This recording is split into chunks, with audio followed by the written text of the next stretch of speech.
Member for Couva South.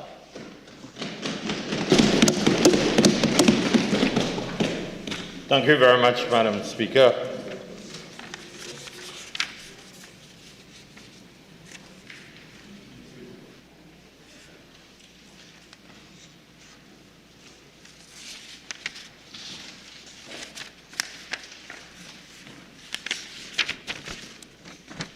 Thank you very much, Madam Speaker. Prime Minister, will the Prime Minister inform this House if the Cabinet has been advised when the investigation launched by the Occupational Safety and Health Agency into the accident which led to the deaths of 4 divers at Paria Fuel Trading Company on the 25th of February 2022 will be completed? Prime Minister. Madam Speaker, as the member knows, the investigation by OSHA on the law is not a matter for the Cabinet until a report is produced. No report has been produced, and therefore there is no role for the Cabinet at this time, and there is nothing to report until the OSHA has done its work, Madam Speaker. This is not at this stage a Cabinet matter. So? Thank you very much, Prime Minister.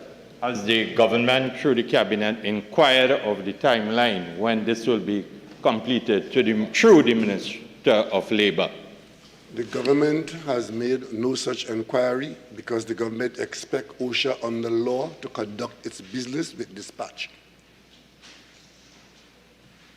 Member for Couva South. Thank you very much, Prime Minister.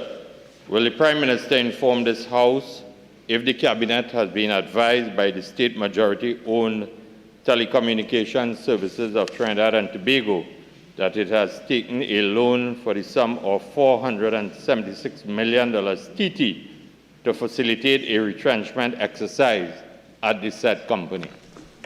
Prime Minister. Madam Speaker, as the member knows, TSTT is in the process of corporate restructuring to ensure its continued survival as a profitable enterprise. As part of that restructuring, Madam Speaker, discussions are underway with the recognized trade union as required by law. Funding is required to support the restructuring effort, and TSTT, which is 51% owned by the local population and 49% by a foreign company, is in the process of securing the necessary loan financing. Due to the sensitivity of this matter and the stage it has reached, Madam Speaker, it would be premature and irresponsible of me to say anything further at this time. Member for Couva South. So, Prime Minister, could you further advise if indeed 573 people have been identified to lose their jobs through this restructuring exercise? Could be more. Madam Speaker, that matter of the number of persons, or any person for that matter, and retrenchment has not been completed, has not been decided. The restructuring details are underway within the company, and Madam Speaker, we'll await the outcome of those discussions in the proper and normal manner. Member for Faizabad. Thank you, Madam. Thank you, Madam Speaker. Question number 3. Will the Prime Minister indicate whether the government intends to implement any of the recommendations made by the committee appointed to investigate the COVID-19 pandemic? Prime Minister. Madam Speaker, the answer to that question is yes. The government is addressing the issue of staff comfort and accommodation and has already done so in some areas. Secondly, a national NCD coordinator has been engaged to develop and implement a national NCD policy. Thirdly, data management, inclusive of the matter of electronic health records, is currently being worked on together with the Ministry of Digital Transformation. Fourthly, the mental well-being of staff is ongoing and in fact has been ongoing during the pandemic. And fifthly, Madam Speaker, more frequent and empathetic communication with patients and their families has been addressed by the regional authorities. These have been the recommendations coming out of that, and we have acted on it in the Ministry of Health with great alacrity. Member for Naparima. Thank you, Madam Will the Prime Minister state why he declined the invitation to attend the International Energy Conference and Expo in Guyana held over the period February 15 to 18, 2022? Prime Minister. Madam Speaker, as all invitations are, the person receiving the invitation is in a position to accept or not accept depending on the circumstances of the invitation. This particular invitation, Madam Speaker, to me to attend personally did not fit with my schedule, but Trinidad and Tobago was fully represented at the conference with the ministry and other agencies involved in strong contingents, and the business of Trinidad and Tobago was in fact conducted as is normal in these matters. Member for Naparimo. Is the Prime Minister allowing his personal friendship with the former President David Granger to cloud his judgment regarding our foreign policy towards Guyana? Member for Naparimo. That does not qualify as a supplemental question based on the original question and the answer. Member for Naparimo. Will the Prime Minister state what more must be done to remove Trinidad and Tobago from the EU blacklist, given that Trinidad and Tobago remains the only CARICOM state listed as a, quote, non-cooperative jurisdiction for tax purposes, end of quote, as of February 24, 2022? Minister. Madam Speaker, given the behavior of our colleagues on the other side with respect to these matters, when they came to the Parliament, you would think that this is not a question coming from somebody who's interested in the outcome. Trinidad and Tobago is on Annex 1 of the list of non-cooperative tax jurisdictions as at February 24, 2022. To be removed from this list, Madam Speaker, Trinidad and Tobago has done and is in the process of completing the following. Global Forum tax transparency. To become largely compliant with the Global Forum, Trinidad and Tobago is awaiting the next peer review, which is scheduled for its first quarter 2023. This is currently working with the Global Forum. Trinidad and Tobago is currently working with the Global Forum on a technical assistance program to achieve this compliance. Madam Speaker, I myself personally met with a major delegation from the EU not too long ago on this matter, and the EU is cooperating with Trinidad and Tobago in assisting us in doing this. With respect to the BEPS action, 5 harmful tax practices, our tax-free zone regime must be abolished since it is considered by the Global Forum as a harmful tax regime. Trinidad and Tobago has enacted SEZ legislation 2022. We are in the process of operationalizing the new SEZ regime, which includes the drafting of new regulations. Trinidad and Tobago is currently working with the Forum of Harmful Tax Practices Secretariat of the OECD to remove these issues. Action 13, country-by-country reporting. Trinidad and Tobago to introduce country-by-country reporting with respect to transfer pricing. Trinidad and Tobago gave a commitment to the EU to implement same by autumn 2023. This is currently engaging the OECD BEPS Secretariat on an action plan for the way forward. Madam Speaker, we are currently engaged, and the EU is very cooperative with us on this matter. Member for Naparimo. Has the government sought assistance from our fellow CARICOM states who seem to know what to do to get off the EU list? Prime Minister. Madam Speaker, the business of Trinidad and Tobago is not identical with the business of our other CARICOM countries. And we in this country are responsible for the business and interests of Trinidad and Tobago, and we are not, in fact, led by what others have done in their situation, which is not identical to Trinidad and Tobago's. Member for Naparimo.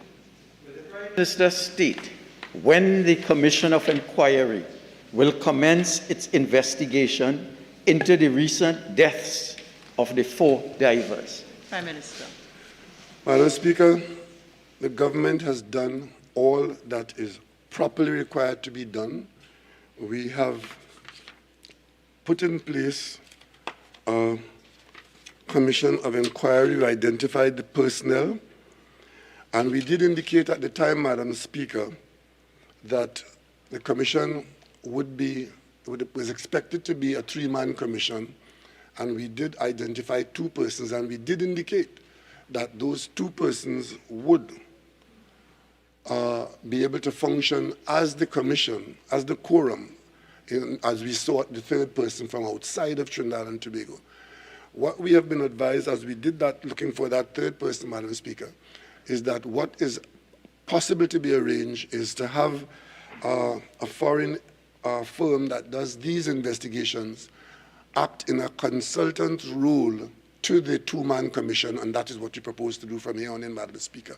And having done that, we will facilitate, as we are facilitating, the physical, infrastructural arrangement and other support for the commission, and it will be up to the chairman of the commission to determine what calls are made for papers and appearances, and the commission will conduct its business as an independent body, independent of the cabinet or of the member for Naparima. Member for Oropouche East. Thank you very much. Prime Minister, in light of your response that a 3-man committee is now a 2-man committee supported by a foreign firm, could you indicate to the families, the villagers, the community, and the country, when exactly would this commission of inquiry begin its work, bearing in mind it is almost a month since the ill-fated tragedy of the 4 divers? Member for Oropouche East, I believe that question was asked and answered. Member for Oropouche East. Second. Thank you. My second supplemental question. Yes. Member for Oropouche East. Thank you. Madam Speaker, the member for Port of Spain, North St. Anne's, ate some anatomy of a parrot and can't stay quiet. All right. Okay, so remember, all members, what is our overriding objective here is to do the people's business with a certain sense of decorum. Okay? And member for Oropouche, you're invited to ask your question. I accept the invitation.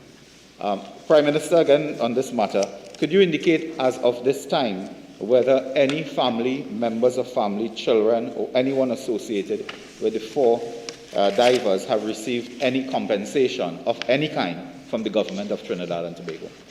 I have no such information. Member for Naparima. Will the Prime Minister identify in measurable terms the economic benefits derived from his recent visit to Qatar for the 6th summit of heads of state and government of the Gas Exporting Countries Forum? Madam Speaker, the Gas Exporting Countries Forum represents 70% of the world's gas reserves. Trinidad and Tobago is a founding member. This body also represents 54% of LNG exported globally. We are involved in the global business of exporting LNG.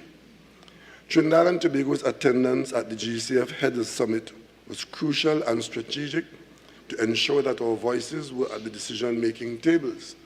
Madam Speaker, the member would know that there is a lobby in the world today which is gathering momentum to decertify gas and, to a certain extent, oil as products in the international energy mix.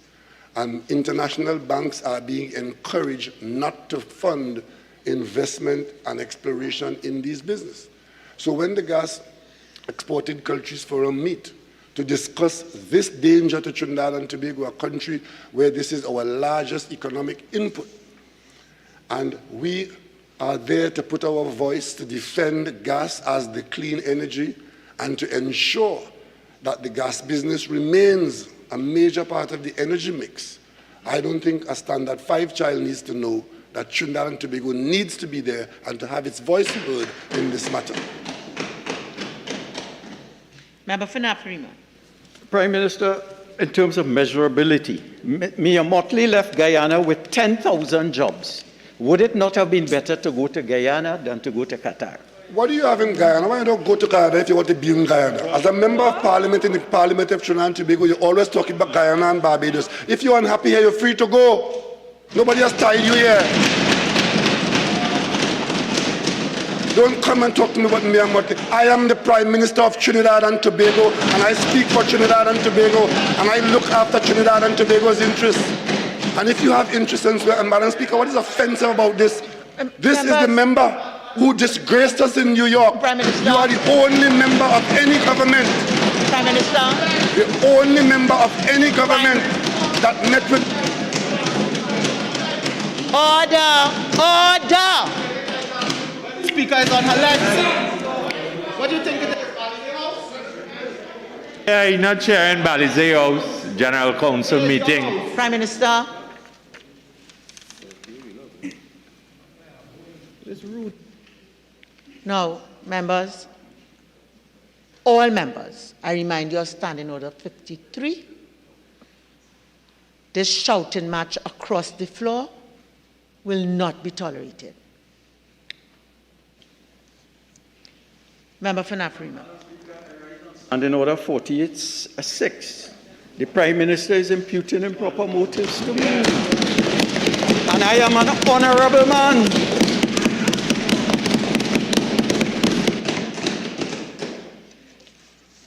Do you have I overrule, do you have another question? Will the Prime Minister indicate whether the former Minister of Agriculture provided information to him regarding corruption in the transfer of state lands by senior public officials? Prime Minister. The answer is yes.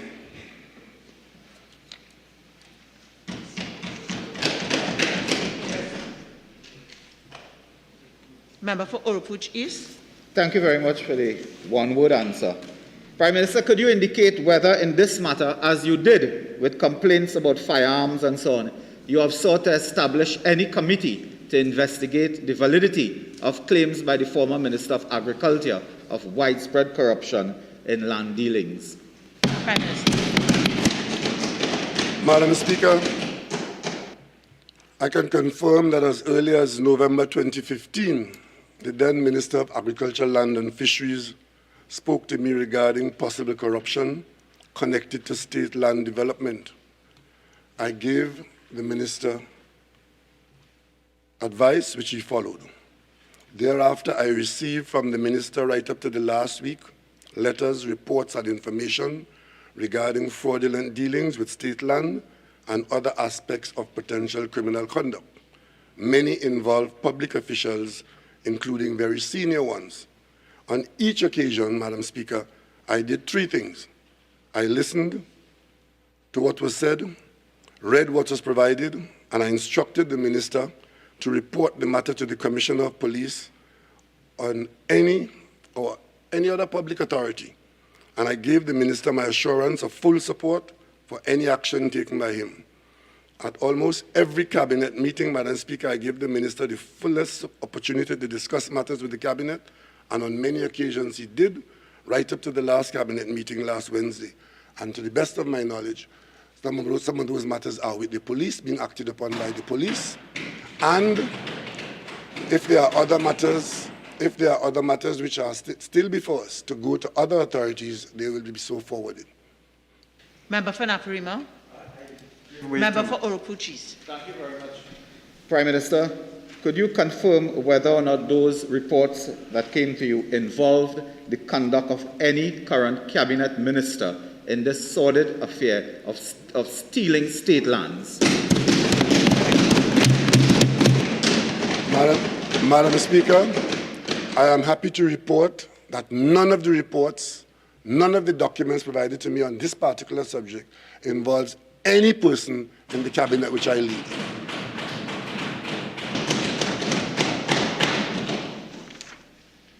Member for Caroni Central. Will the Prime Minister inform the House on the status of the investigation into the collapse of the roadway at Mosquito Creek? Prime Minister. Madam Speaker, the construction of the Mosquito Creek incorporates 2.4 kilometers of northbound carriageways and includes miscellaneous works that are revetment, seawall, bridges, and utility relocation, amongst other aspects. Approximately 2 kilometers of the southbound carriageway has been successfully opened to the traffic since 2019.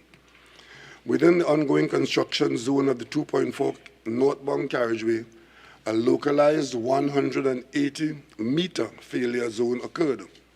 On Saturday, January 22nd, 2022, the National Infrastructure Development Company, NIDCO, confirmed a slope instability along the northern carriageway of the Mosquito Creek. In an effort to minimize propagation of the failure, the cracks were initially covered to prevent ingress of surface runoff, and the earth fill and pavement loads on the embankment were immediately reduced. The area is presently being monitored on a daily basis by the project managers of NIDCO and ACOM, the project engineer. NIDCO has engaged the services of Earth Investigation Services Limited, led by the geotechnical engineer, Dr. Derek Gay. Dr. Gay, together with ACOM's team of technical experts, is at present investigating the road failure in an effort to determine causality and propose a suitable solution. Specialist equipment was required, which recently arrived in Trinidad and Tobago. Approximately 50 cone penetration tests are to be undertaken, with 14 completed as of today. Analysis of the information received is undergoing and will form the basis of a report for the Ministry of Works and Transport.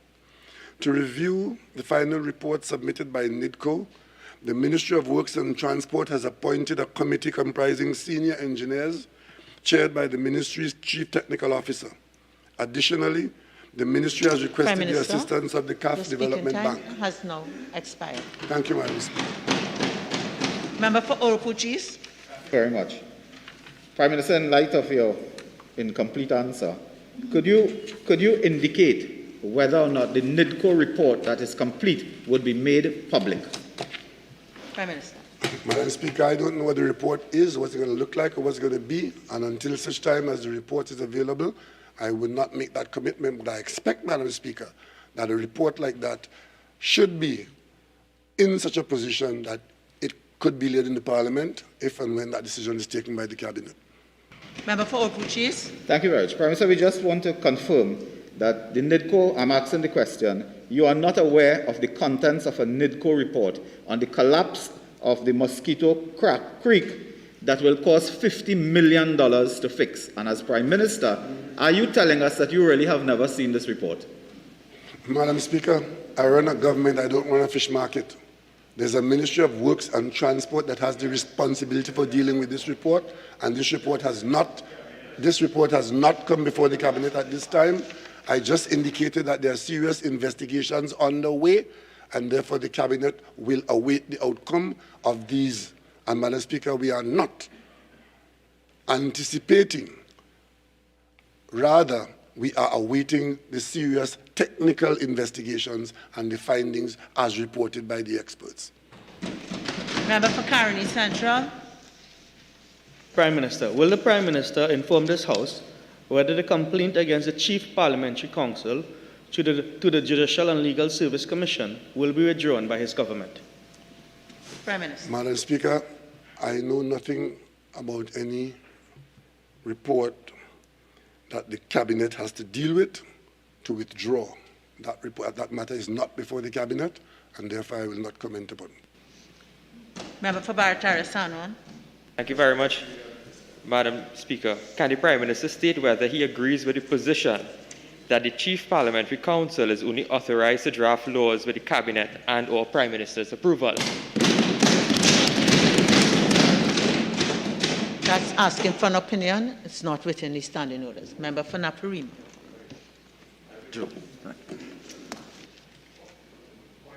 Member for Naparima. Yeah, thank you. Will the Prime Minister state what role, if any, Trinidad and Tobago intends to play in a regional food security initiative led by Guyana and Barbados? Prime Minister. Madam Speaker, Trinidad and Tobago has always played any role required by the country in any of these regional initiatives. We have done so with instances of programs led by Belize, We have also had those situations with Guyana. The latest initiative is on the table, and if there is any role that Trinidad and Tobago can play towards regional food security, we will play that role, but we anticipate that such a role will be largely played by the private sector of Trinidad and Tobago, so we await the specifics of these proposals. Member for Naparima. Significant food import bill and the potential, given the crisis in the Ukraine, for wheat and other products to increase. Do you not think that Trinidad should be taking a leadership role in such an initiative? Madam Speaker, Trinidad and Tobago cannot take a leadership role on Guyanese resources, and somebody should tell that member from Naparima that. This whole thing has to do with Guyana's land and Guyana's resources. And insofar as Guyana invites the rest of CARICOM, we will play a role. But to ask me to take a leadership role, Madam Speaker, is just to be annoying. Member for Naparima. Barbados seems to be significant in the CARICOM region, what is your and story we with seem Barbados? to be behind. What is your story with Barbados? Every time you get up in this parliament, it's Barbados, Barbados, Barbados, Barbados. What is wrong with you? Member for Caroni Central. Madam Speaker, will the Prime Minister advise if he is in receipt of reports of land grabbing made by the former Minister, Clarence Rambara? I believe that may have been asked and answered. The question yet, please. So in the circumstances, I withdraw. So you withdraw.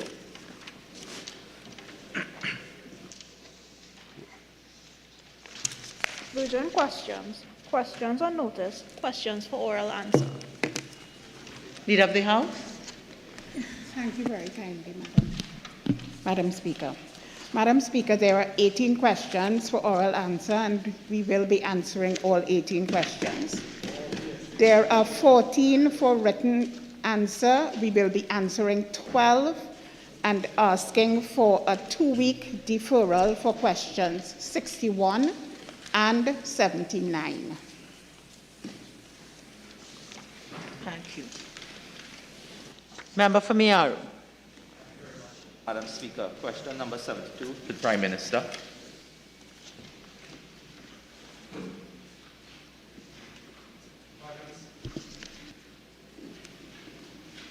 Madam Speaker, Trinidad and Tobago's current score on the Corruption Perception Index is based on data from the year 2020.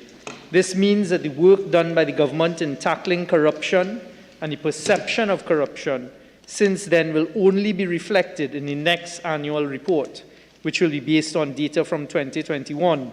The specific area of focus, which impact is of mutual interest to Transparency International and the government, and will positively impact our country's score in the future, is the enactment of and enforcement of special purpose legislation, which improves the ability of the authorities to fight and contain corruption in the public sector.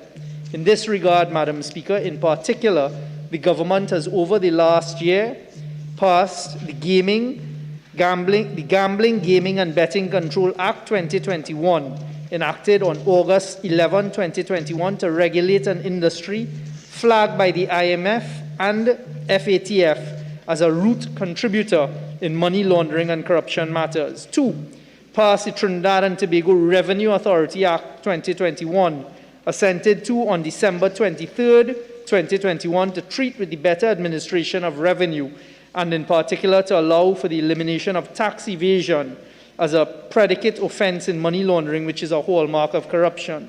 3, introduce the Representation of the People Amendment Number 2 Bill 2020, now referred to a Parliamentary Joint Select Committee, to treat with the issue of campaign finance legislation, which has been flagged as a root cause of corruption. We have also passed the Public Procurement and Disposal of Public Property Amendment Act 2020 and the 10 regulations required to operationalize the Act with the regulations affirmed by the Senate in February 2022, which will improve the systems of procurement across all public bodies, again addressing a core issue. Continue the operationalization of the Civil Asset Agency pursuant to the Civil Asset Recovery and Management and Unexplained Wealth Act 2019 to expand the range of options available in the fight against corruption.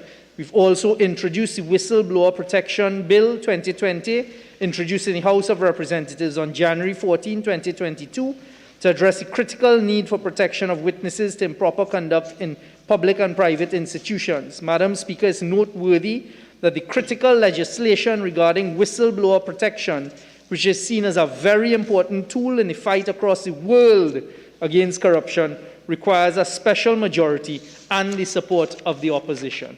Thank you.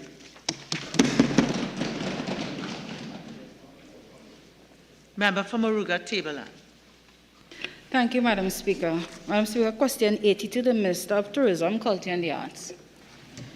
Minister of Tourism, Culture and the Arts, and I just want to remind all members who have to speak, any time that your time is going to exceed 5 minutes, I will invite you to go into the booth.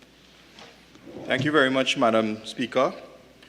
Over the period July 17, 2021 to January 31st, 2022, a total of 46,596 persons visited Trinidad and Tobago.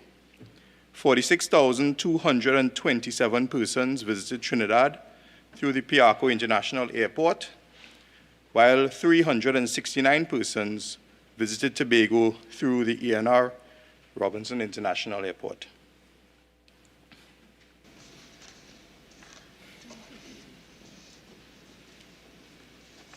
Member for Moruga Tabala. No supplementals, Madam Speaker. Member for Moruga Tabala. Madam Speaker, question 88 to the Minister of Works and Transport.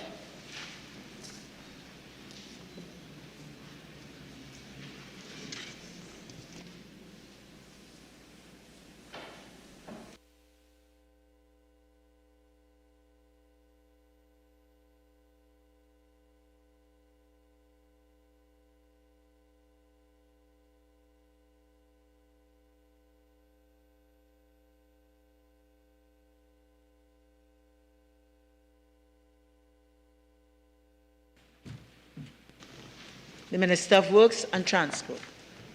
Thank you, Madam Speaker. Madam Speaker, Rochelle Douglas Road was prioritized for routine maintenance via patching work conducted by the Victoria East District of the Highways Division. Most recently, asphalt patching was done on March 10th, 2022, and routine in-house patching has been scheduled fortnightly on this road. To supplement this exercise, this road was also identified for contractual spot patching, tentatively to be executed in June this fiscal year.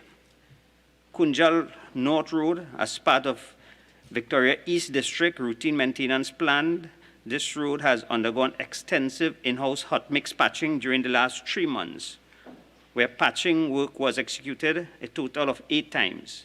To supplement this exercise, the road was also identified for contractual spot patching, tentatively to be executed in June of this fiscal year. It should also be noted as well that the failed cylinder crossing along this road has just been replaced via contractual work. Final road reinstatement at this location would be executed this week. Penal Rock Road, routine in-house patching will continue to be undertaken on this road according to the maintenance schedule proposed by the Victoria East District. This road was also identified for contractual spot patching, tentatively to be executed in May of this fiscal year. I thank you. Member for Moruga Tabala. Thank you, Madam Speaker. Madam Speaker, given the Minister's answer, can the Minister indicate if any of the roads named here would be put on any future roadwork programs with regards to paving? Minister. Madam Speaker, we do have major road paving activities now taking place across the country. However, work has to be prioritized, and based on the funding available, work will be executed as and when necessary. However, in the Moruga area, a lot of road works is being undertaken, and just if I can just identify for the Member of Parliament in the Moruga area, we are doing a $178 million project for upgrade We have so far slope stabilization 49, 45 completed, 4 ongoing.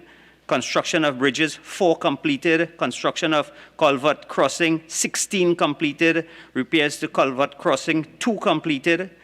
And in terms of road paving, 11.5 kilometer road rehabilitation utilizing cement stabilization and traditional method have also been completed. So there's a lot of work going on in the Moruga area. However, unfortunately, we cannot pave all the roads in Trinidad and Tobago at the same time. Thank you. Member for Moruga Tableland. No supplementers. Further supplementers, Madam Speaker. Member for Moruga Tableland. Question 90 to the Minister of Rural Development and Local Government. Thank you, Madam Speaker.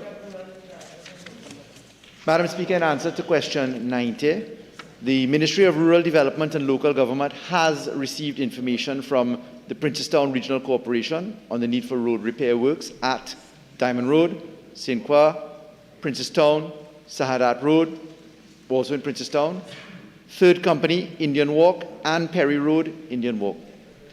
The engineering unit of the ministry has already conducted the preliminary site investigations on these roads and sites, and these projects for repair are scheduled for commencement in 2022, subject to the availability of funds. It is noteworthy that the Third Company Indian Walk landslip was only in fact reported to the ministry on February 14th, 2022 by the Princestown Regional Corporation. That's quite anomalous. The factor for that is that the engineering investigations of that landslip obviously are still ongoing, but being treated with urgency. Thank you, Madam Speaker. Member for Moruga Tableland. No supplementers, Madam Speaker. Member for Point of Pear. Thank you, Madam Speaker. Question number 93 to the Minister of Energy and Energy Industries. Minister of Energy and Energy Industries.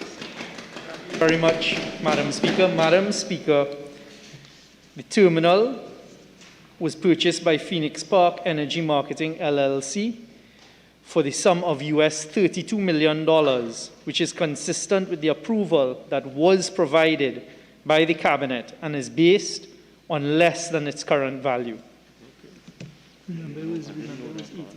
Member for Point of Pear. Thank you. Thank you, Madam Speaker. Question number 94 to the Minister of Energy and Energy Industries. Minister of Energy and Energy Industries. Thank you very much, Madam Speaker. Madam Speaker, the process with respect to the refinery is an ongoing one. The remaining 4 bidders have been given until the first week in April 2022 to complete the current due diligence that is being done and to submit revised proposals which will be further evaluated for the purpose of selecting a preferred bidder. You saw what they sent us. Member for Point of Pear. Thank you, Madam Speaker. Minister, follow-up question. Is there reason for a revised bidding or update on their proposal that you just mentioned? Madam Speaker, can the member repeat his question, please? Sorry. Minister, you said the 4 bidders are doing a revised proposal. Is there any reason for a revised proposal given that it's submitted? Minister. It is because the government has made it abundantly clear that the mandate and our interest is in restarting the refinery at Point of Pear.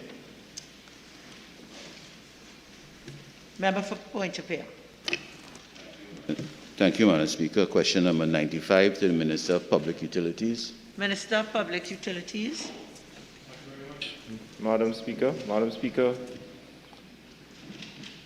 in Trinidad and Tobago, there are 4 power plants operated by 3 independent power producers, namely Trinidad Generation Unlimited, TGU, the Power Generation Company of Trinidad and Tobago, PowerGen, which has 2 plants, one at Point Lisas and the other at Pinal, and Contour Global Trinity Power Limited, previously Trinity. The independent power producers supply electricity to the Trinidad and Tobago Electricity Commission under a take-or-pay power purchase agreement as follows. TGU, 720 megawatts. Trinity, 220 megawatts. PowerGen Point Lisas, 200.25 megawatts. PowerGen Point Lisas and Penal, 624 megawatts. Total in Trinidad, 1,754.25 megawatts. In Tobago, there are 2 electricity power generating plants, the Cove Power Station and the Scarborough Power Station, that are owned by TNTEC with the following daily capacity. Cove Power Station, 84 megawatts, and Scarborough Power Station, 4.5 megawatts, giving you a total in Tobago of 88.4 megawatts of electricity. TNTEC has advised that the daily demand for electricity varies from day to day, with the highest daily system peak experienced over the last 3 years being 1,370 megawatts. Member for Couva North. Thank you, Madam Speaker. To the Honourable Minister, can the Minister advise the cost or the dollar value of the electricity that is not utilized?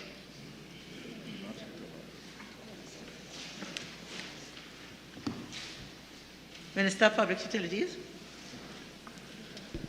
Madam Speaker, I think the member has a grave misunderstanding. The capacity to generate electricity is not electricity that you have. So therefore, you cannot ascribe a cost to the capacity to generate electricity. So I hope the member is so guided.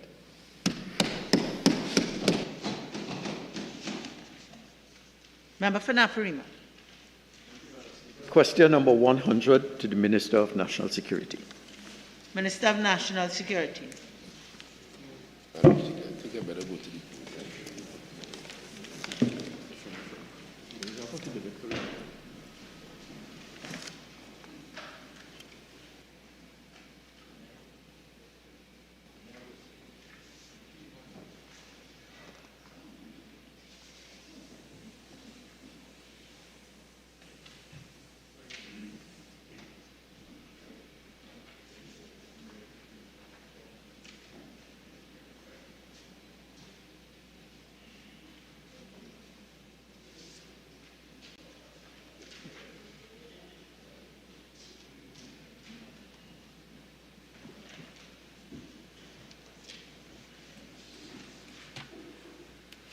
Thank you, Madam Speaker. Madam Speaker, according to information provided by the Commissioner of Police, the apparent escalation in gang violence is due in part to the death of a known gang leader in the latter part of 2021, which had deep ramifications in the criminal underworld. Among other things, this killing caused a fragmentation in the gang leadership and prompted attempts by other gangs to assume the operations of the particular gang to which he belonged and led. An alliance as well between conventional street gangs and persons hired by them to carry out violent crimes on their behalf, including shooting, arson, extortion, kidnapping, and murder. Thirdly, a merger among gangs involving white-collar crimes, which include human trafficking, illegal quarrying, and the illegal importation of firearms, ammunition, and drugs into Trinidad and Tobago. To fight this persisting menace, the Trinidad and Tobago Police Service has developed several crime-fighting strategies to accelerate the manner of policing and ultimately dismantle these criminal gangs.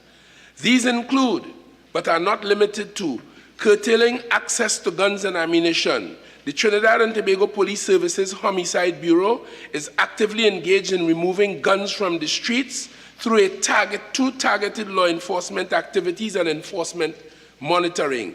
This includes expanding detection efforts at legal ports, as well as examining the operations of security firms, licensed gun dealers, legal firearm users, shooting ranges, and firearm trainers. The focus on guns, both legal and illegal, is to prevent guns and ammunition from being accessed and used by criminals, Madam Speaker. As well, combating white-collar crime, a major issue in Trinidad and Tobago. The Trinidad and Tobago Police Services Financial Investigative Bureau is proactively concentrating efforts on addressing financially motivated crime, such as money laundering, unexplained wealth linked to illegal quarrying, and the trade in guns and drugs. Redistribution of resources. Given that the Northern Division frequently records the highest crime rate, the Trinidad and Tobago Police Service instituted a new measure in January of this year to treat with murders and violent crime. The measures involve dividing the division into two, the Northern Division North and Northern Division North Central, with a senior superintendent leading each of these subdivisions. This measure is expected to support a more targeted approach to crime and violence in those areas, including, of course, gang violence. Continuing efforts to infiltrate communities. The Trinidad and Tobago Police Service continues to work together with communities to capture and or deter those bent on distressing law-abiding citizens. For example, yesterday, madam, or a couple hours ago, day before yesterday, 4 of 5 escaped inmates were recaptured with the help of the citizens of Trinidad and Tobago. So engagement with the communities is critical, Madam Speaker, and we thank the public and the public-spirited among us for these efforts. But, Madam Speaker, as I said, to this end, the Trinidad and Tobago Police Services community-oriented policing initiative and police youth clubs are intended to increase community engagement's effort and thereby reduce the likelihood of young people being wrongly influenced and making themselves accessible to gangsters and those who are criminally minded in the society.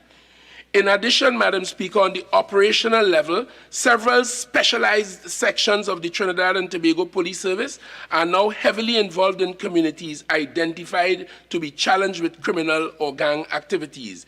Deepening regional and international coordination efforts. Madam Speaker, most of the crimes that threaten us and create trauma in this society are not with origins necessarily in Trinidad and Tobago. There's a severe and serious international element to this. And in this regard, the Trinidad and Tobago Police Service continues to work closely with our regional and international partners to strengthen approaches to deal with gangs operating within our borders. This includes sharing and receiving data and on organized crime activities, particularly as it relates to stolen vessels, wanted persons, drug seizures, identifying identity documents, and forensic evidence. And Madam Speaker, to assist the Trinidad and Tobago Police Service in this regard, the government, through the Ministry and the Minister of National Security, will continue to invest the necessary resources into equipping law enforcement agencies.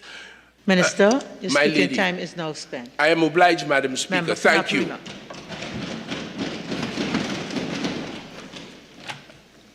Supplemental, Madam Speaker.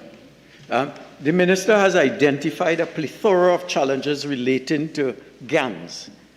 Can he tell us precisely how the Anti-Gang Act is working to lessen the effects of gangs on crime in Trinidad and Tobago? That's a rather banal question. No surprise from the member for Naparima. We have a murder, we have the Offences Against the Person Act, which prescribes what is murder and the sentences therefrom, and the sentence therefrom. And we still are afflicted with that problem like every other country in the world. Laws are there to be enforced. There are specific provisions that create criminal offenses, and enforcement is what will give life and effect to those laws. Madam Speaker, I don't know what the member is speaking about. He wants to know specifically the impact of the anti-gang law. All I can tell him is that in its original form, which we supported, the gangsters had become afraid of it, and it was far more effective. The UNC forced us to pass in a watered-down version of that law. It is in effect, and the police are using it optimally and making great progress, to the extent that within recent weeks, persons were arrested and charged under that very anti-gang law in Trinidad and Tobago. Member for Barra-Tarasan. Thank you very much, Madam Speaker. Can the Minister indicate to this Honourable House how many persons have been convicted under the Anti-Gang Act? Member for Barataria-Sanwan, I would not allow that as a supplemental question based on the question asked and the answers. Member for Barataria-Sanwan. Madam Speaker, in order to then evaluate the effectiveness of the Anti-Gang Act, can the Minister indicate how many arrests have been made for the year thus far under the Anti-Gang Act? Again, I would not allow that as a supplemental question based on the question asked and the answers. Thank you very much, Madam Speaker. Member for Naparimo. Question number 101 to the Minister of Works and Transport.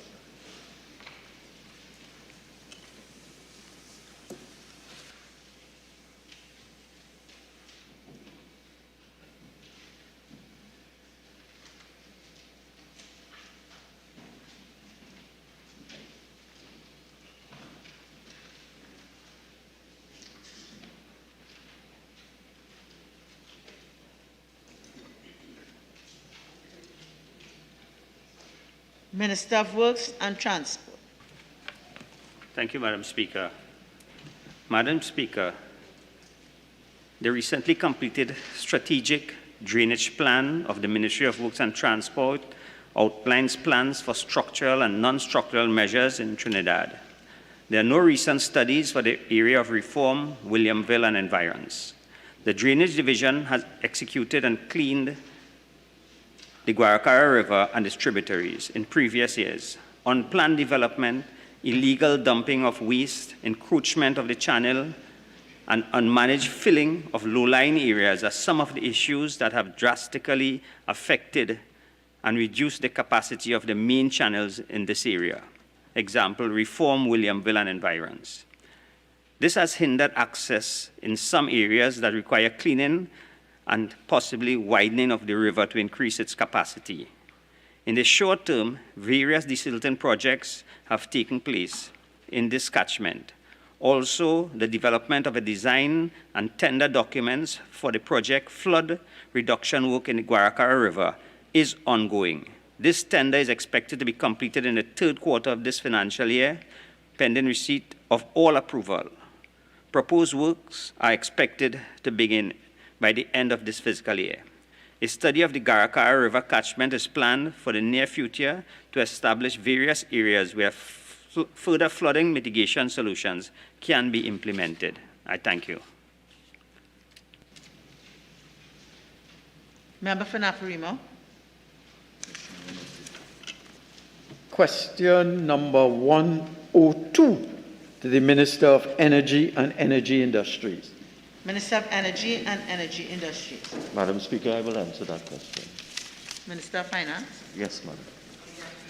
Yes, Madam. Section 13 of the Heritage and Stabilization Fund Act states as follows. Where petroleum revenues collected in each quarter of any financial year exceed the estimated petroleum revenues for that quarter of the financial year by more than 10%, the currency of the United States of America equivalent of the excess revenue shall be withdrawn from the consolidated fund and deposited to the fund. Accordingly, in view of the fact that the actual revenues from petroleum for the first quarter of fiscal 2022 were less than the estimated receipts, no deposits could be made to the Heritage and Stabilization Fund in accordance with the provisions of Section 13 of the Act.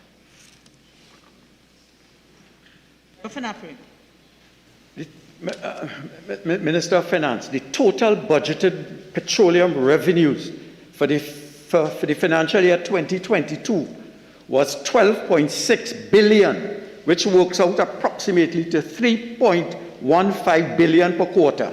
Central Bank data tells us that the actual energy revenues. Can you ask a question?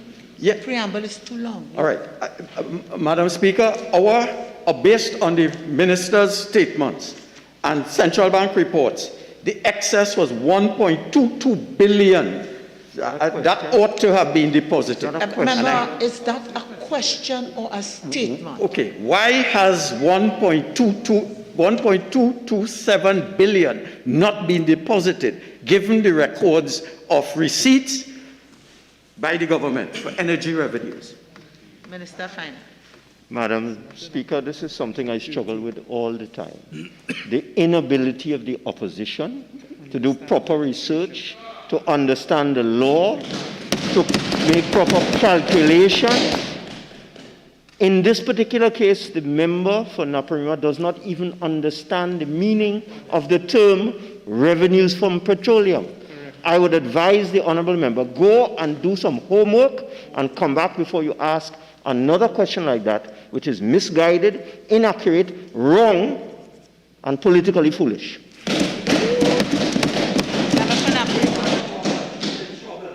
Central Bank report tells us that the revenue was 4.3 billion. The question... Member, do you have a question? Yes. The minister is misadvising the population. And that the question... Member for Miaro. Member for Miaro. Very much, Madam Speaker. Question number 105 to the Minister of Trade and Industry. Minister of Trade and Industry. Madam Speaker, I am answering on behalf of the Minister of Trade and Industry, if I could ever find me. Right.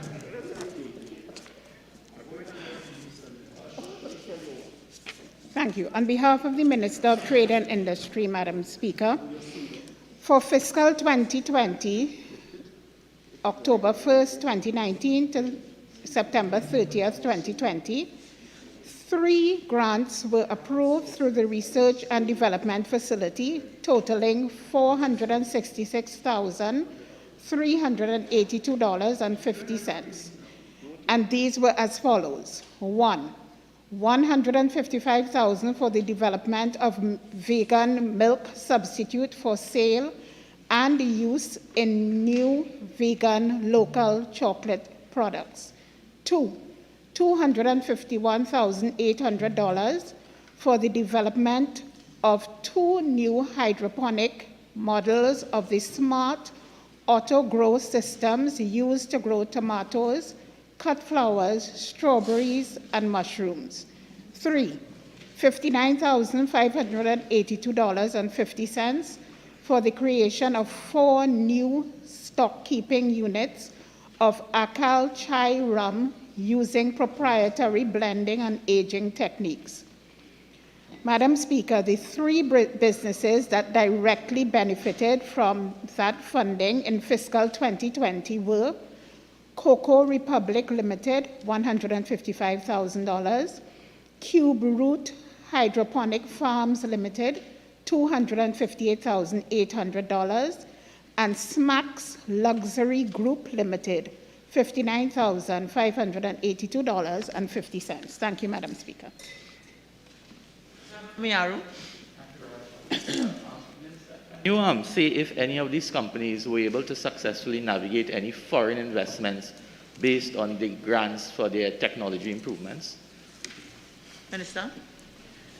Madam Speaker, these companies were already in the process of moving into the foreign markets, and as such, these grants assisted them in improving their technology, and they're moving in that direction very assiduously, Madam Speaker.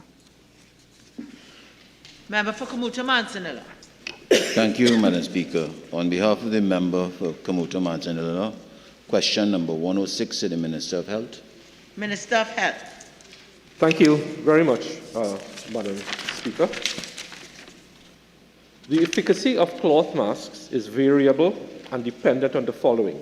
1, the number of layers used. 2, the type of fabric used. 3, the size in relation to fit. This is important to ensure that there is minimal gaps between the mask and the face to prevent entry of pathogens. And 4, the condition of mask during its use and its degree of dampness. With respect to the Omicron variant of concern, which is a relatively new variant that was first reported to the WHO from South Africa on November 24, 2021, the main mode of transmission is droplets and/or aerosolization.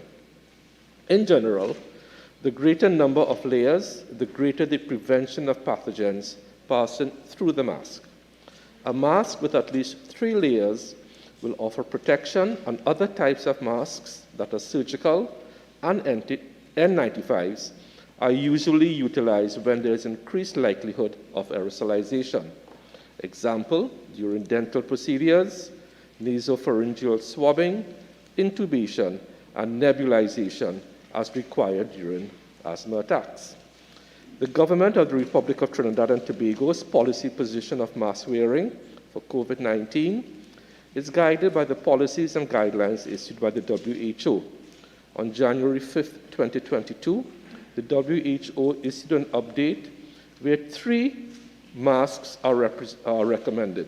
1, reusable non-medical masks, which comply with the ASTM F3502 standard to uniquely design masks for protection against aerosols, not just airborne droplets. 2, disposable medical masks, which comply with medical mask standards EN 14683 Type 1 and the ASTM F2100 Level 1. These standards that cover the performance requirements and test methods for materials used to construct medical face masks for high-risk environments, aerosol-generating procedures. And 3, other types of well-fitting non-medical masks, including homemade multi-layered masks, are an acceptable option that has a high degree of filtration, breathability, and fit. The above mask-wearing guidelines should be synergistically used with other public health measures such as vaccinations, social distancing, washing of hands, and frequent sanitization that offers adequate protection against the COVID-19 virus and its variants of concerns for our citizens. I thank you, Madam Speaker. Thank you very much, Madam Speaker. Minister, can you indicate whether there is consideration for review of wearing masks in public spaces? Is that being considered in the near future? Member for Faizabad, regrettably, I can't allow that as a supplemental question based on the question asked and the answer. Member for Caroni East. Mr. Speaker, I had a supplemental question to the Minister of Health. I'm sorry. Member for, I'm very sorry. You may ask your question. Okay. Minister, would you recommend to the general public the use of cloth masks to prevent the transmission of the Omicron variant? Minister of Health. Madam Speaker, let me reiterate what was said. Apparently the member did not hear it.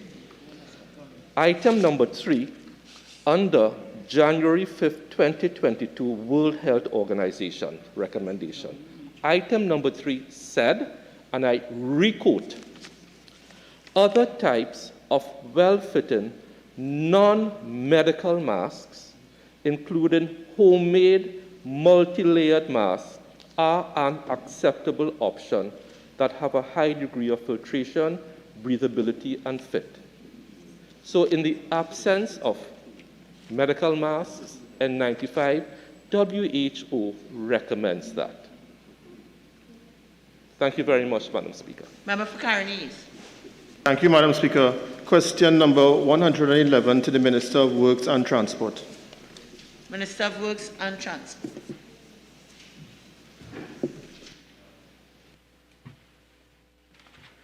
Thank you, Madam Speaker. Madam Speaker, the Ministry of Works and Transport have embarked on a multi-pronged approach to mitigating flooding in the Caroni River catchment and other catchment areas across Trinidad. Unplanned development, illegal dumping of unwanted waste, encroachment of the channels, unmanaged filling of low-lying areas, and illegal removal of a river embankment by private citizens are some of the causes of flooding. A study was undertaken in the Caroni River Basin and a strategic drainage plan was developed to outline plans for structural and non-structural measures to mitigate flooding in Trinidad. This plan prioritized work in the short, medium, and long-term categories from previous studied areas. Thus far, the ministry has reinstated over 5 kilometers of embankment and continue to rehabilitate recent slippages. The most current work have been undertaken throughout the Silton program. Further emergency projects are planned for the Lapai, Kelly, Albert Trace, and Caroni area in this fiscal year. At present, designs are being reviewed and updated for other areas on the Caroni River. The dredging of works on the Caroni River requires a number of approvals which are in progress. The draft tender document, design, and CEC applications were completed and are being reviewed by the Drainage Division. This review is expected to be completed by the end of March 2022. Member for Caroni is? Thank you, Minister. Could you state if the dredging and the silting work will be completed before the start of the rainy season? Madam Speaker, the Silton work forms part of the Silton program, which is ongoing. It's an ongoing program. However, dredging work is totally different. Dredging work requires several approvals, like CEC approvals, and so it's a big difference between dredging and the silting. What we are undergoing right now is the silting, and yes, there are parts of the Caroni River that is being included in this year's desilting program. Honourable members, question time is now spent. Based on Standing Order 2910, the whip has signified that the questions that have not been answered would be postponed for the next sitting. And also, I wish to advise honourable members that questions 61 and 79 have been deferred for 2 weeks. Requests for leave to move the adjournment of the House on definite matters of urgent public importance. Statements by ministers. The Minister of Health.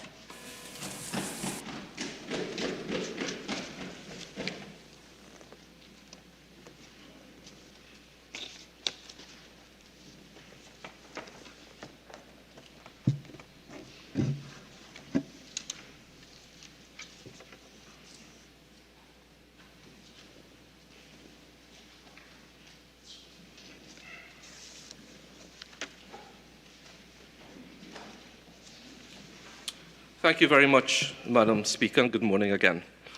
I have been authorized by the Cabinet to make the following statement in my name. Madam Speaker, as a matter of information, Section 24(1) of the Tobacco Control Act, Chapter 3001, mandates that all tobacco products shall contain permanently affixed on their packages messages as prescribed by the regulations. The Tobacco Control Regulations mandate specific packaging and labeling requirements, as well as the display of health messages, pictorial and text, on tobacco product packs and cartons. You will recall, Madam Speaker, that the Tobacco Control Amendment Regulations 2019, which amendment allows for the use of 16 health messages and images containing the CARICOM Regional Organizations for Standards and Quality Database, of which Jamaica is the custodian, was approved in the Senate on February 9, 2021, and the House of Representatives on February 12, 2021. The resolution approving the Tobacco Control Amendment Regulations 2019 was published in the Trinidad and Tobago Gazette on February 21, 2021. You may further recall, Madam Speaker, that when the Tobacco Control Amendment Regulations 2019 were first laid in the Senate, I had indicated that the same would come into effect 1 year after it had been approved and the health messages had been approved to the tobacco, provided to the tobacco industry. Madam Speaker, the Ministry of Health understands that this administrative moratorium was implemented by the postponement by the Parliament of the publication and bringing into force of the Tobacco Control Amendment Regulations 2019. It is material to note, Madam Speaker, that as at March 25, 2021, the Tobacco Control Unit, Ministry of Health, had substantively completed its handover of the health messages to the tobacco industry. As such, the administrative moratorium for the implementation of the health messages on tobacco products by the tobacco industry expires with effect from March 25, 2022. Since the handover of the health messages to the tobacco industry, the Tobacco Control Unit, Ministry of Health, has overseen the process of ensuring that samples of the health messages on the tobacco product packages are compliant before being placed on the local market. To date, the status of these approvals and brands on the market are as follows. Of the 23 tobacco companies licensed with the Ministry of Health, 18 companies have submitted their sample packages and/or labels and received approval from the Ministry of Health for use thereof. The Ministry of Health has approved packages and/or labels for a total of 81 tobacco brands. There are only 3 tobacco brands on the market reflecting the approved packages or labels. The 3 tobacco brands are carried by 5 of the tobacco companies. However, despite 18 of the 23 companies having acquired the necessary approvals of recent note, the Ministry of Health has been in receipt of a number of requests from the tobacco industry for an extension of the administrative moratorium, citing the COVID-19 global pandemic and related supply chain and logistical issues associated therewith in terms of the procurement and availability of packaging materials in order to comply. Madam Speaker, the Ministry of Health has carefully considered the requests of the tobacco industry for an extension of the administrative moratorium and is of the view that there is merit to the same and that it will be reasonable to grant an extension of 6 months thereto. As such, Madam Speaker, I wish to advise that the Ministry of Health has agreed to an extension of the administrative moratorium for the implementation of the health messages on tobacco products by the tobacco industry and the consequent publication by the Parliament and coming into force of the Tobacco Control Amendment Regulations 2019 with effect from Monday, 26 September 2022. I thank you very much. Personal explanations, introduction of bills, motions relating to the business or sittings of the House are moved by Minister. Leader of the House. Madam Speaker, with regard to the resolution of the House moved on Wednesday, September 15, 2021, to amend the speaking time during the period of the COVID-19 pandemic, I beg to move that the speaking time be adjusted as follows. The mover and first responder, a maximum of 45 minutes. All other speakers, a maximum of 30 minutes. And the mover in reply, a maximum of 30 minutes, all with no extension. Thank you, Madam Speaker. Honourable members, the question is that the speaking time be adjusted as follows. The mover and first responder, a maximum of 45 minutes. All other speakers, a maximum of 30 minutes, and the mover in reply, a maximum of 30 minutes, all with no extensions. All in favor say aye. Aye. Any against? I think the ayes have it.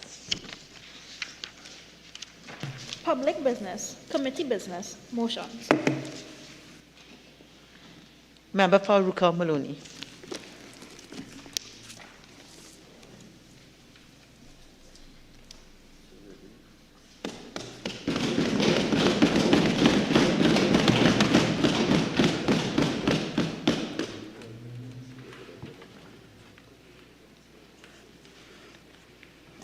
Thank you very much, Madam Speaker. Madam Speaker, I was getting a little nervous because I didn't even hear one desk thumping when you called my name. Thank you very much. Madam Speaker, I beg to move the following motion standing in my name. Be it resolved that this House adopt the report of the Joint Select Committee on the Miscellaneous Provisions Local Government Reform Bill 2020. Madam Speaker, it is indeed for me an honor to move this report of the Joint Select Committee on a bill entitled Miscellaneous Provisions Local Government Reform Bill 2020. In moving this motion, I am grateful for the privilege to have served on the committee, and really, Madam Speaker, it would be remiss of me if I did not pay special tribute to my former cabinet colleague, Senator the Honorable Clarence Rambarath, who chaired this committee. Madam Speaker, on behalf of those of us on this side, I thank him for his patience, his guidance, and overall for his sterling contribution to the development of this piece of legislation and to so many other pieces of legislation. Certainly, we on this side wish him the abundance of God's blessings as he rejoins his family. Madam Speaker, the Miscellaneous Provisions Local Government Reform Bill 2020 was introduced and read a first time in the House of Representatives on October 14th, 2020, and was committed to a Joint Select Committee on the same day. Pursuant to resolutions of the House of Representatives on Monday, November 9th, 2020, and of the Senate on Tuesday, November 17th, 2020, a Joint Select Committee was established to consider and report on the Miscellaneous Provisions Local Government Reform Bill and was empowered to consider and report on the general merits and principles of the bill and report by Thursday, December 31st, 2020. The committee was also given the opportunity to utilize the information that came from the 11th Parliament, where there was also a Joint Select Committee similar in nature. Madam Speaker, that report, which is before us today for consideration, was signed by all parties, including the independent senators, but not by the members of the opposition who tabled a minority report. I must confess that at first I was a bit unclear as to the justification for the points of departure in that minority report, Madam Speaker. And the points of departure were, and I quote, "The members of the opposition take note of the draft final report of the Joint Select Committee on Local Government Reform dated June 30th, 2021, and wish to record the differing views, including, 1, the creation of an executive council excludes the voice of the minority." Madam Speaker, of course it would. An executive council is made up of those who form the executive and not the minority who form the opposition. Second, the opposition disagrees with property tax being implemented at this time. Third, there are no provisions for equity in population, geographic size, and allocation of resources to each municipality. 4, the bill introduces the protection of workers by the bill reduces the protection of workers by recognized majority unions. Not so, Madam Speaker. And 5, insufficient consultation with stakeholders, which, Madam Speaker, is always their mantra. But as I go through my presentation, Madam Speaker, you will see that this is very far from the truth. So, Madam Speaker, as I said, I was a bit unclear as to the justification for their points of departure. However, if nothing else, last week showed us and the citizens of Trinidad and Tobago that my colleagues on the opposite side do not truly understand and appreciate the role and function of local government.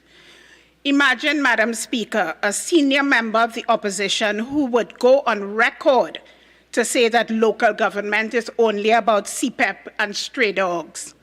Imagine, Madam Speaker, if that was not bad enough, the leader of the opposition described local government as, and I quote, just getting your drains clean and the labas people, end of quote. Can you believe that, Madam Speaker?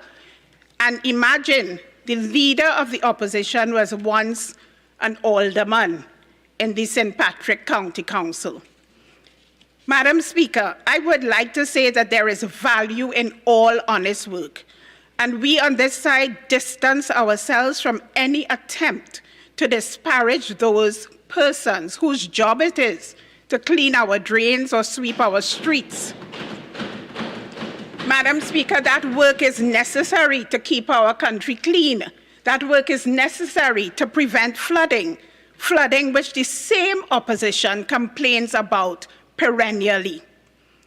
Madam Speaker, I wish to place on the public record the written comments of the chairman of the Sangre Grande Regional Corporation and the chief executive officer of the Cuba Tabaqui Talparo Regional Corporation.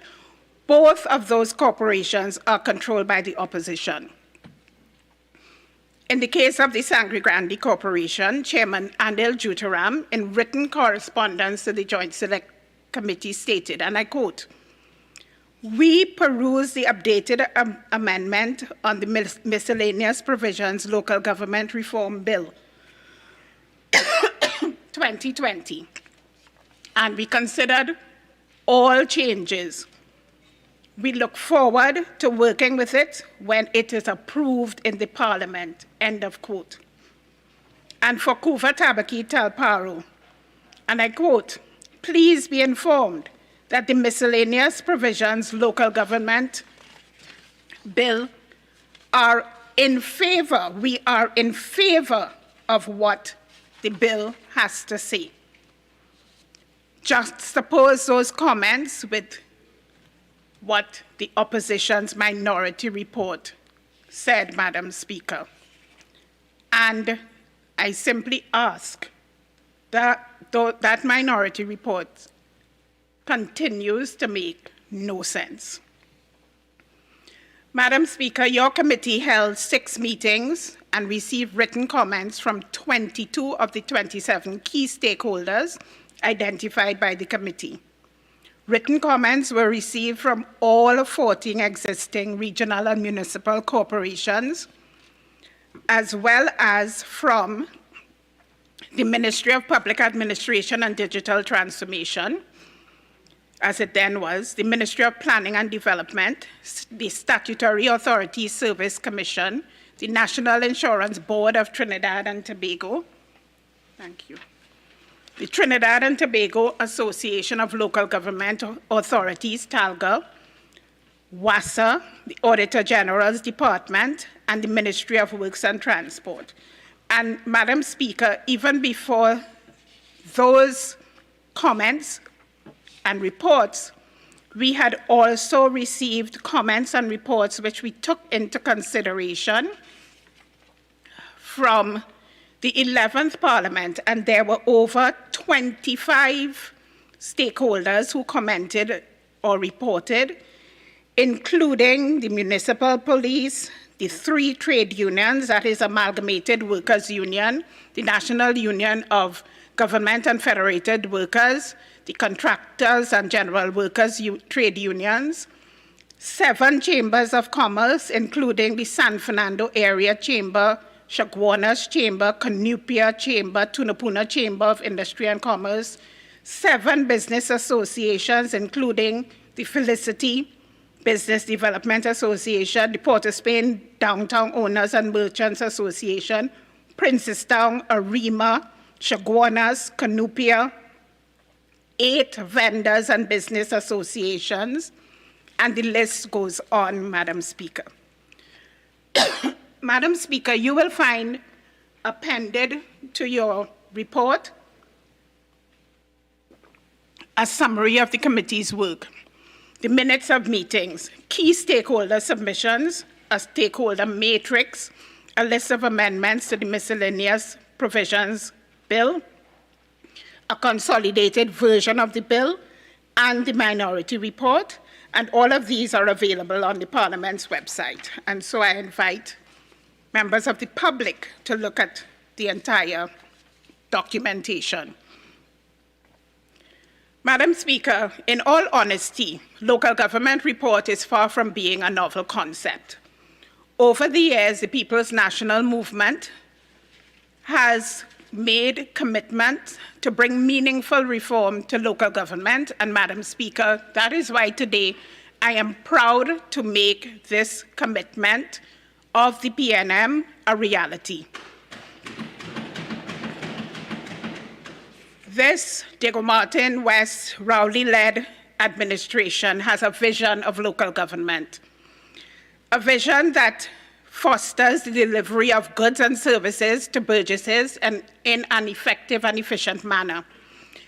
Madam Speaker, analyses have revealed that the major impediments affecting local government bodies include, but are not limited to, inadequate funding, inadequacy of the current legislation, sluggish administrative structure, unnecessary bureaucracy, lack of productivity, and interference and manipulation. I therefore crave your indulgence, Madam Speaker, and that of my honorable colleagues, to revisit several attempts at local government reform. Madam Speaker, the first attempt at local government reform began in 1927, and that act, the Division of Trinidad and Tobago Act, divided the island of Trinidad into 8 counties, which were further subdivided into wards. 2 decades later, in 1945, county councils were established, and that was 6 in Trinidad and 1 in Tobago, and that was based on the West Indian Royal Commission, known as the Moyne Commission. Madam Speaker, in 1965, the Sinanan Committee was appointed by Cabinet for the purpose of reappraising the existing system of local government in Trinidad and Tobago in the context of independence.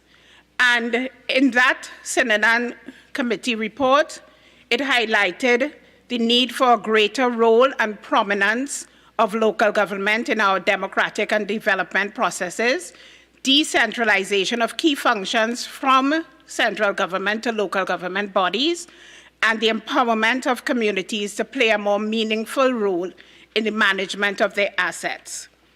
Madam Speaker, as a result of the Sinanan Committee's recommendations, the County Council Act number 25 of 1967 redefined the roles and functions and consolidated the executive positions of the 7 county councils. We did not stop there, Madam Speaker. In 1974, the Hugh Wooding Constitution Commission was appointed to examine constitutional reform at both the central and local government levels. The Commission made numerous far-reaching recommendations, such as the extension of local government boundaries, the expansion of local government bodies' functional base, and assigning local government bodies more authority with regard to the control of funds appropriated to local government by the Parliament.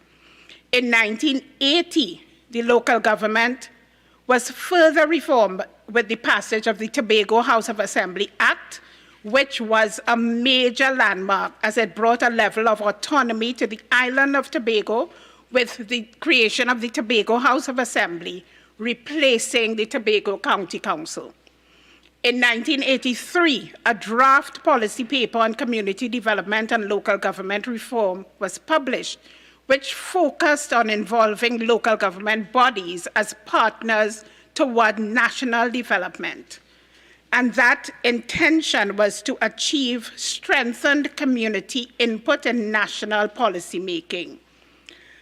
Madam Speaker, the continuity between this 1983 draft policy paper with its emphasis on community involvement in development and the Sinanan Committee report emphasized empowering communities. Thereafter, In 1989, a draft local government reform policy paper was published which addressed decentralization, regional administration and development, and it served as the groundwork for the Municipal Corporations Act 1990. The act was meant to drive the transformation of the local government bodies into autonomous, financially self-sufficient, efficient, and effective entities. The Municipal Corporation Act number 21 of 1990, proclaimed in 1991, consolidated all the available pieces of local government legislation, Madam Speaker. It created 2 cities, 3 boroughs, including the addition of the borough of Chaguanas, and 13 administrative regions. It also introduced the concept of corporate governance and extended local government's functions to include the raising of revenue and an enhanced role in public service delivery.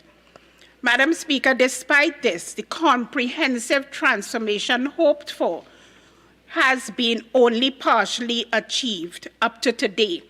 And so the following areas of concern still persist. And I will outline what these areas of concern are. The need to strengthen citizens' participation and understanding of local government issues. The fact that local government is heavily reliant on central government funding. The archaic corporate structure and establishment, including the governance structure of the councils, the absence of the required professional and administrative staff, the absence of sufficiently defined parameters for a mutually beneficial relationship between central and local government, service delivery that is not always in line with public expectations, the clear need to improve value for money offerings, the demarcation of municipal boundaries, and ambiguities in legislation. Madam Speaker, in 2002, as a consequence of these concerns, a series of public consultations was held throughout all municipalities, and these consultations would form the basis for various policy documents in the ensuing years. Thus, the draft white paper on local government reform 2006 was laid in the House of Representatives on May 26, 2006, and in the Senate on June 6, 2006. And this draft white paper emerged out of those 2002 public consultations. It contained policy proposals for the restructuring of the system of local government. In 2008, a green paper on the roles and responsibilities was produced. And in 2009, the draft white paper on local government reform was laid in the House of Representatives on July 3rd. And this paper represented a major shift in Trinidad and Tobago's local government systems. Its theme was embracing all local government reform in the context of the Vision 2020 charge towards sustainable local communities, robust participative democracy, and regional planning and development. Madam Speaker, despite all of this work, in 2010 there was a general election and a change in administration, and so that work stopped. However, in 2013, the draft white paper on local government transformation and modernization, which sought to introduce elements of proportional representation in the election of aldermen, was introduced, and that subsists today. Madam Speaker, the PNM, under the astute leadership of the member for Diego Martin West, prioritized one of its key manifesto promises in its 2015 election campaign, and after winning office, appointed the late Senator Franklin Kahn as Minister of Local Government to place the local government reform process at the forefront. And Madam Speaker, I pay tribute to that to the late Senator Franklin Khan at this time for the work that he did. And Madam Speaker, he went throughout the length and breadth of Trinidad to all municipal corporations, and he also went to Tobago for one consultation. I also pay tribute to Senator Saddam Hosein, a former mayor of the city of San Fernando, who took over that ministerial portfolio and continued to spearhead the reform process.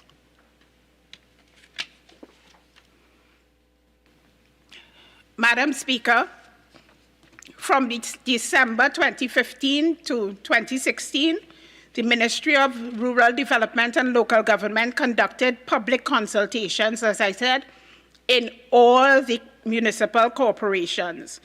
And Madam Speaker, these consultations assisted in informing the preparation of the 2016 draft policy on local government reform. In total, Madam Speaker, over 3,600 persons attended these consultations. Over 300 questions and comments were recorded, addressing issues ranging from human resource capacity, accountability, efficiency, and politics in terms of the resolution of conflicts.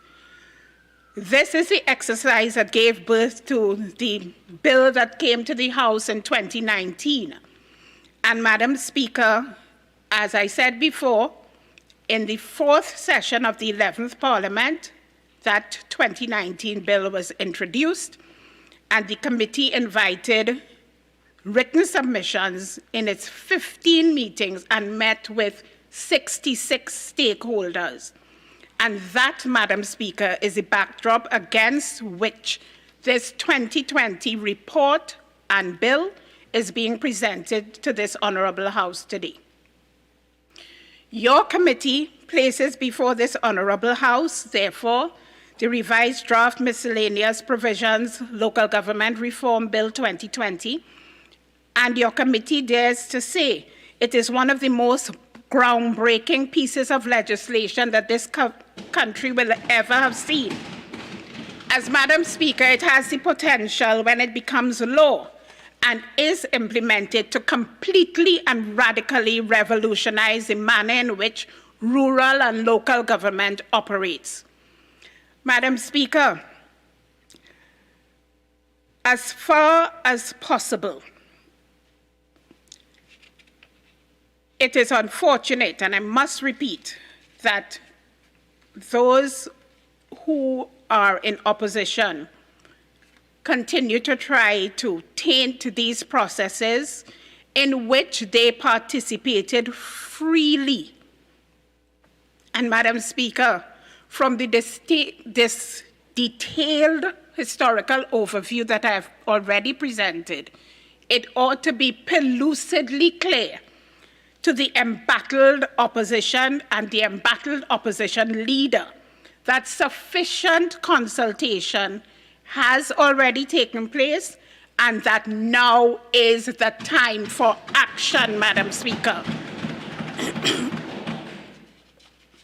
Madam Speaker, it is troubling that the opposition had every opportunity to come up with additional stakeholders whom they may have deemed necessary, or to even come up with additional ideas in relation to this bill. They did none of that, Madam Speaker, and then resorted to this nonsensical mantra of insufficient consultation. Madam Speaker, we reject that out of hand.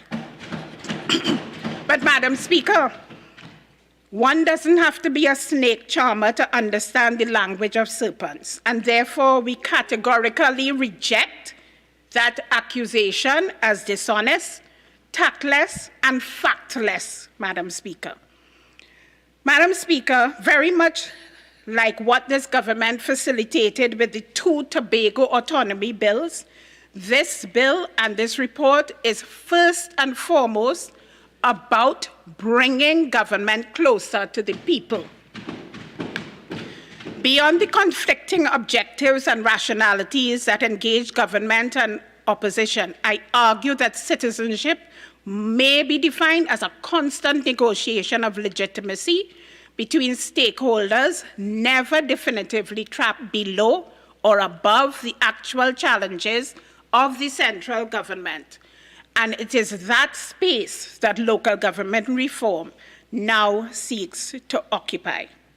Madam Speaker, allow me to point out from the report the critical features of this proposed legislation.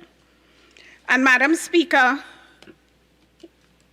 while not perfect, the existing functions of local government over the years have focused on several issues that have not brought everything to the fore and for the people of Trinidad and Tobago.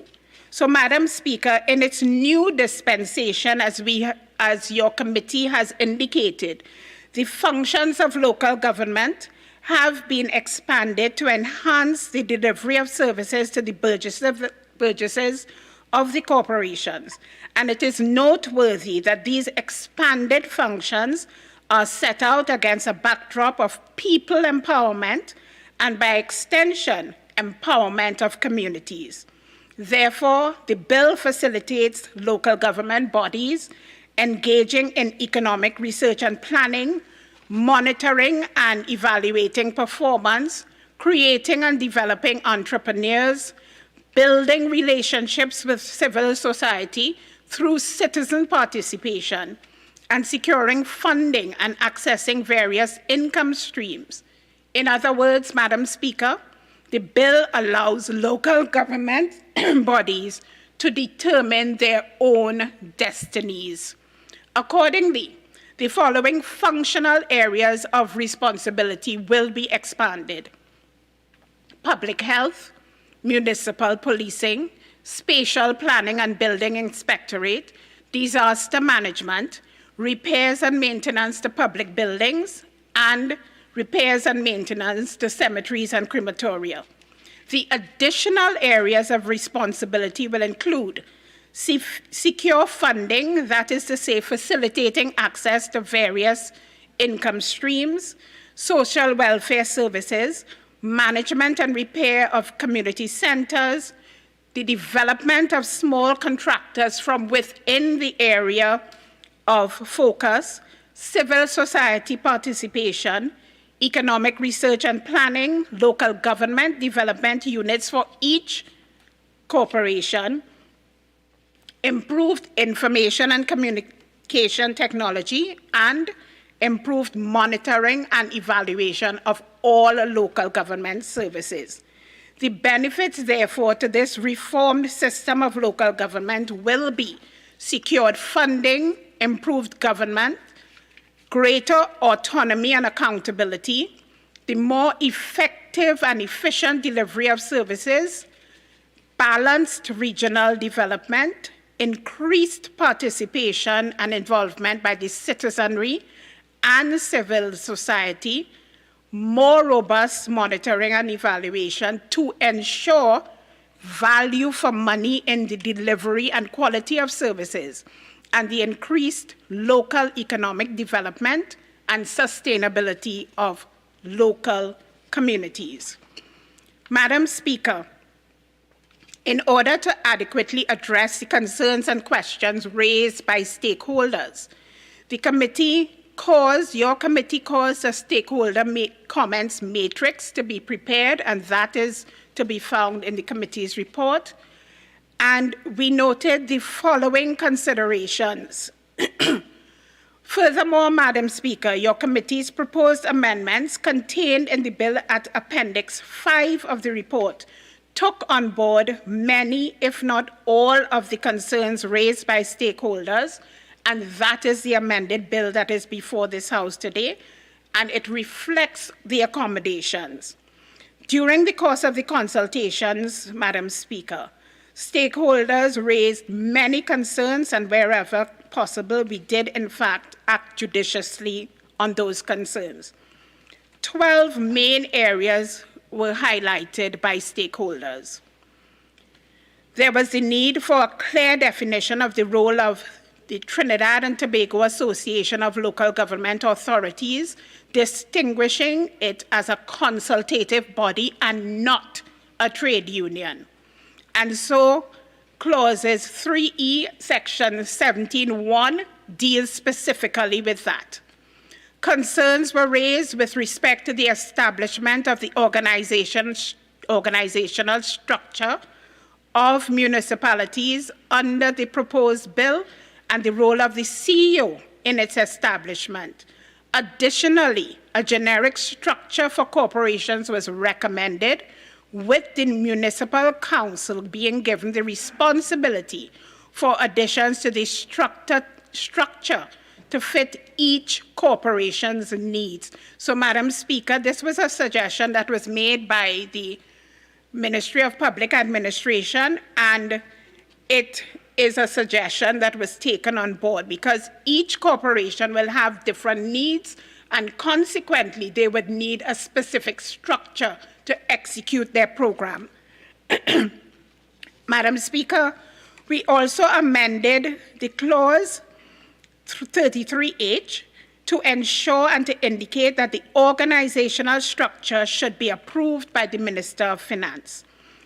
At clause 3Q, section 35H, new subsection 2, there was a suggestion to rephrase the term local cultural event to reflect the term used in 35HA as local cultural community events to ensure consistency throughout the document, and the committee agreed to make that amendment.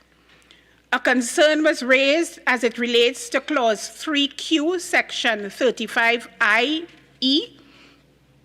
which looks at transferring responsibility for maintaining main and major roads from the Ministry of Works and Transport to local government.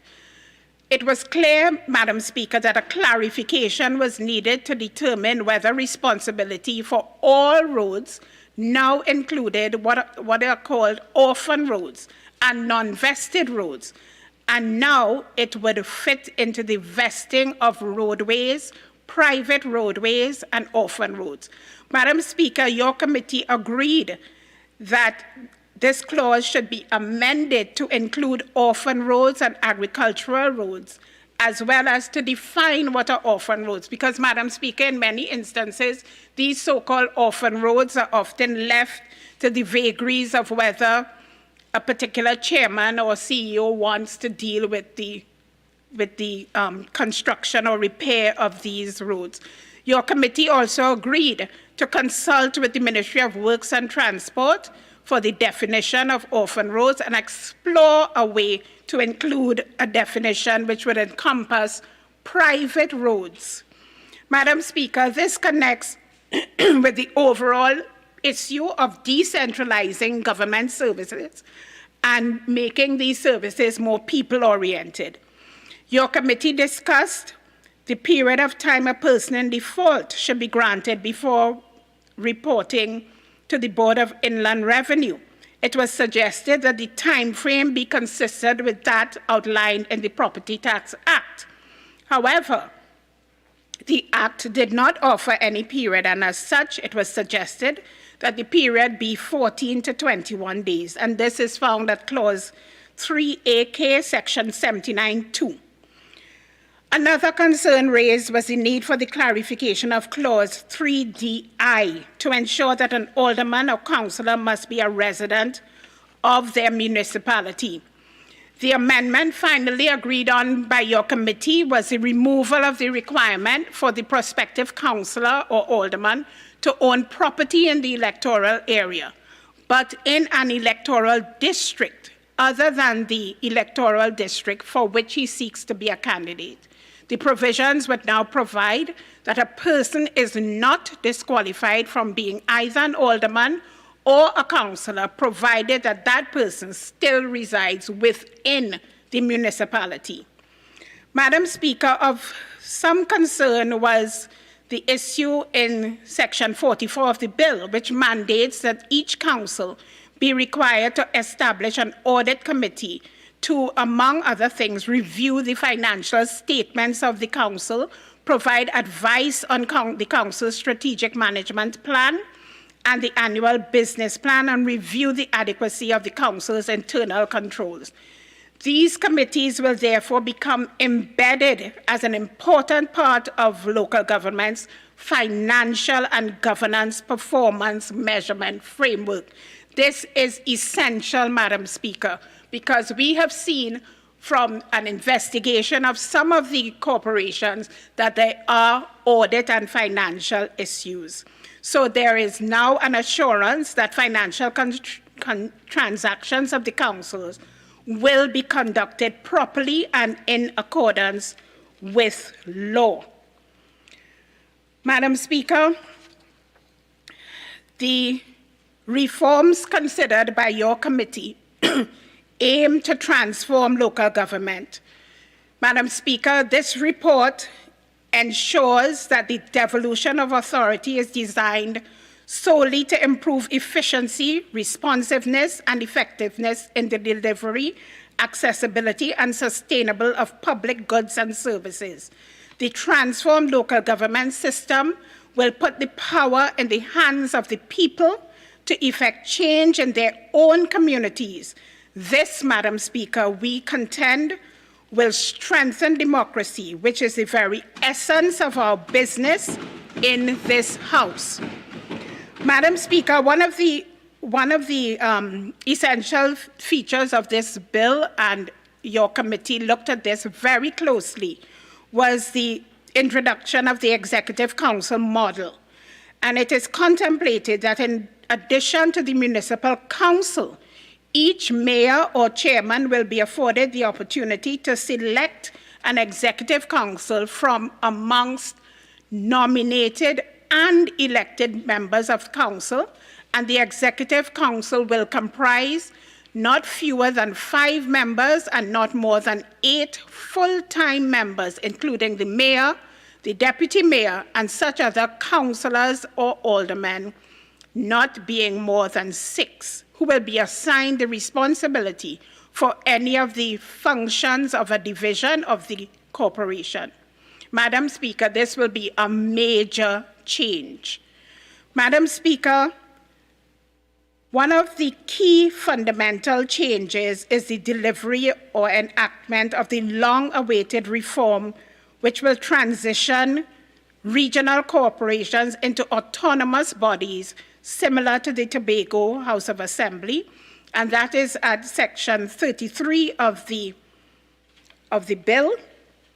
And we're contending, your committee contends, that this decentralization will strengthen the principles of transparency and accountability, and these corporations will now report directly to the Ministry of Finance.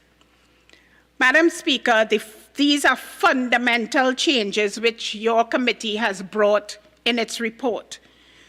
The fundamental changes with a key focus on decentralization, reform of the local government system totally, and your committee is of the firm view that this is the fostering of fresh thinking on how to best implement this process.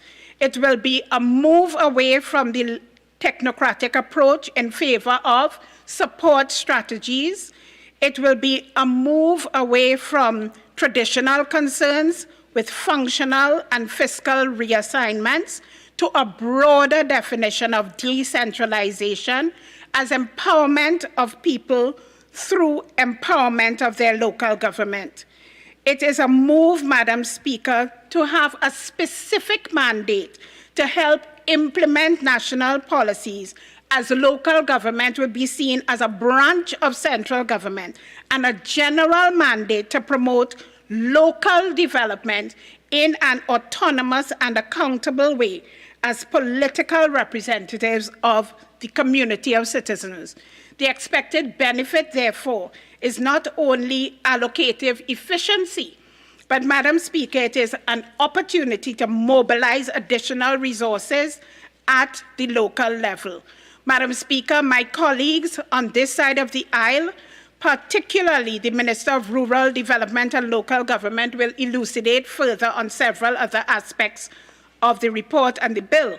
But, Madam Speaker, local government authorities face challenges in the delivery of goods and services, and what your committee has recognized is that it is now the time to ensure that major obstacles such as inadequate funding, inefficient administrative structure, which have hindered the progress of the local government, are removed, and we move to a position where local government is at the forefront, and communities and politicians who are elected to serve in these municipalities, in fact, do what they have been tasked to do and can achieve success at all levels of these communities, Madam Speaker. Madam Speaker, today we have come here, your committee is mandated, and your committee's report is intended to strengthen our local government system and bring some relief to the various challenges that local government and the people of Trinidad and Tobago in these municipalities have faced. Madam Speaker, I take this opportunity to thank and place on record your committee's thanks for the scores of submissions, inputs, contributions, guidance, and suggestions we received, both in the 11th and in this 12th Parliament. Those contributions, whether we agreed with them or not, have helped to ensure that we, as a committee, produced a bill that places local government where it rightly belongs. And, Madam Speaker, that is at the center of people's development and at the center of the community's development. Madam Speaker, so fundamental are the changes proffered in this bill that it is reasonable to describe this parliamentary exercise as giving local government a propeller into the future. Madam Speaker, the devolution of authority will transform the landscape of local government. Madam Speaker, your committee conducted its work in a spirit of camaraderie, collegiality, and cooperation. No view was silenced, and where there were differing views, Madam Speaker, members agreed to respectfully disagree. That notwithstanding, Madam Speaker, I again note the minority report, and suffice it to say, Madam Speaker, that it is unclear as to the justification for the points of departure. But, Madam Speaker, enough said on that. Madam Speaker, my colleagues on this side wish to place on record that we commend this report to the House. We also wish to indicate that today we in the PNM fulfill yet another one of our campaign promises to the people of Trinidad and Tobago and continue the work of building a new society according to the member for Diego Martin West, the political leader of the PNM, and the Prime Minister of Trinidad and Tobago. This Rowley government has done the work that it was elected to do, and Madam Speaker, I commit the committee's report to this House. I thank you, and I beg to move.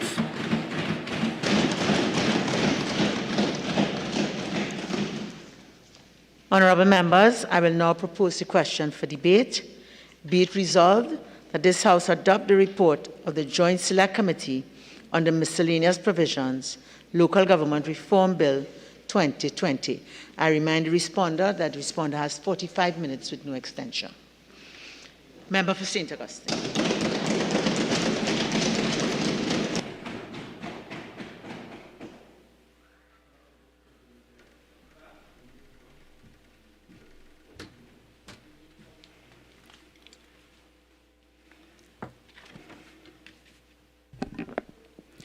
Madam Speaker, I want to thank you for recognizing me, the leader of the opposition's response to this debate on the Joint Select Committee report on the miscellaneous provisions of local government bill before us. Madam Speaker, Trinidad and Tobago could tell when a local government election is due, because it is the only time that the PNM pays any attention to local government. Outside of that, it is mamagai and neglect. And I do agree that the government has met its mandate for local government reform if its mandate is to mamagai the population, because that is what the government has been doing when it comes to local government. Madam Speaker, the mover of the motion mentioned gave a history in terms of major reforms of local government legislation in Trinidad and Tobago. But I want to put on the record that the major reforms in local government in this country was never done by the PNM government. Successive governments failed. In 1990 and 1992, in 1986, the PNM was not the mover of those major legislations. In 2013, when proportional representation was introduced for the first time, it was done by a Kamla Prasad Bisesa government. And in addition to that, it is not only legislative changes. In 2010 to 2015, the government of Kamla Prasad Bisesa had an all-government approach to local government empowerment. And it was the first time corporations, councillors had offices, had secretaries. They had VAT exemptions for their vehicles. Today, councillors are being evicted from their offices because they can't pay the rent because of government's lack of releasing funds. So while the members on the other side will talk about their white paper in 2006, the green paper in 2008, the draft white paper in 2009. The question to you, all those talks and consultations and writing of papers, it resulted to zero because you paid no focus on local government. The member for Aruka Maloney, in moving the motion, referred to the minority report in which the opposition stated it will not support property tax at this time. Madam Speaker, this bill is one of the tools that this government appears to want to use to implement the dreaded property tax. And we in the opposition maintain that we will not support any measures to bring any new taxes, to bring property tax at all to the population in this time when people are recovering from the hardships of the COVID pandemic, and many are still jobless. Madam Speaker, the member for Maloney also tried to suggest that opposition members was relegating local government bodies to dealing with rats and garbage alone. But the truth is that regional corporations have been saddled with an influx of rodents thanks to this PNM government. They have been saddled with garbage pileups and box drains collapsing because of the neglect of this government.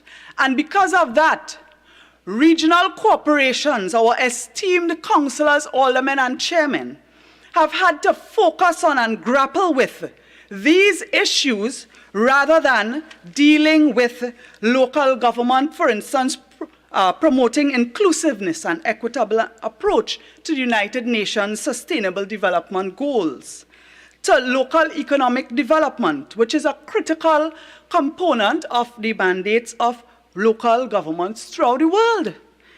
The fact that the government has allowed roads in this country to get so bad that an ambulance trying to reach a home on fire in Princestown could not reach and 2 persons died, much less for access to, for instance, local tourism sites, points out how local government is being impacted by the absolute neglect of this government.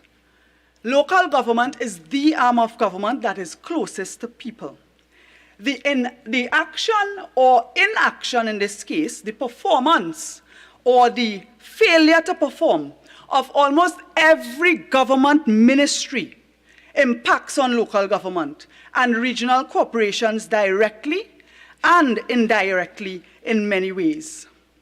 So while this 327-page Joint Select Committee report, as well as the miscellaneous bill, makes a demand for certain measures and amends acts that primarily fall under various ministries.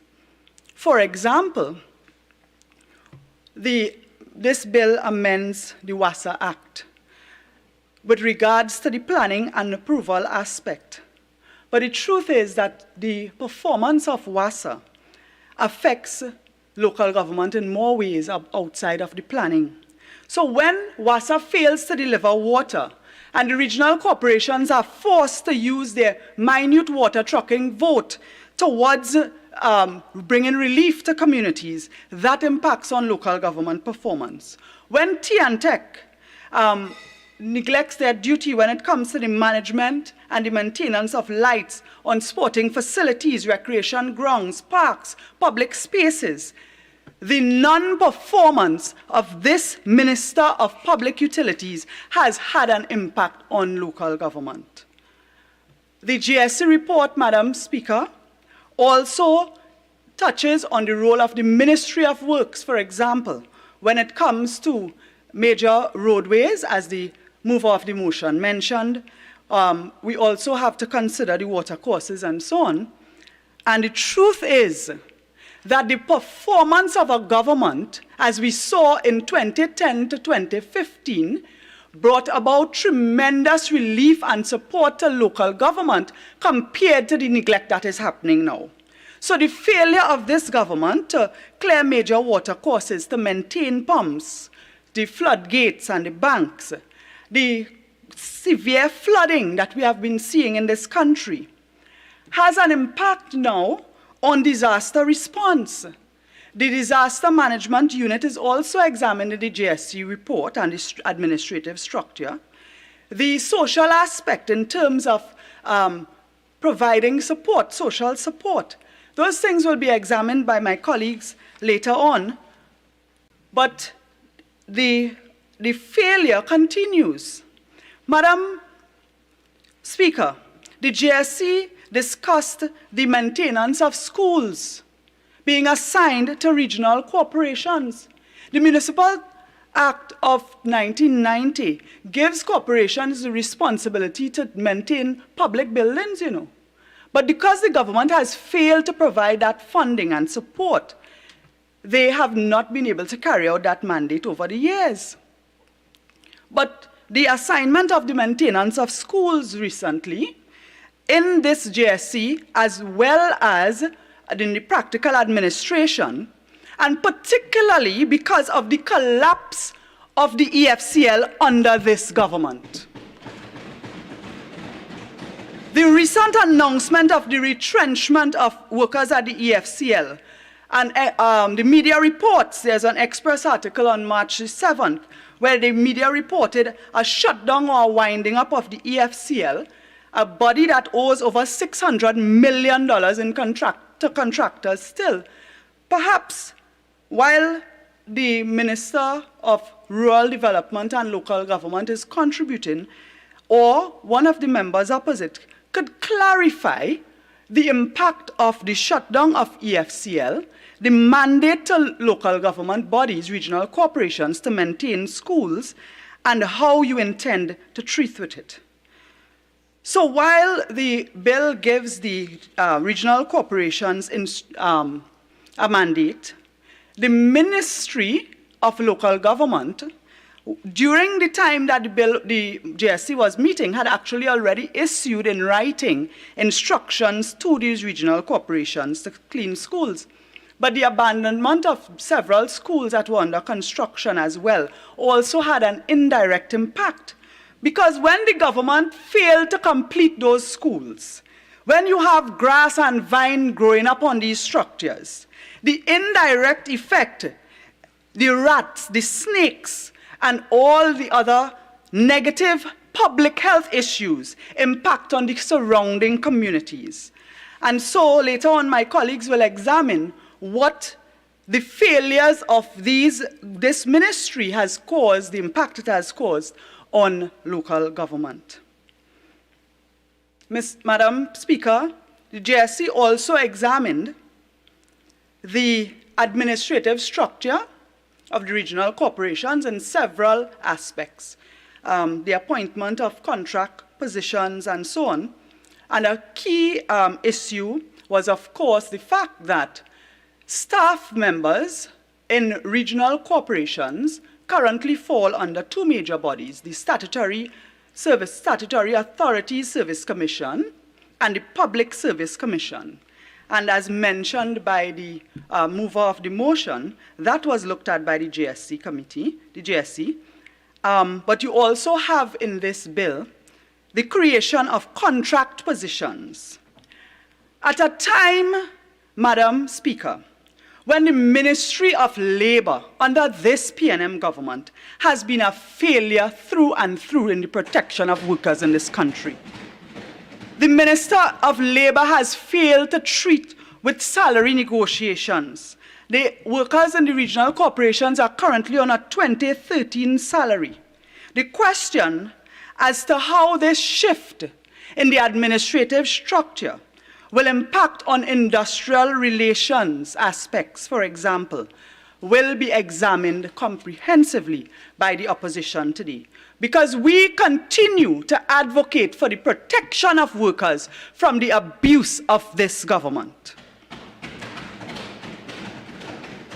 Madam Speaker, the member for Aruka Maloney, in piloting this bill, spoke to the point of orphaned roads. Orphaned roads has been an issue, and I am happy that she expressed her appreciation of the impact orphaned roads and orphaned infrastructure has on regional corporations.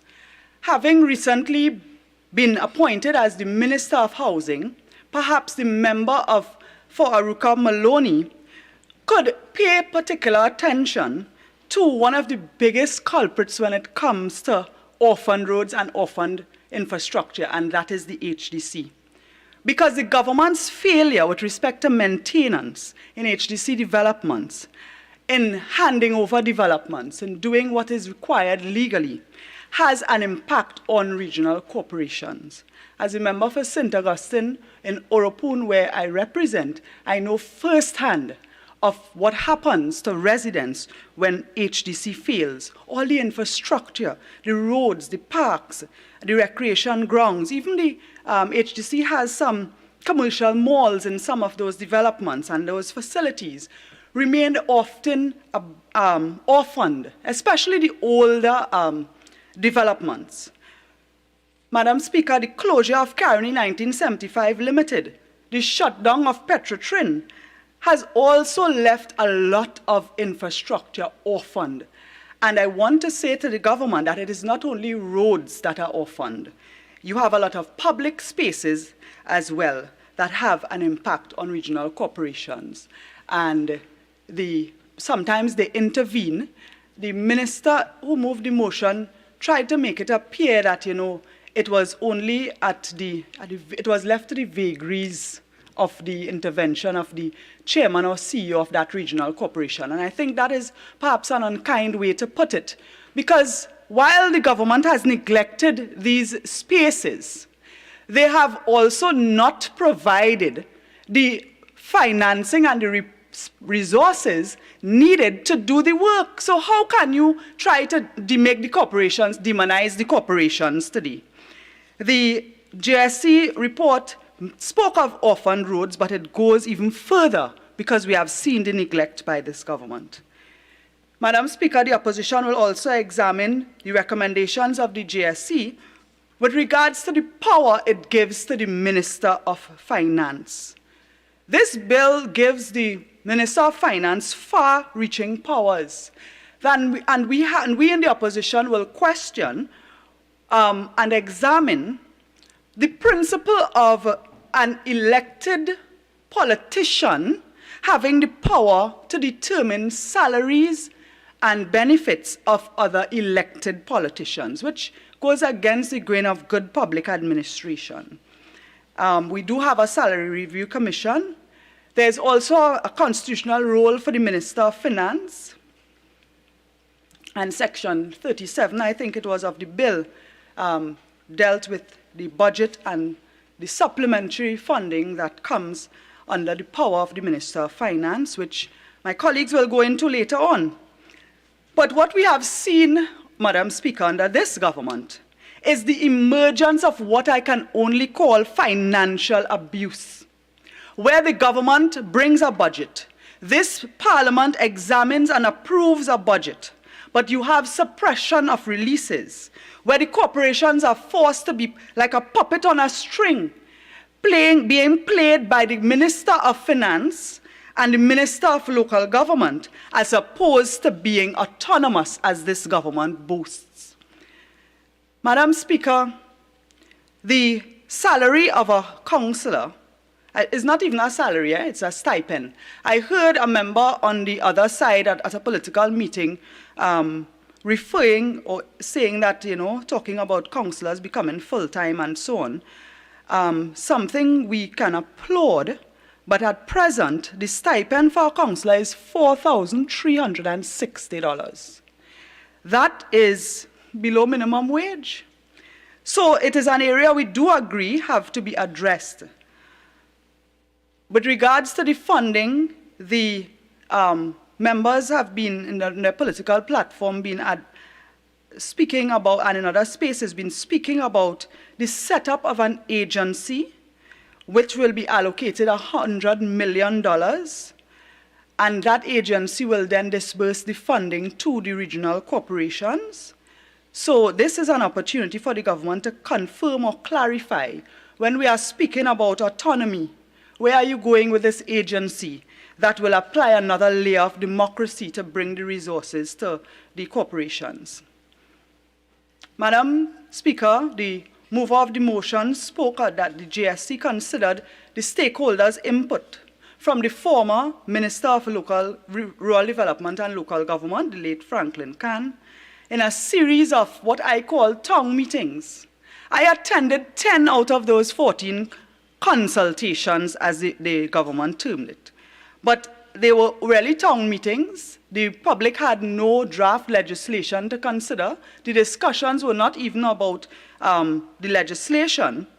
And my colleagues will look at the the stakeholder engagements utilized in the JSC and the conduct of what this government calls consultations, because they boast, and they boast of their consultations, they condemn us. But the truth is that these consultations were town meetings, they were political meetings. And in those meetings, the minister at the time promised certain aspects of social welfare, for instance, support for disaster units, food cards, grant for the poor and the vulnerable to be dealt with by local government. So whereas the utterances made on those, I have to call them political platforms, have not become a reality, the truth is that you call them consultations, but stakeholders really did not have an input on legislation. Madam Speaker, the failure of Ministry of Community Development that deals with the National Self-Help Commission, that has responsibilities when it comes to responding to disaster, also has an impact on what is discussed in the JSC in terms of the new responsibilities and structure of the disaster management units. What will be the impact going forward? So this government has, this House has to deliberate today on the JSC report, but it must also examine the contravention of the principles and standards in local government. The failure to provide responsive, responsible, and accountable local government. The failure to adhere to democratic principles, the need for citizens to have sufficient knowledge and understanding of their rights and entitlements, the failure of the government to adopt good governance. And, you know, there have been instances now internationally where, I think it was in South Africa in 2021, a regional corporation was taken to court in April of 2021. The South African High Court ordered a national government to intervene in the affairs of a municipality for the first time. And this intervention, Madam Speaker, was as a result of an ongoing financial and service delivery crisis in the Lekwa local municipality in Mpumalanga in South Africa. We in Trinidad and Tobago have to take this most explicit lesson that has been learned, in that where municipalities fail to heed the call of their communities and provinces fail to act in addressing municipal dysfunctionality in a timely and appropriate manner, the courts can now have recourse. And because of the failure of this government to provide the corporations with the resources to carry out their legal mandate, they open the regional corporations up to intervention by the court. So it's a very serious thing. Madam Speaker, the government has spoken about, in the GSC report, about existing policies.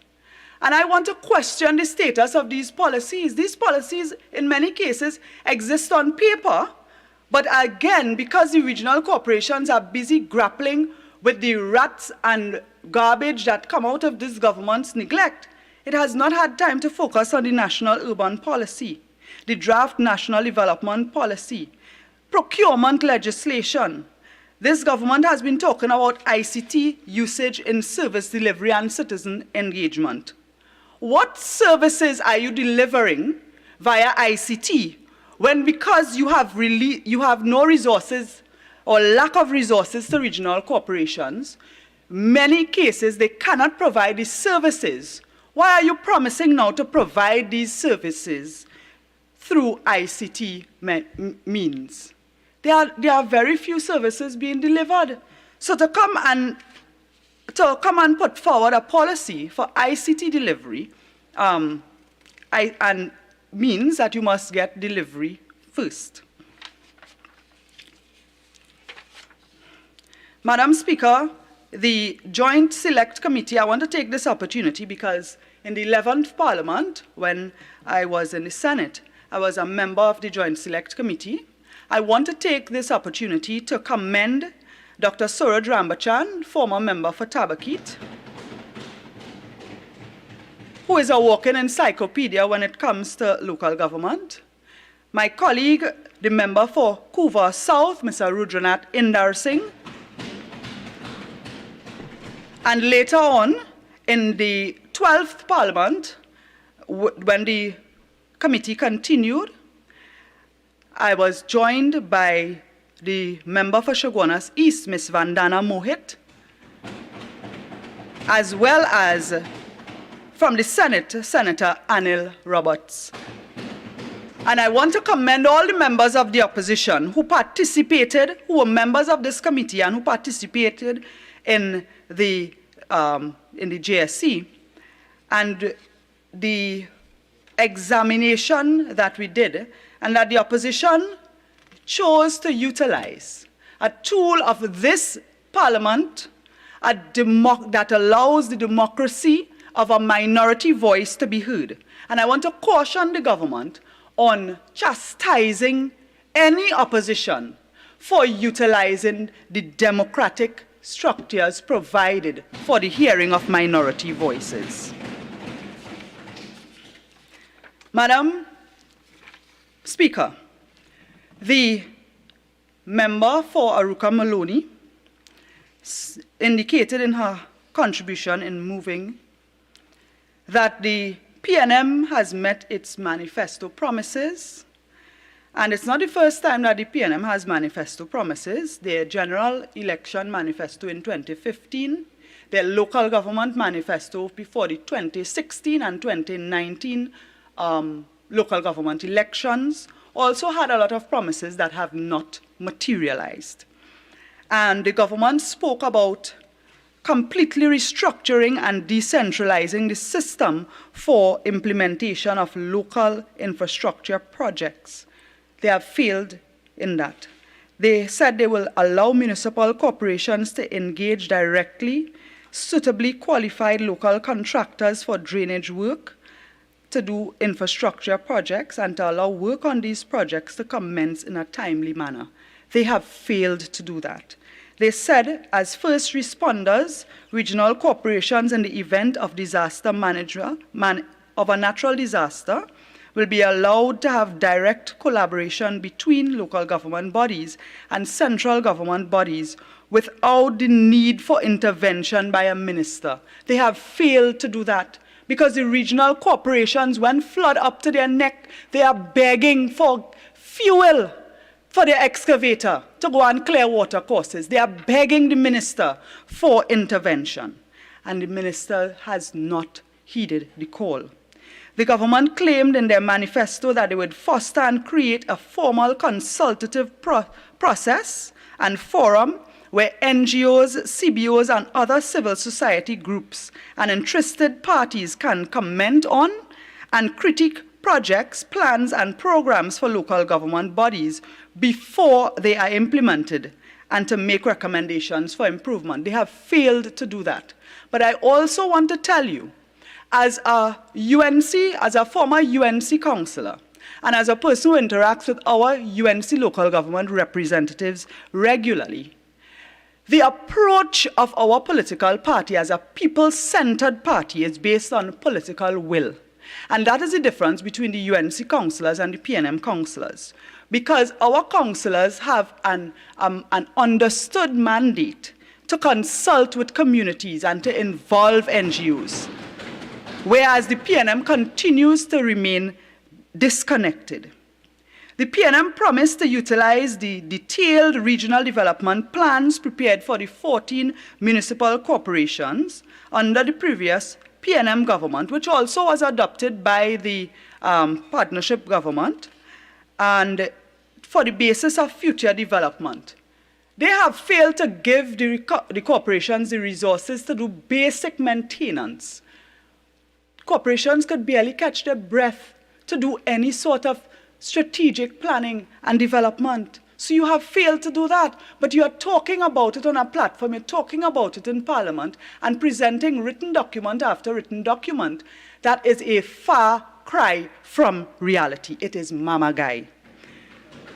The government, in its manifesto, said they will amend the relevant revenue and taxation laws to allow local government bodies to retain certain members, I've given you a lot of leeway. Remember, what we're debating is the report. Yes. Okay, so if you could tie up what you're saying into the report, because you're dealing with a manifesto and so on, tie that up into the report, because this is what we're debating. All right, Certainly. please. Certainly. Thank you very much, Madam Speaker. One of the manifesto recommendations had to do with property tax, and that was dealt with by the Joint Select Committee.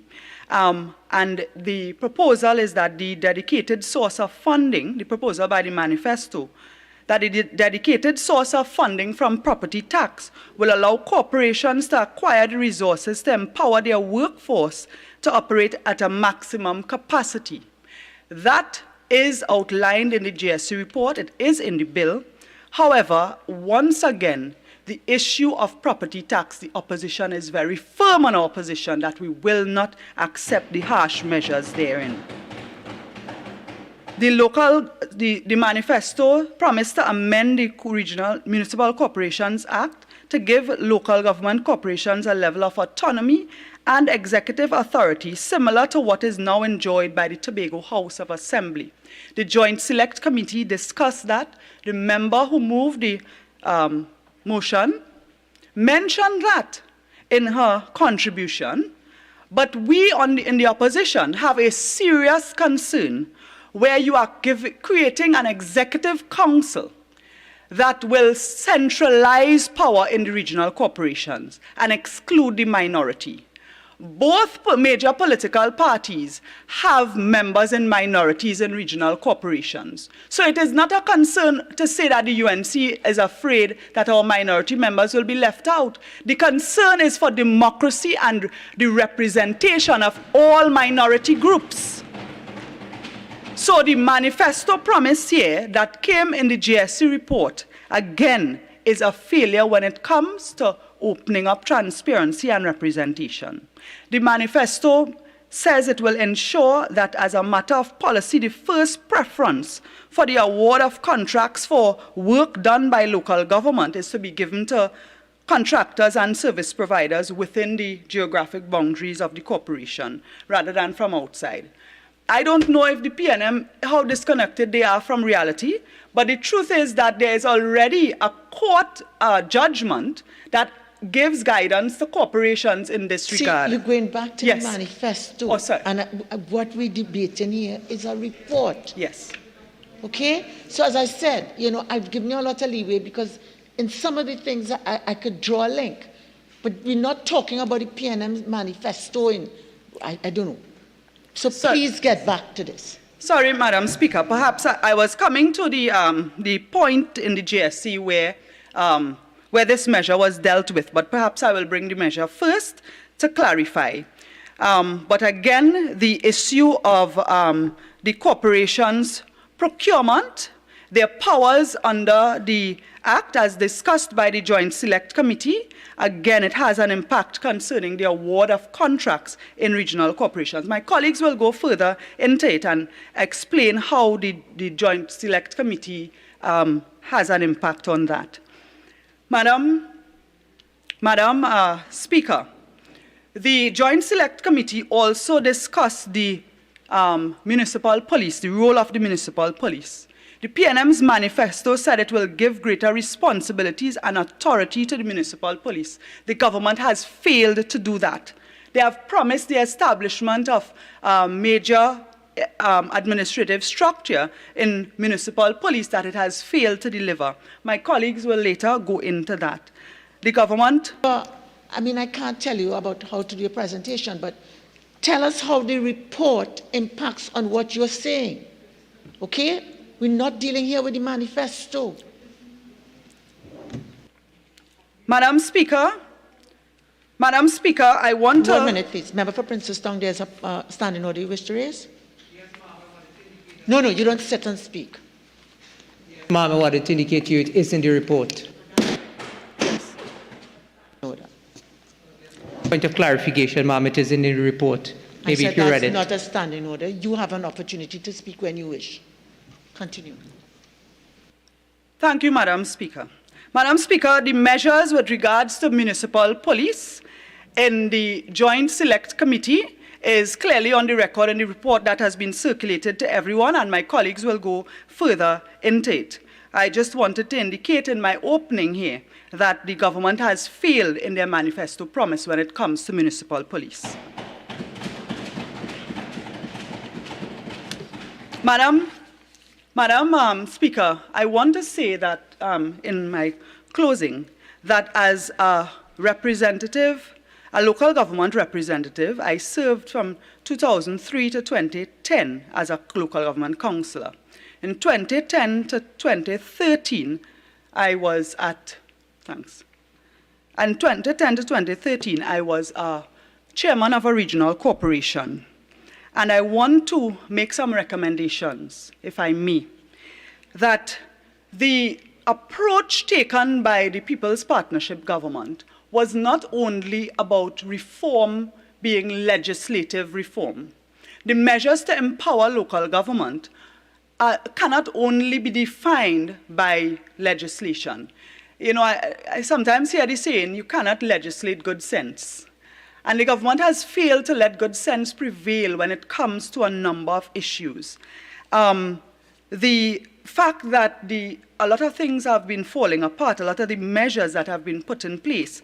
I mentioned before the fact that the state paid offices of local government councillors. that were brought in by as a policy. It didn't take legislation as a policy by the partnership government, has been falling apart because the government has not been paying. And that has an impact. We talk about deepening democracy, the member for Maloney moving the motion, deepening democracy and empowering representation. That has an impact. The government has not dealt with the renewal of the provision brought by the People's Partnership for the exemption of VAT on vehicles for councillors, and vehicles is a critical part of councillors' functions. The devolution of authority and resources that is mentioned in the Joint Select Committee that the member for Maloney spoke about within national policy guidelines from central government ministries, such as for community development, for housing, social welfare, sports, planning, and the environment. And when it comes to equitable financial allocations to these regions, we are talking about asking corporations to adopt orphan spaces. Have we done an assessment of the work required, the needs assessments of these corporations, or are we just going to continue to give them money by VAPs? Are we going to keep them as puppets on a string of the government? The approach of the People's Partnership when it came to collaborative government procedures has to be something that becomes a norm alongside the measures that the government is putting forward in this bill that were considered by the GSC. The regional coordination was dealt with in the GSC as well.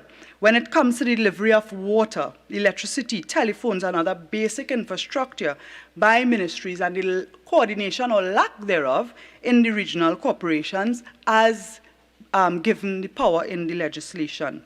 Community-based security and rehabilitation arrangements, expanded responsibility and increased compensation for local government representatives. These things were done under the People's Partnership government in terms of as a policy. So I'm saying it takes more than just legislation to establish mechanisms to ensure high performance and accountability, something that the PNM has failed to do today. In terms of money for development, in terms of money allocated for budget and through special purpose companies, and a further $520 million was actually allocated for the development of roads and bridges and so on through special purpose companies. Some of them do fall under the Ministry of Local Government. Not all of it will be captured by this particular GSC, but in the People's Partnership term, through the use of all of these mechanisms, we were able to construct 1,150 local roads. And this is just up to 2013. The data I have is from the period in which I was a chairman, from 2010 to 2013. So true for the entire term of the partnership, it would have been much more. You had 34.7 kilometers of box drains being completed, to the extent that the PNM has been trying to demonize the UNC for performance by calling us the box drain governments. Today, all the box drains are collapsing and you're doing nothing. The government, at that time, was regional corporations, at that time, through the Ministry of Local Government, was able to start and complete 31 pavilions. The construction of 60 bridges. Today, bridges are collapsing. I see my colleague for Tabakit protesting with us, supporting residents who are protesting in Tabakit for wooden bridges that are falling down. We had 969 projects completed by regional corporations, including road and drains under development programs. We had 145 litter wardens who were recruited, trained, and appointed under the People's Partnership government. This government fired the litter wardens, left the corporations to fend for themselves. And you have garbage piling up now, and they're asking about why regional corporations are being called to deal with garbage. The local government is not just about roads and drains. The partnership government, the Ministry of Local Government, gave 50 scholarships for public health, which was awarded to employees of local government to train as public health inspectors. So, Madam Speaker, it is clear that this government does not care about local government until it is a local government election. It is clear that the abuse is the mama guy, and we must reject that. The government has come here today, and I feel as though they are continuing with a sort of manipulation of the people. When they talk about promoting reform, they are talking about a lot of things that are not a reality, and they are, in the meanwhile, continuing in their abusive ways. There's some kind of, you're seeing elements of gaslighting and so on in there, and I condemn that. The bill has to have more substantive changes in terms of being connected to the reality of what is going on the ground in local government. The bill does not comprehensively address the promises by the government and the meaningful changes to deal with real issues. The government, in my view, has also put forward proposals to remove and dismantle the Ministry of Local Government and Rural Development. So pretty soon, the regional corporations will fall under the Minister of Finance. Again, he has some far-reaching powers in this bill that we have to examine. And the minister, well, the newly appointed Minister of Local Government and Regional and Rural Development will no longer be the Minister of Local Government. That person will now be the Minister of Rural Development only. And we have to consider that when we consider the measures put forward here. Madam Speaker, I want to put on record that the UNC recognizes the role of local government in contributing to the national economy. We recognize the role of local government in bringing governance closer to the people. And we must not fall in the trap of taking the mama guy and the political platform talk from the PNM, because in the regional corporations and on the ground, what happens there that is the truth. And the moment you step out of your door, you talk about local government. Fancy words and pocket squares do not fill potholes. You need real action.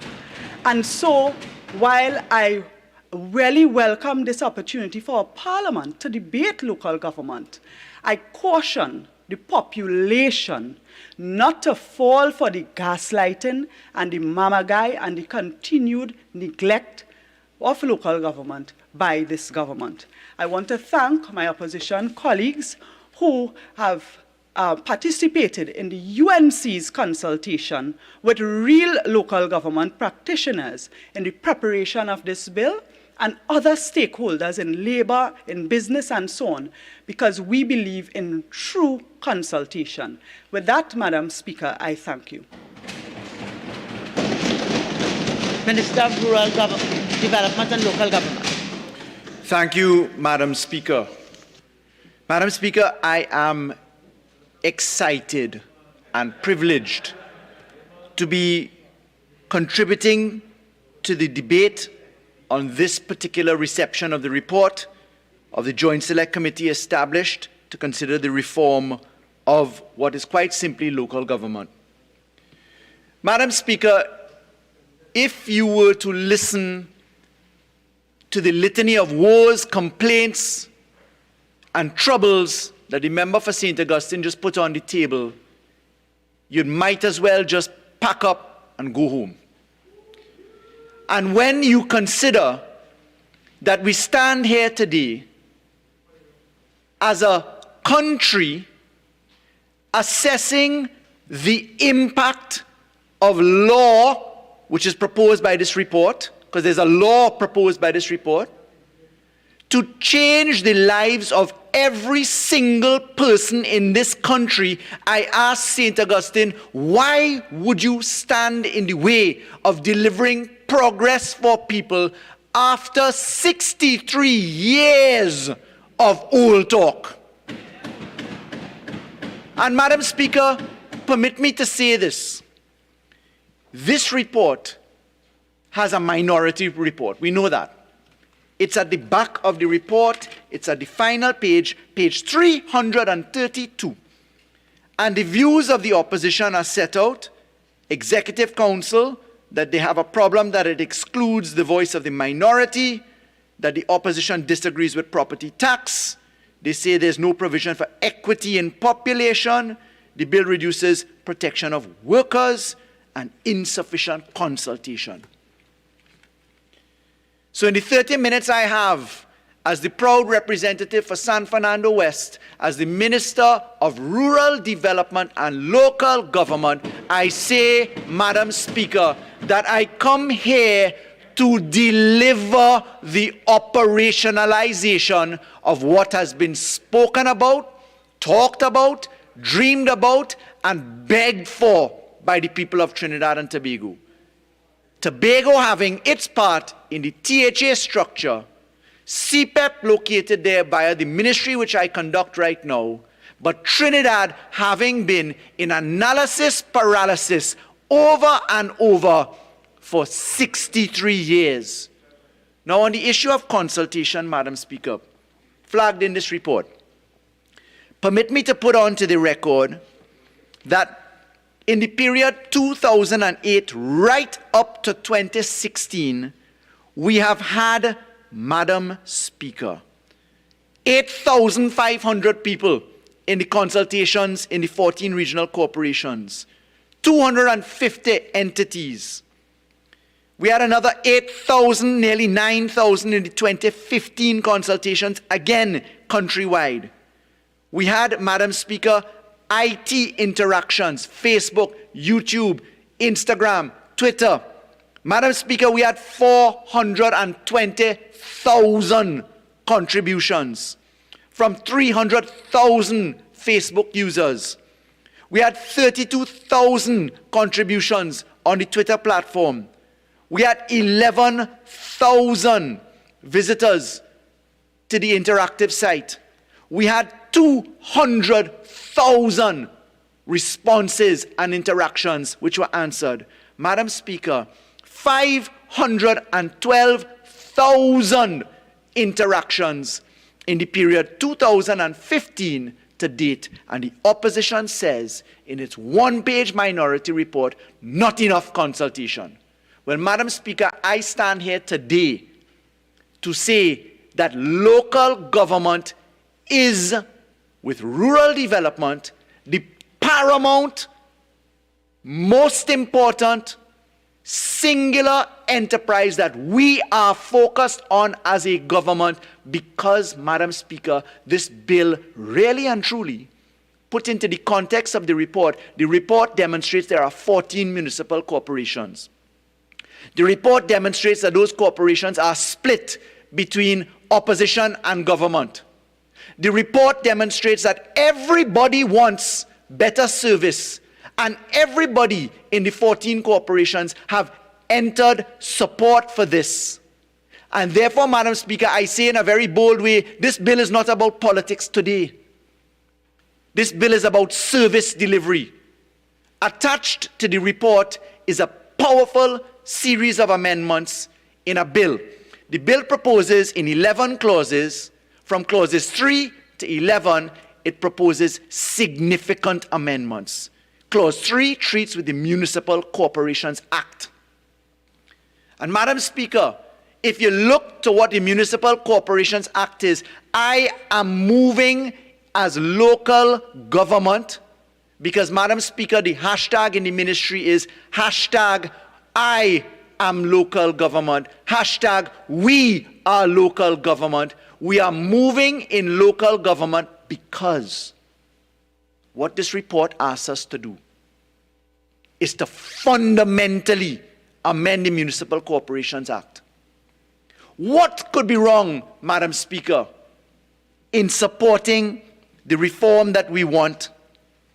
Because, Madam Speaker, if we give greater power, which is what Clause 3 does in the report of the legislation, if we give greater power to local government by creating a municipal council and an executive council, which I'll explain in a moment, It means that we give the people greater power by greater service because they are giving their representatives greater power. And the government stands, Madam Speaker, in the delivery of its enterprise to say that a municipal council where councillors elected, aldermen appointed, become full-time members of the municipal corporations, not part-time members as they are paid an honorarium or a pittance salary where they have to go and look for a job outside and part-time work to work on the inside. No, we say that the municipal councillors, elected and appointed as they are, will come into an executive council. What is a municipal council, Madam Speaker? Let me put it simple for people. That's like your parliament. The parliament that is being created, as the report recommends, Section 33B, the new 33B in the Municipal Corporations Act, the new Clause 3 that we're looking at, Madam Speaker, that's to create a parliament. That's the equivalent.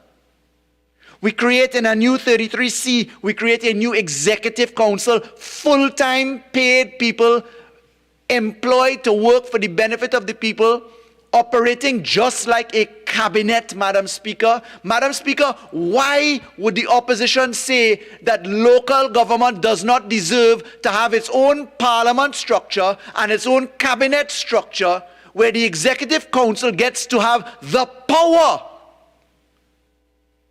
to deliver relief? Is that not good enough for the member for St. Augustine? Well, we say on behalf of the people of every opposition municipal corporation and every government municipal corporation, they deserve power, and we will deliver it, Madam Speaker, by the legislation we come that is recommended by this report.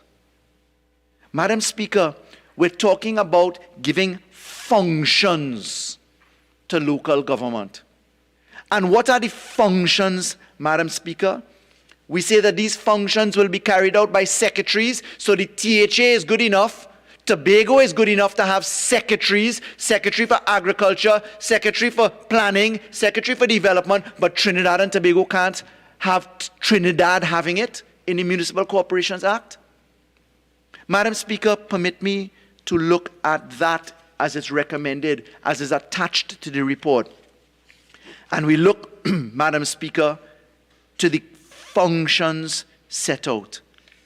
We say that these functions are to solve a serious problem. Madam Speaker, chairman after chairman will tell you that one of the problems in local government is that the mayor comes in, the council comes in, and the CEO stands apart. And if the CEO and you don't get along, you can't function. We now propose, just like the Constitution says in Section 85, we now propose, Madam Speaker, inside of this legislation, that the CEO has to take the directions of the council. We now say that there's collective responsibility, just like Section 75 of the Constitution says. And what does that mean for the people of Trinidad and Tobago? Paying attention here, we say local government has to be elevated in terms of power and management similar to central government. Madam Speaker, do you know that in Jamaica, a similar exercise such as this resulted in financial problems in the local government structure in Jamaica, going from 70%, 80% subsidy in Jamaica down to 50%, because when they gave the power to local government to manage its taxes, to manage its revenue, to manage its expenditure, to manage its workforce, it resulted in a drop down to less than 40%. Madam Speaker, you heard St. Augustine describe about money woes and about rats and about roads falling apart. Madam Speaker, ask anybody in this country. Local government has 80% of the road network. Local government, Madam Speaker, has... Madam Speaker, I am moving from a ministry that had 1,900 employees, Madam Speaker, to 14 regional corporations, 2 statutory bodies, a ministry, and it equals to nearly 30,000 people. Madam Speaker, moving from a ministry taking away fees and allocations of roughly $150 million to a ministry of several $billion. But what does that matter to the people of Trinidad and Tobago if the money leaking through the system? If contracts cannot be supervised, if employees cannot be put to work? Madam Speaker, let's talk to the people of Trinidad through you in the context of this report, in the context of the legislation here. Ask the average citizen in Trinidad and Tobago if they think that the city corporation or municipal corporation workers are working in the best way possible, hard-working people, or if we all know CPEP working where URP is supposed to work, URP working where council is supposed to work, CPEP working where council is supposed to work, so who cutting your grass? Madam Speaker, let me correct the record. The PNM in opposition 2010 to 2015 never complained about the delivery of drainage through box drains or about recreational parks and development. We complained about the corruption in the delivery of that, Madam Speaker. And it is by no mistake that I take the experience of my last portfolio and having passed the laws that happened to follow the money and deal with corruption in local government. Because, Madam Speaker, every dollar that we save, every bit of expenditure that we manage, we get to bring better services, Madam Speaker. So for the person who lives next door, as my constituency, as a member of Parliament, each of us here standing, in my constituency, Madam Speaker, I can tell you it is unacceptable to have grass 13 and 14 feet high. And Madam Speaker, I say that in the context of this report. Because in allowing an executive council to go to work, in allowing a corporation to go to work, and in giving it the power, Madam Speaker, to collect revenue. Madam Speaker, I've said this before for people who are a little bit older and now for young people. There was a famous guy in Trinidad called Max Senhouse who used to say when he was selling things, we need the money.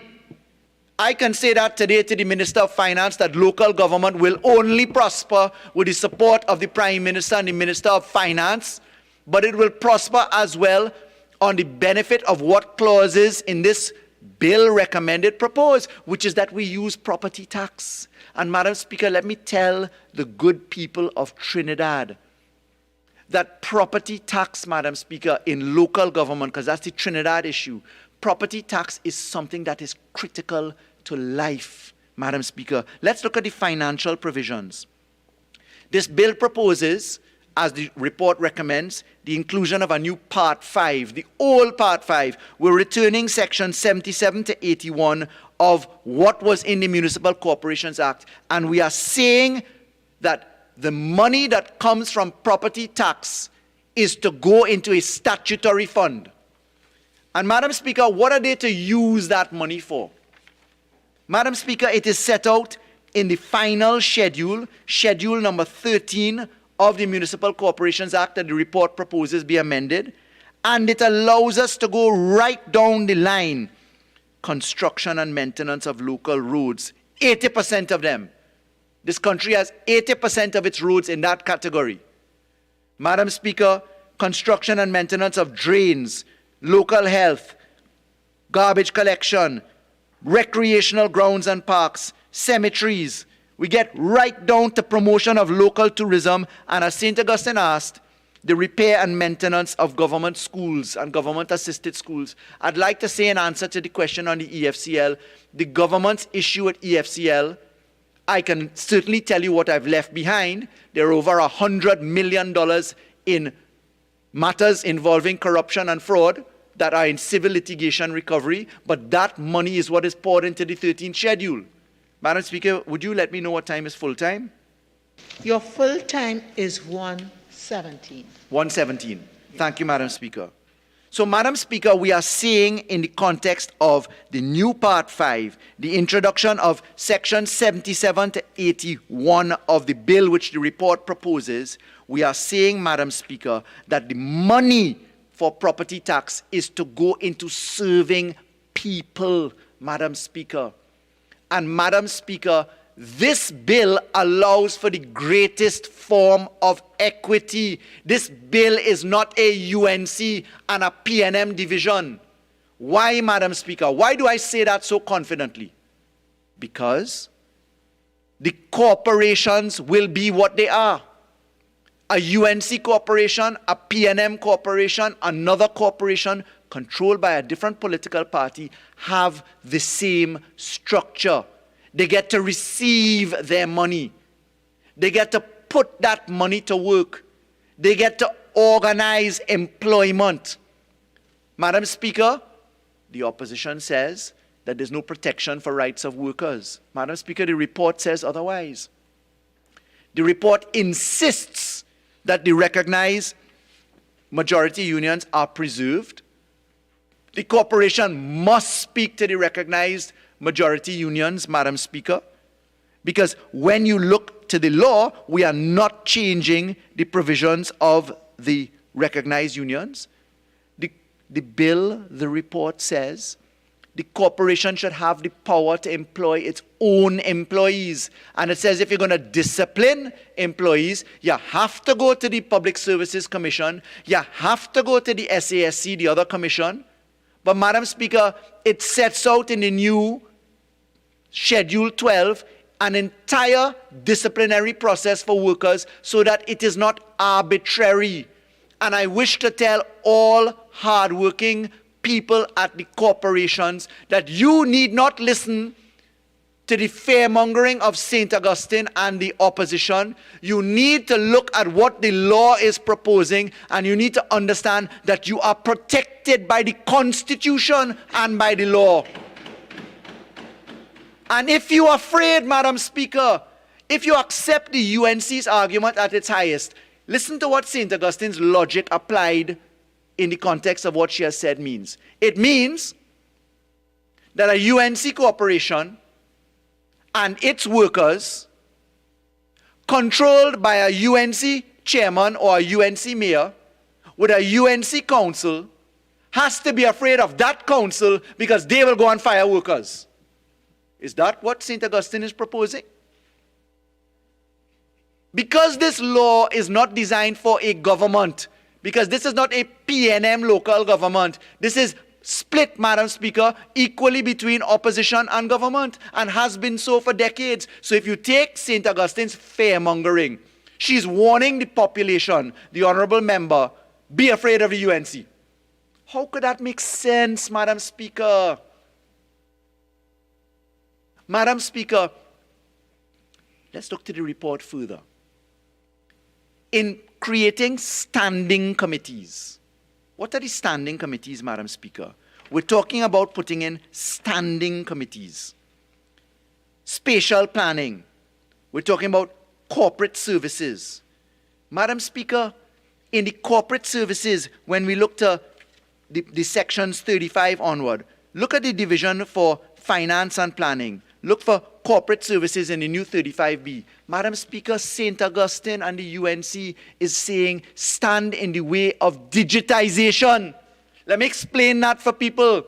Everybody that has a cell phone in their hand and could go online and open an app, go on Amazon, go to America online, buy goods, ship it to Trinidad and Tobago, bring it in a barrel, don't listen to St. Augustine, because St. Augustine is now saying, don't digitize, don't bring services into the regional corporation. Madam Speaker, this government, certainly in the last ministry I was in, a birth certificate is a click of a mouse or a tap on your phone.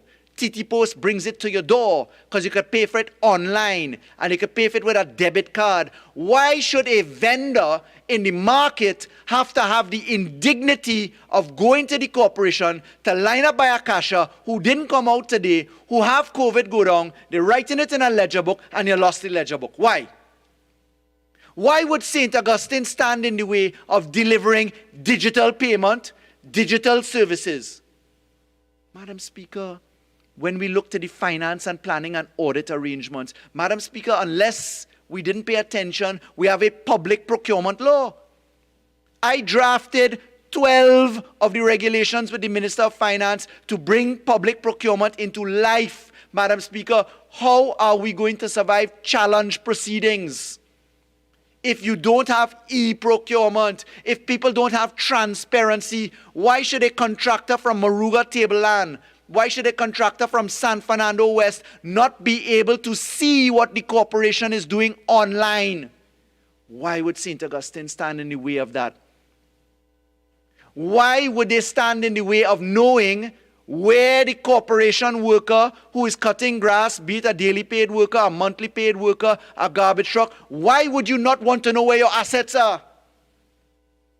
Madam Speaker, I work on data. My job is to operationalize. I believe in plant and machinery, people, processes, and law. The law and the universe of law that I operate on now is the Municipal Corporations Act, Madam Speaker. And in the Municipal Corporations Act, there are 29 other laws that operate with this. And electronic transactions is a feature. Madam Speaker, my job, appointed as I am by the Honorable Prime Minister to do this, is to transport what has been achieved in other areas successfully into this area. And Madam Speaker, that requires an analytical approach, a dedicated implementation plan. And I wish to pause for a moment and say to Senator Kazim Hussain, one of the hardest working human beings I have ever met, and to the late Franklin Kahn, God rest his soul, senator as he was, that they have performed phenomenally. And it is my privilege and pleasure to accept the baton and to get into what I consider I am good at. And what is that? Operationalization, Madam Speaker. More jobs for people, more production, services reaching your door. Madam Speaker, I'll tell you, we have already designed the apps, the technology to achieve some of the things here. We have already designed the electronic systems. We have already designed an ability to move away from paper and keep records, because, Madam Speaker, we have to deal with the issue of corruption. And Madam Speaker, I hear my friend opposite me saying how you could do this in 48 hours, because we're not reinventing the wheel. We did it at the Attorney General's office. And the Ministry of Digitization, Madam Speaker, the senator with responsibility for digitization is already plugged into this program. But Madam Speaker, let's talk to the report in greater detail. Madam Speaker, this report brings to life a contract for the people of Trinidad and Tobago. The leader of government business was right. That is never something that should stand still. We have stood still. The report has it. The history of consultations from the Sinanan Committee come right through. Madam Speaker, why should the government not deliver to the UNC, to the PNM, but more particularly to all the people of Trinidad and Tobago, the relief that is required? Imagine a better world, Madam Speaker, where services are at your doorstep. Have faith, Madam Speaker, that if you pay taxes, be it property tax or income tax or any kind of tax, the question is not whether you're paying your taxes, what are you getting for it? And this report and this law proposes an audit committee, Madam Speaker. In answer to the minority report, the audit committee is not governed by the majority. It's like the Public Accounts Committee. It is governed, Madam Speaker, by a minority, by the Central Audit Committee of the Ministry of Finance, by the independent entities. It's not by the politicians. Madam Speaker, this report makes Section 93 of the Constitution relevant. That is the Ombudsman. This report makes the Auditor General in Section 116 of the Constitution relevant to be audited, Madam Speaker. Why would St. Augustine not want to have audits? Is it because of the experience in life sport? Is it because in the life sport scandal, corporations... 48-1. My good friend was going good. 48-1. This has nothing to do with live sport. Please continue. So, Madam Speaker, in the accountability recommended by the report, in the section 69 proposed by the bill attached to it, if Pointe-a-Pierre would only read the people paper, Madam Speaker, I will tell him the answer to St. Augustine is, are you afraid of having life sport discovered, Madam Speaker? Because I can tell you, Madam Speaker, some of my obligations in that not over yet. Madam Speaker, far from finished, Madam Speaker. But I tell the people of Trinidad and Tobago today, watch them cocky eye, Madam Speaker. And you have to do that, Madam Speaker, because, Madam Speaker, this report recommends transparency, Auditor General, Audit Committee, digitization, Madam Speaker. You see, Madam Speaker, the average human being has to remember this. I have listened in the last couple of days to more scorn and more attention on a minister of local government, rural development, than I've ever heard in my life. All of a sudden, the dignity of serving people where it matters, in their markets, in their homes, in collecting their garbage, in making sure the potholes in the road are there. That's been reduced to rat and CPEP. You heard St. Augustine a little while ago? Fancy talk and pocket square. What do I mean? Madam Speaker, as a member of Parliament, coming from local government as I have, having served as an alderman, having worked at the Tunapuna-Piako Regional Corporation, my grandfather, my grandmother, having served in the county councils, I come from generations of service, Madam Speaker. This is the greatest pleasure. But I know what troubles them, Madam Speaker. What troubles them is the fear that a government can get it done. What troubles them is the fear that a Prime Minister has laser-sharp focus on getting this done. What troubles them, Madam Speaker, is that the people of Trinidad and Tobago have this. Madam Speaker, I'll end quickly in my 1 or 2 seconds to say my instrument of appointment in my duties.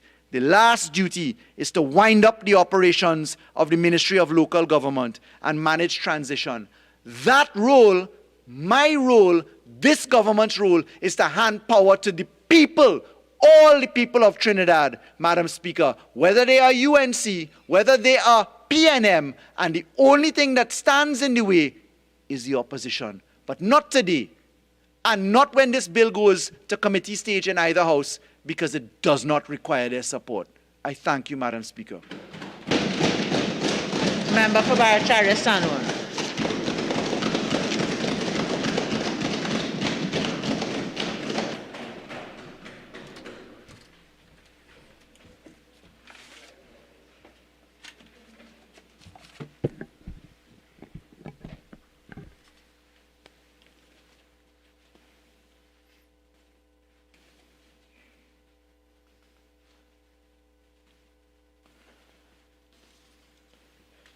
Good afternoon, Madam Speaker, and thank you very much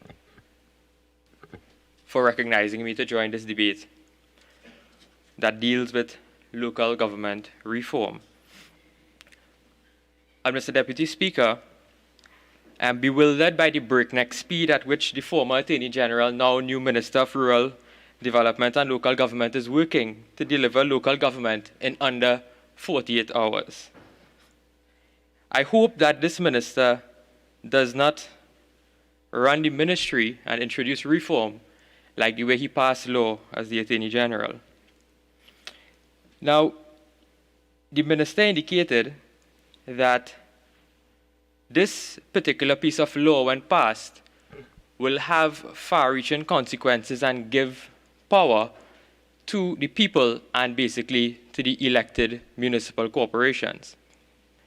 Now, Mr. Deputy Speaker, during my presentation, I will debunk that particular argument, where I will be able to examine various clauses of the bill to show that that this bill doesn't achieve the process or the aim of decentralization, but rather centralization in the Minister of Finance.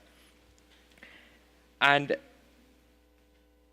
the minister indicated that with the passage of this particular piece of law, a municipal corporation will now operate as though it is a cabinet.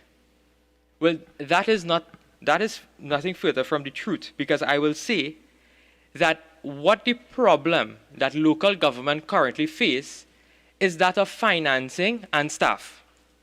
A cabinet has all of the money of Trinidad and Tobago to operate with. The cabinet can approve employment. The cabinet can approve staffing. These municipal corporations are not going to get that particular power. So to come here and mislead the parliament in this manner or misrepresent the particular bill is quite unfortunate, because these municipal corporations are not going to operate as separate cabinets throughout the 14 municipalities, but they are going to be operating as agents of the Minister of Finance. And I said during my presentation, I will outline exactly how that is going to be achieved by this particular bill. So as the member for St. Augustine said, stop mama-guying the people. Let's be real with local government reform. You yourselves don't believe that this particular bill will achieve local government reform. It is a good catchword. It's nice to say that the PNM has passed local government reform. I challenge this particular government to ensure that this particular piece of bill work. Because, Mr. Deputy Speaker, we have now been informed that there are bills and laws that pass through this parliament even without cabinet or even the Prime Minister's approval. And therefore, I want to find out whether or not this has the appropriate approval, because a chief parliamentary counsel said that without the necessary approvals, bills that are passed in this parliament are very hard to implement, very hard to proclaim. What is the relevance of that? Again, Honourable Member, let's stick strictly with the bill before us. So I suggest that you move on immediately. Speaker, I will address the report. And what the point I'm making is that this bill will never be able to be properly implemented in its current form. Because if you don't have the money, you simply cannot implement local government reform. You can't do it. You will have another piece of law on the law books that will be unproclaimed, not proclaimed. Then I heard the minister talk about, and I was shocked that he had the gall to talk about corruption in local government. Mr. Deputy Speaker, I will take you back to an article that I myself was very shocked to read in this country, where it is a Guardian article dated the 16th of July, 2019. And the article is entitled, this is what the article is entitled, Gangsters Benefit from Contracts Through Corporations. The Diego Martin Regional Corporation and the Port of Spain City Corporation has been given well-known gangsters known to the police, multi-million-dollar contracts. It was the former Commissioner of Police who came out into the public to inform Trinidad and Tobago of what was taking place in those corporations. So for the minister to come and talk about live sport, that Diego Martin Regional Corporation and that Port of Spain City Corporation has been controlled by the PNM. I'm calling on this minister to control his corporations. Control them. And then has the gall again to speak about audits. I know the minister is fairly new to this ministry, but time and time again we will hear, when we come to this parliament, on the order paper, audited financial statements of various corporations are laid in the parliament. So how can you stand in the parliament and say that the UNC is blocking auditing of corporations? Nothing further from the truth. Nothing further from the truth. And Another argument the minister used was with respect to digitization. That we are standing in the way of digitizing local government. You don't need a particular piece of law or this piece of law to digitize. You can do that without the law. Give the corporations the technology, buy the computers, buy the software, buy the hardware, put the people in the corporations and digitize if you are serious. You don't need law for that. You don't need law to buy a computer. So don't say that we are standing in the way of digitization. An entire ministry of digitization has been created without a website. Imagine that. And then you come here to talk about we are standing in the way of digitization. The PNM is standing in the way of progressing Trinidad and Tobago. The PNM. And when you look at the GSC report, Mr. Deputy Speaker, the members of that Joint Select Committee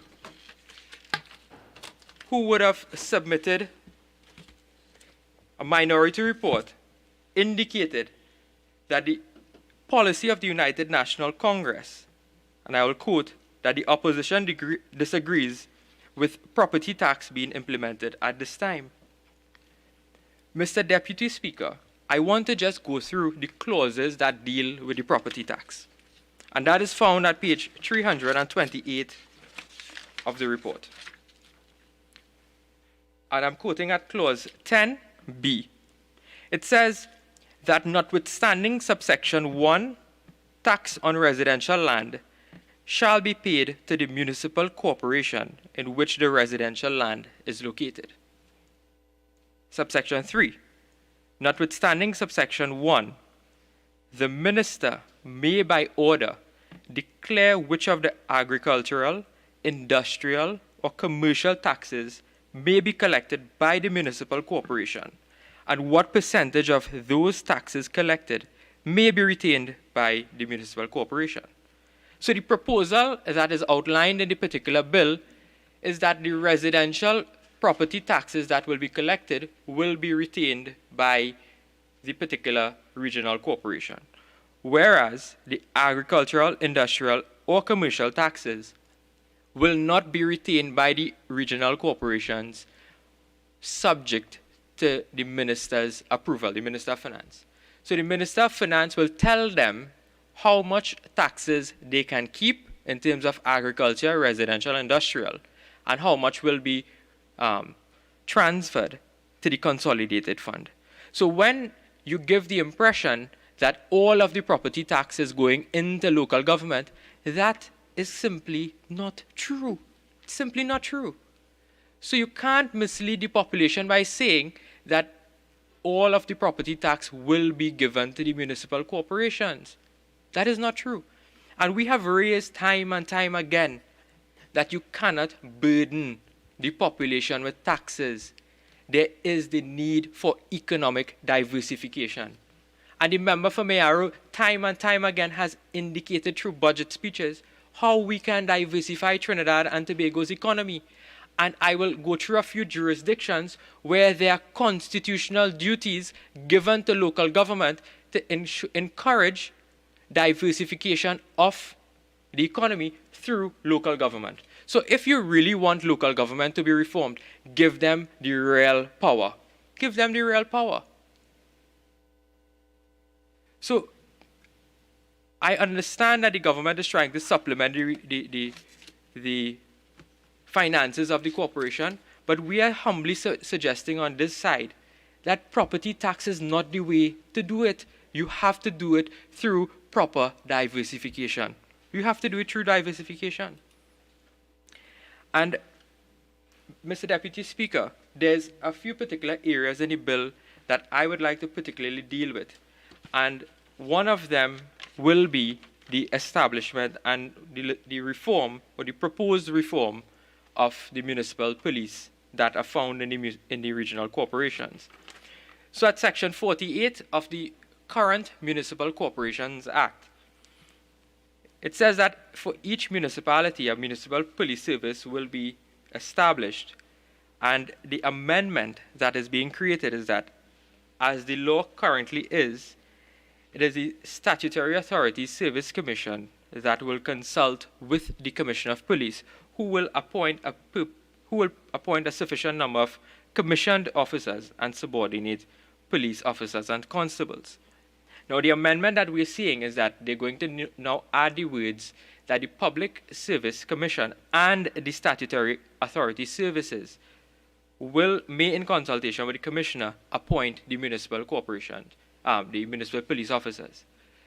Now, I am to understand that some of the corporations, I believe it's San Fernando, Port of Spain, and I can't remember the other one, which will fall under the ambit of the Public Service Commission, where there are other corporations that will fall under the Statutory Authority Service Commission.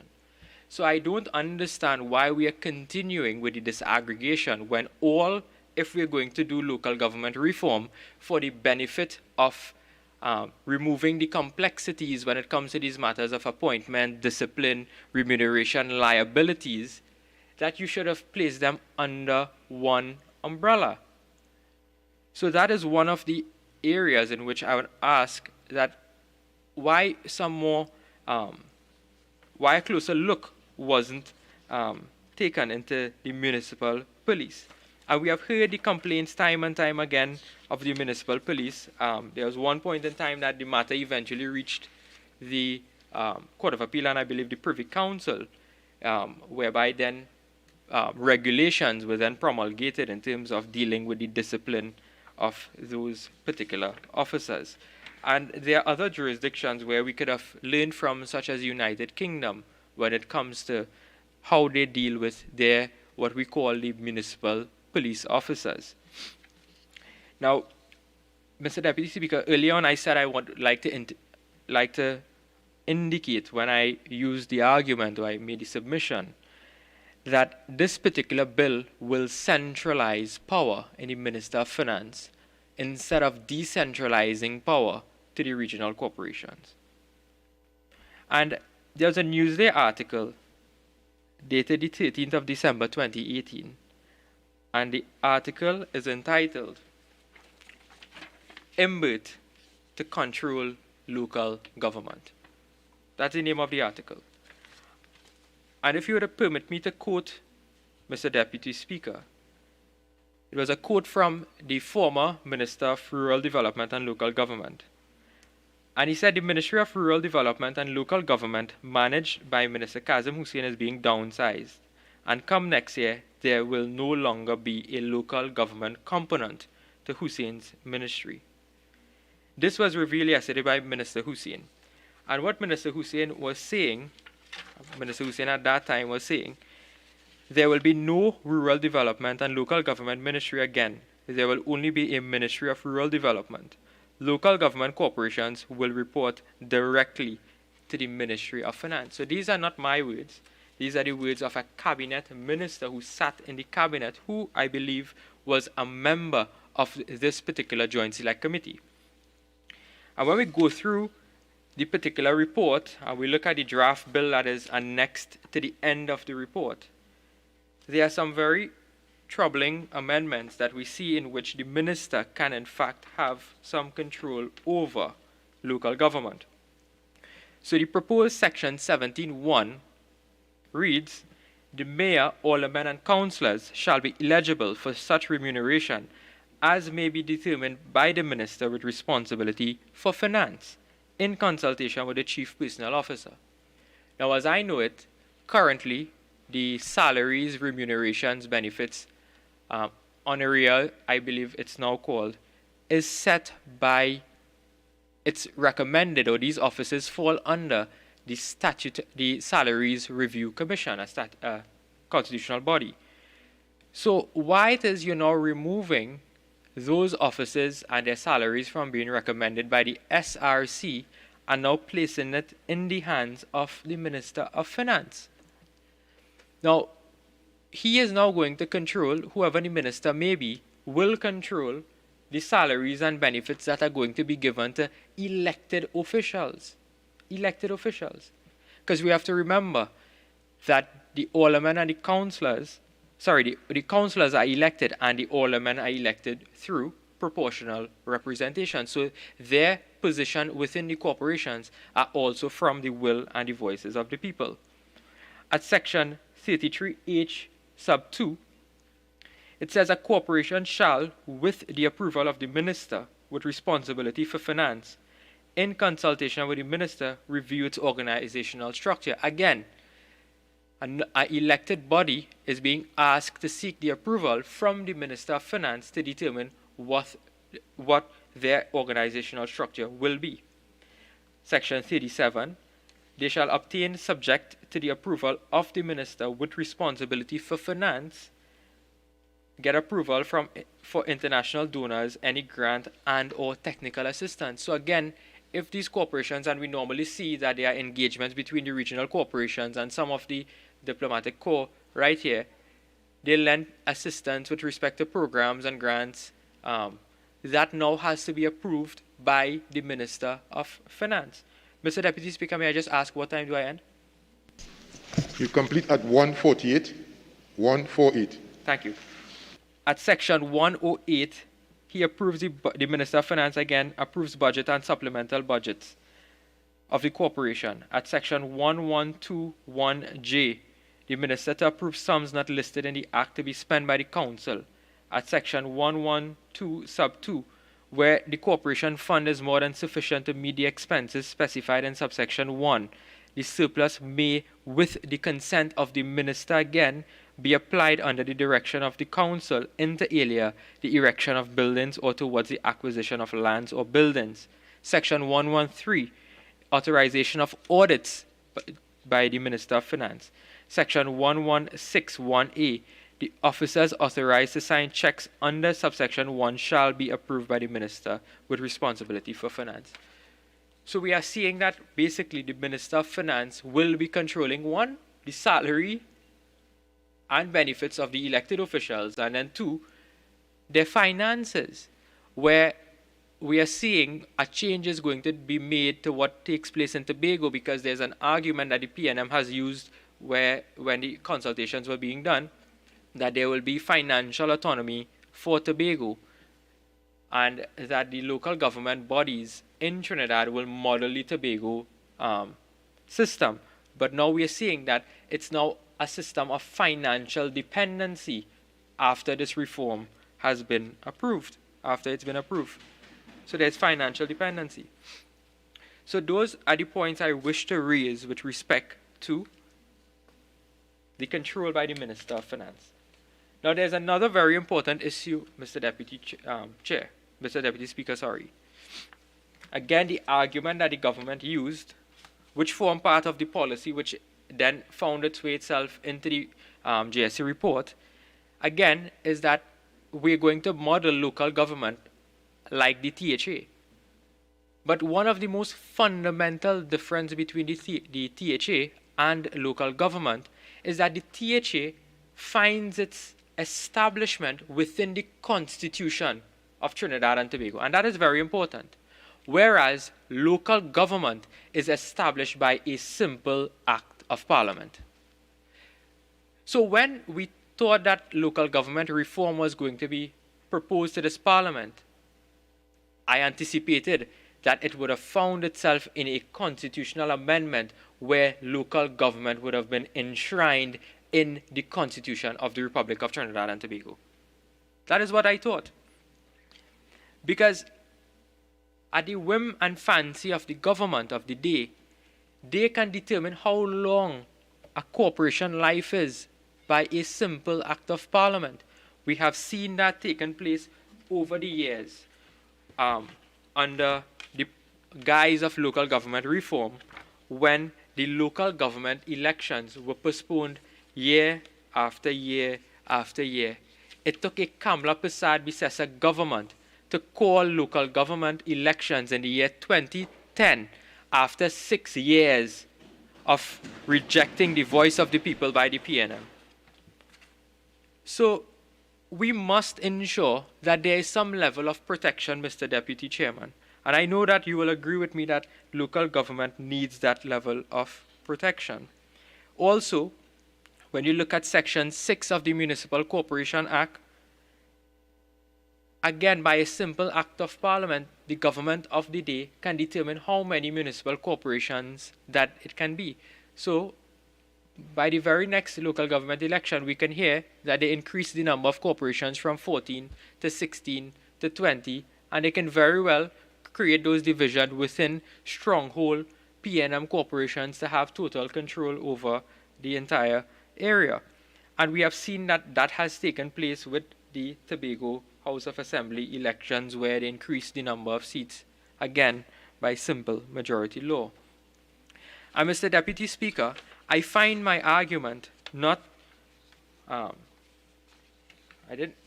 my arguments are grounded by looking at other jurisdictions that has local government enshrined within its constitution. And I would look at a few jurisdictions, and I'll take the parliament through a few of those jurisdictions. In the Maldives, their constitution provides for something called decentralized administration, and that is the same as local government in Trinidad and Tobago. And within that, there's the establishment of the local government bodies in their constitution. It speaks about the elections of the local government councils within the constitution. In Trinidad and Tobago, those provisions are found again in simple majority laws within our law books. The responsibilities of local government is enshrined in their constitution, which says to provide democratic and accountable governance, to foster social and economic well-being and development of the community, to establish safe, healthy, and ecologically diverse environment, and to achieve other objects as prescribed by law. And then what is very important is the finance aspect, where it says that the local authorities shall be provided with an annual budget from the Treasury as provided in law, and shall also have authority in accordance with statute to raise funds. So that's Maldives. Then I looked at I came to the Caribbean, and I looked at what Guyana did. And in Guyana, at section 71 of their constitution, and I was very impressed with the drafting of their particular provisions in the Guyanese constitution, where they outlined local government. And it spoke of the local government is a vital aspect of democracy and shall be organized so as to involve as many people as possible in the task of managing and developing the communities in which they live And that is very important, because throughout this entire particular GSC report, Mr. Deputy Speaker, we really didn't see what are the achievements, what are the aims, what are the objectives of this particular bill. Whereas we are seeing in other jurisdictions, they're actually saying that there's a constitutional responsibility being given to these bodies to foster a greater standard of living within the communities in which these municipalities govern. It then outlines the local government areas, the election of the regional councils, the duties of the local government organs, and the power to take decisions. And it is very well spelled out in the Guyanese constitution. And I know this Joint Select Committee would have looked at those jurisdictions, and I was wondering why recommendations were not made in order to make a constitutional amendment to that. Then when you look at Jamaica, which the Attorney General spoke of, in Jamaica, in their constitution, it says again, the purpose of local government shall be to encourage and assist the effective participation of local communities in the affairs of local government. And what is very important is the protection that local government is being given in the Jamaican context. Unlike what we see in our context here that is being proposed, where the minister has control over local government, the Minister of Finance, in the Jamaican constitution it reads that Parliament, not the minister, Parliament may make provision for local authorities to generate and spend their own revenue, for assigning functions between the various tiers of government. C, relating to the manner in which local authorities are constituted and the nature and extent of their functions. D, for the holding of local government elections and prescribing any other matter relating to the governance of local authorities. And those are the points I wish to make with respect to the constitutional protections, and I believe that this bill does not give The bill does not give any constitutional protection to that of local government. Mr. Deputy Speaker, when you look at the manner in which this particular bill was drafted, it is very complex. It is a cumbersome piece of law when you look at it. It's 11 clauses, but when you look at one particular clause alone, the alphabet ran out and they had to start over to AA. And why it is that you could not have looked at whether or not we could have repealed the entire Municipal Corporations Act, if that is the policy of the government, and replace it with something else to make the drafting, to make the understanding easier, because if persons who are not trained in law read this particular bill, they'll be very confused by what the bill contains in it. Whereas the Parliament should be the body where persons should understand the laws that we are passing in this place. Then, Mr. Deputy Speaker, there's one other matter of courtesy, and I would want to ask the government why this was not done.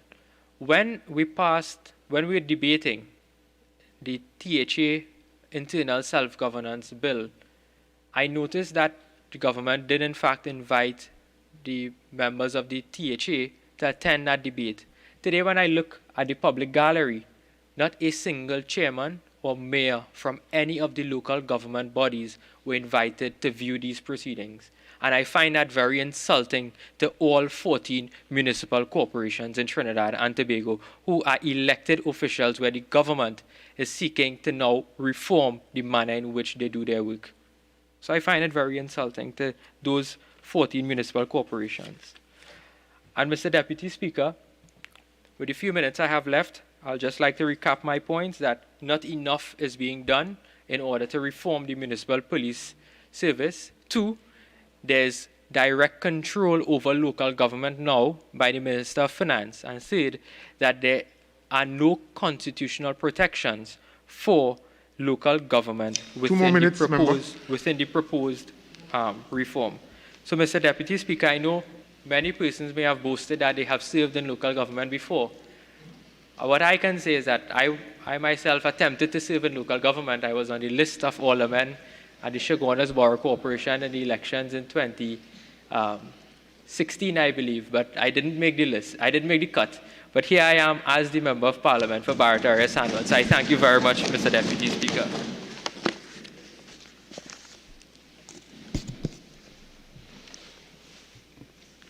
I recognize the Minister of Finance.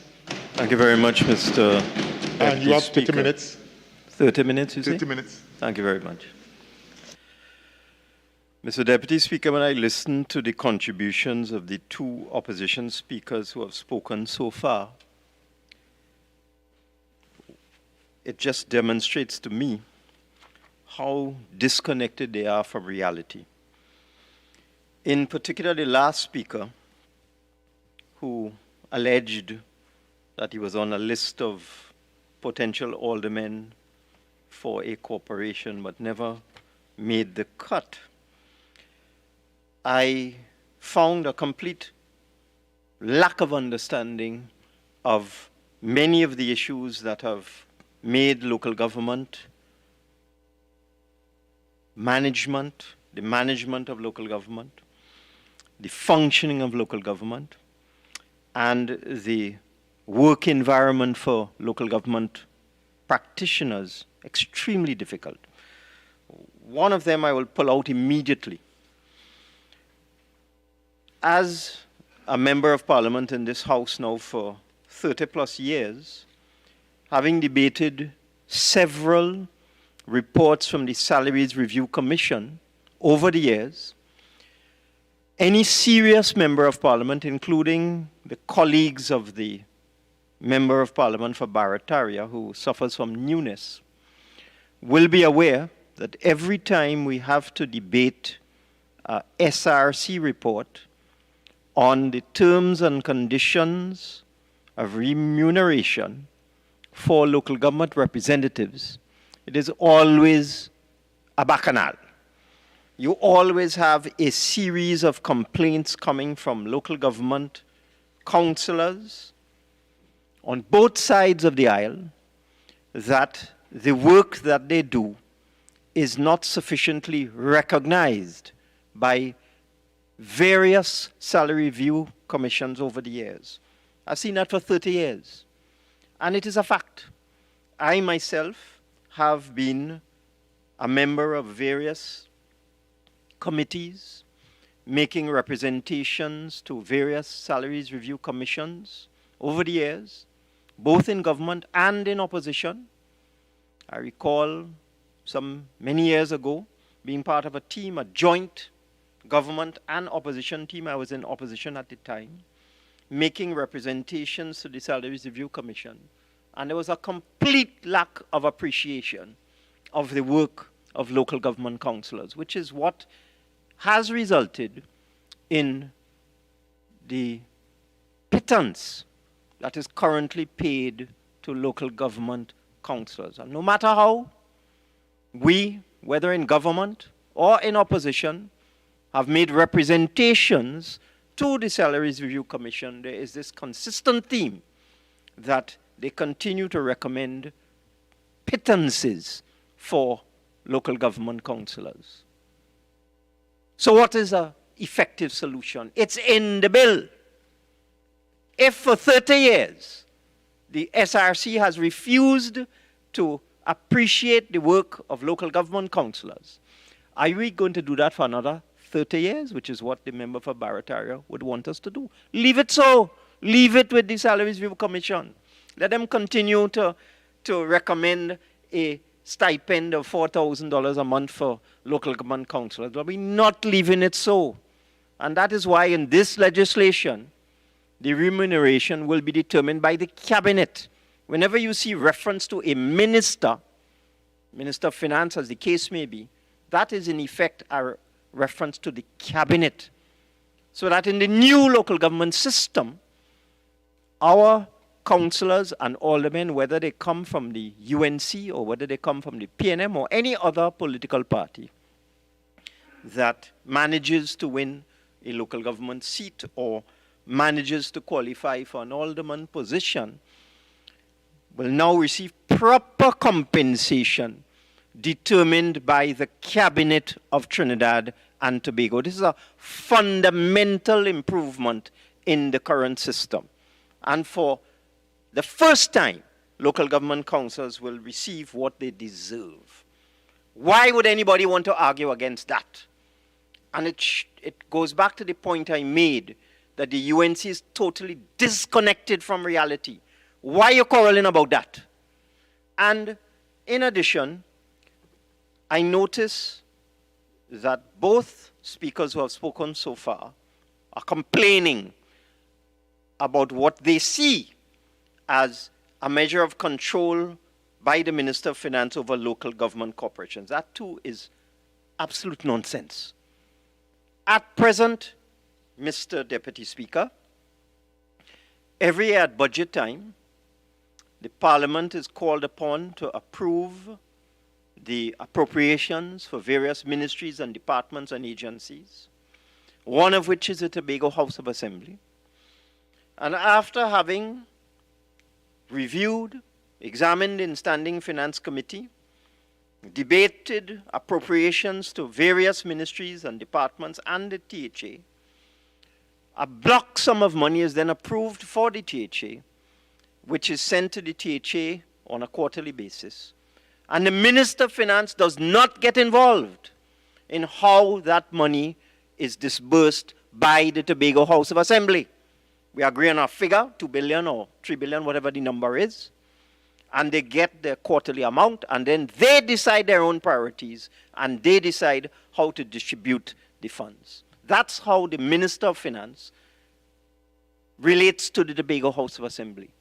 And that is the thought process that has led to the provisions in the bill where the new local government corporations or the newly reformed local government corporations will now relate to the Minister of Finance in this way. Apply for an allocation, and when you get the money, you will prioritize the work that you have to do, and you will use the money that is given to you. It's a far better system than the current system, where local government bodies have to go to the Minister of Local Government, have their projects and programs reviewed, subjected to scrutiny, submit all sorts of paperwork, and wait until the current bureaucracy deals with their matter, and then eventually their projects are approved. That is the old system. We are moving to a new system where the relationship between local government bodies and the Minister of Finance will be one of providing the necessary funding. But this current authoritative system where corporations, whether they are PNM corporations or UNC corporations, have to now subject themselves to a review of their projects and programs by the Ministry of Local Government, justify them, satisfy the public servants in the Ministry of Local Government that these projects and programs are worthy of funding, which in itself creates all sorts of inordinate delays, and then eventually get the funding if the public servants deem that to be appropriate. We're doing away with all of that. We're introducing a system very similar to the THA model where funding will be provided to the corporations and they decide their priorities. What kind of person would object to that? If anybody on the other side did any critical thinking, you would recognize the revolutionary legislation that is being presented here today. Revolutionary. Because one of the fundamental problems in local government, and I say this frequently, I say it again, I'm always so disappointed in the contributions from the members opposite. They refuse to raise the intellectual content of their contributions. They're always down on some low level. I can't understand it. Why don't we debate the issues? Because all of us who have been in Parliament have suffered, whether we are members of Parliament directly, such as myself, came straight into the House of Representatives, or whether we have gone through the route of being a local government representative first and then becoming a member of Parliament. Doesn't matter. All of us represent people, and all of us are only too painfully aware of the bureaucratic strictures, inefficiencies that are inherent within the current local government system, where you have public servants who are not answerable to the elected officials. So you could have a council making resolution after resolution every month, making proposals for projects and programs within their corporation, and the public servants just decided not implementing it because they are not accountable. There's no direct connection between the elected official who has gone out there, gone house to house, and sought votes of their burgesses. There's no connection between that group of people, who the people put their faith in and elect, and the people who have to actually execute the work. That is one of the fundamental weaknesses in the current system of local government. So as I said, you could have a corporation month after month making resolutions and making all sorts of brilliant plans and programs. But if the public servants decide they're not going to implement it, crap or smoke your pipe. And it doesn't matter whether it's a UNC or PNM corporation. I have seen for 30 years, corporations have lost confidence in senior officials within their corporations, whether it's the CEO, whether it's the engineer, or whether it's the public health person in charge of public health. All the major important areas of local government I've seen for 30 years. Corporations have piloted and passed motions of no confidence in various officials of various types. And what happens? Nothing. Because of the current system. The politicians could pass any motion they want. What happens after that? The public servants are protected by the whatever service commission that they report to, and that's the end of that. Nothing happens. And in fact, they just sometimes governments, no matter which government it is, just recycles these public servants, shifts them around in the corporations. Doesn't solve the problem. But we're now putting in a system to provide the necessary authority, the necessary control, the necessary power to the elected officials so that they will have that direct connection between the wishes of their burgesses and the actual execution of work plans and programs. That's the fundamental change here. Who could argue against that? Who could be vexed with that? And that's the whole point of this local government reform, to upgrade the system of governance within the corporations, to create executive councils, to clothe these executive councils with authority. With respect to property tax, I don't understand the argument at all. The bill is clear that residential taxes will be retained by the corporations for them to use. When we had the old land and building taxes system, we collected maybe $200 million a year. The reason why that figure was low was because of inefficiencies in the system. A whole bunch of households were not on the rolls. The annual rateable value, probably going back to 1950, you know, you have houses with annual rateable value of $100 and that sort of thing. But be that as it may, they still collected $200 million. We expect with property tax, with the number of properties that have been constructed since the early days, with the more efficient management of the information systems and so on, that we could collect maybe $400 or $500 million a year. All of that going to the corporations that they don't have right now.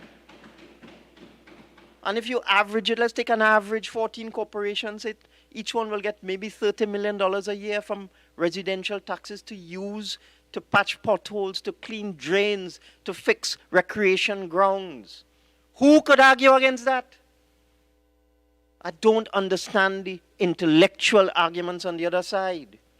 The corporations will have direct control over this. In fact, the system is going to be devolved, so the corporations will be directly involved in the eventual evaluation of what property taxes should be, which is what is done in other countries. So you evaluate, you collect, and utilize the property tax for your development program. What are you arguing against that for? Where's the money supposed to come from? This is the only things I don't understand.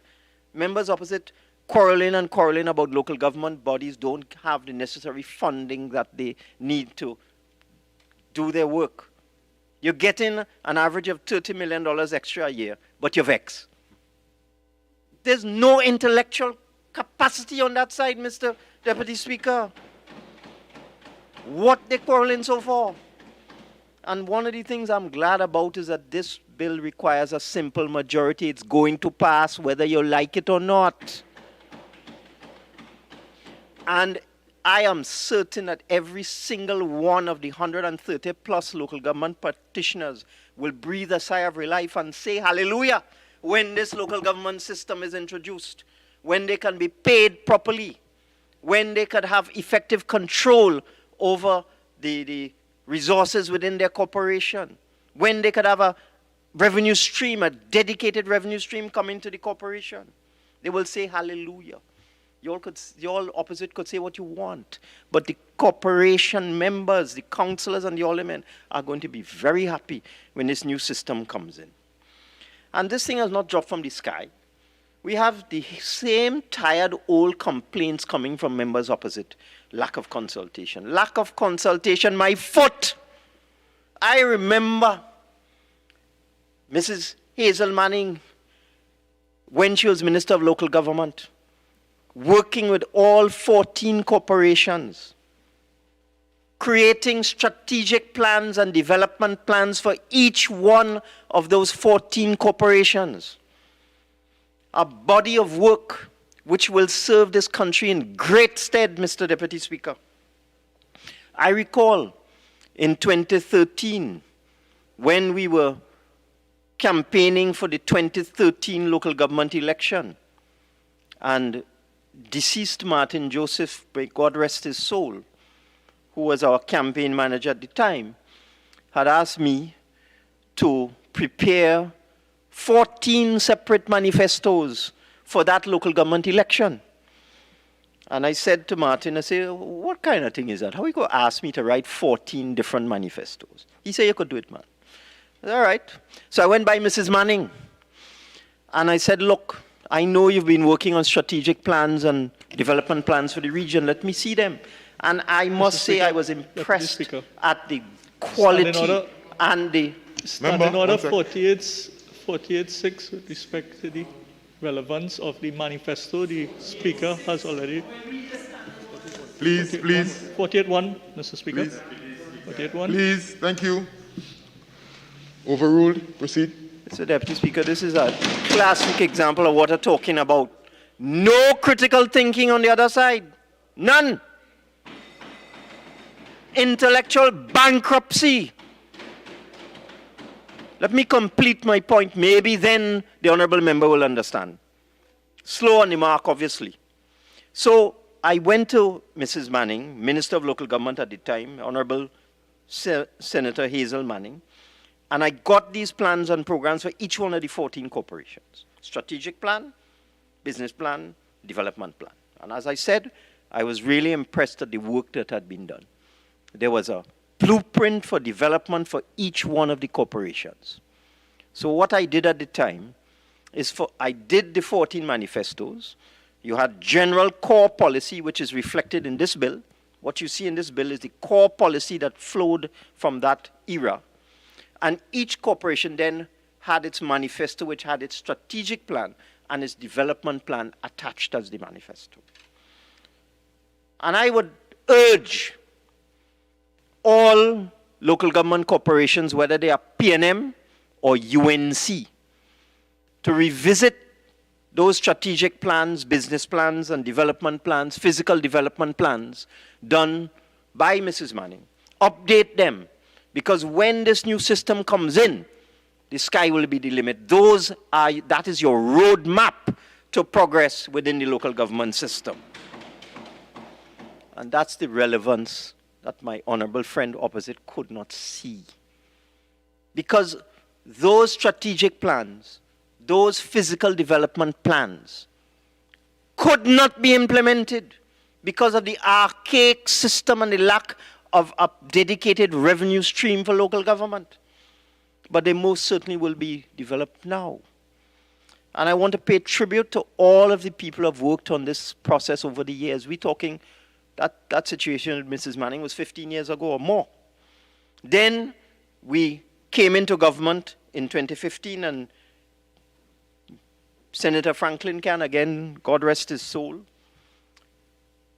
took that framework that had been developed through that 2013 series of manifestos and our 2015 central government manifesto, which had quite a component on local government arising from those 14 plans from 2013, and engaged in a series of consultations all over the country, fine-tuning the core policy and fine-tuning the policy that was contained within that model that had started in the 2006-2007 era, going into 2008-2009.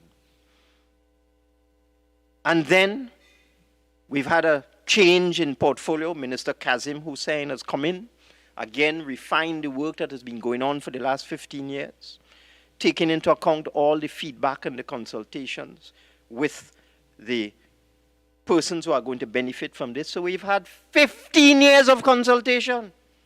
How much more you want? I mean, I, as a member of parliament, have had to grapple with this problem for 30 years. When I go out on campaign, they're telling me about local government matters. I am not a local government official. But the people complaining about the fact that the corporation is not attending to their needs, the bush high, the drain ain't clean, the pothole ain't patch, dead dog on the road, the market is unsanitary, the recreation ground is unkempt. This is what I, as an elected member of parliament in the central government, have to deal with. I have to deal with complaints from the local government system, and I know every single one of them over there has the same problem. That's why I say they're living in cloud cuckoo land when they come in here and try to pretend that this is not a magnificent reform of the system. A magnificent reform of the system. Because when you have these executive councils, when you are able to pay local government councillors properly, so therefore you can then attract better talent into the system, That's one of the problems as well. When you look at the typical person, or let me take that back. When you look at some of the people in the system, their only form of income is their stipend from local government. They don't have any other profession. They don't have any other career.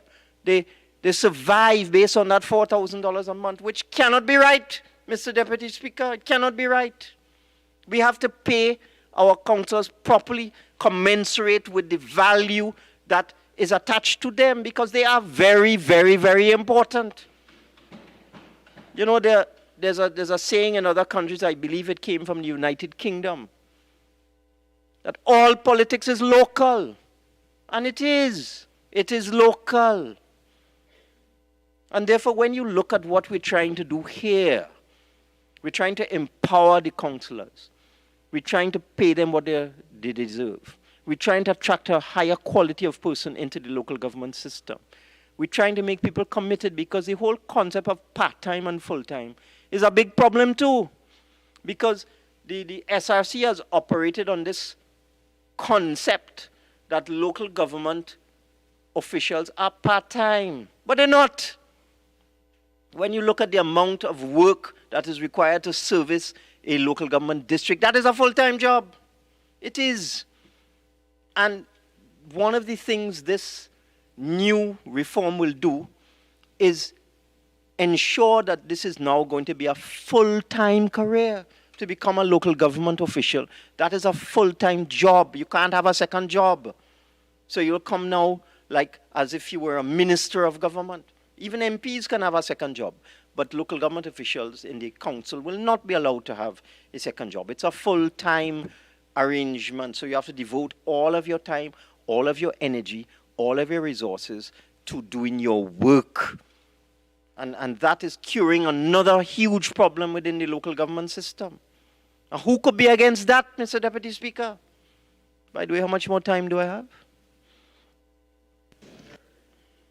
7 more minutes. Thank you. And I heard the member for St. Augustine talk about how the original local government legislation so many years ago, Municipal Corporations Act of 1990, had expressed a theme that local government bodies would be responsible for the maintenance of public buildings. Yes, okay. What happened since then? Since then, we've had UNC governments between 1995 and 2001, and between 2010 and 2015. That's 11 years of UNC government.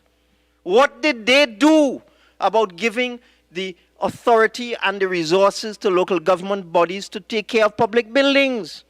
Now, that's a rhetorical question. They did nothing, absolutely nothing, except talk. That's all they did.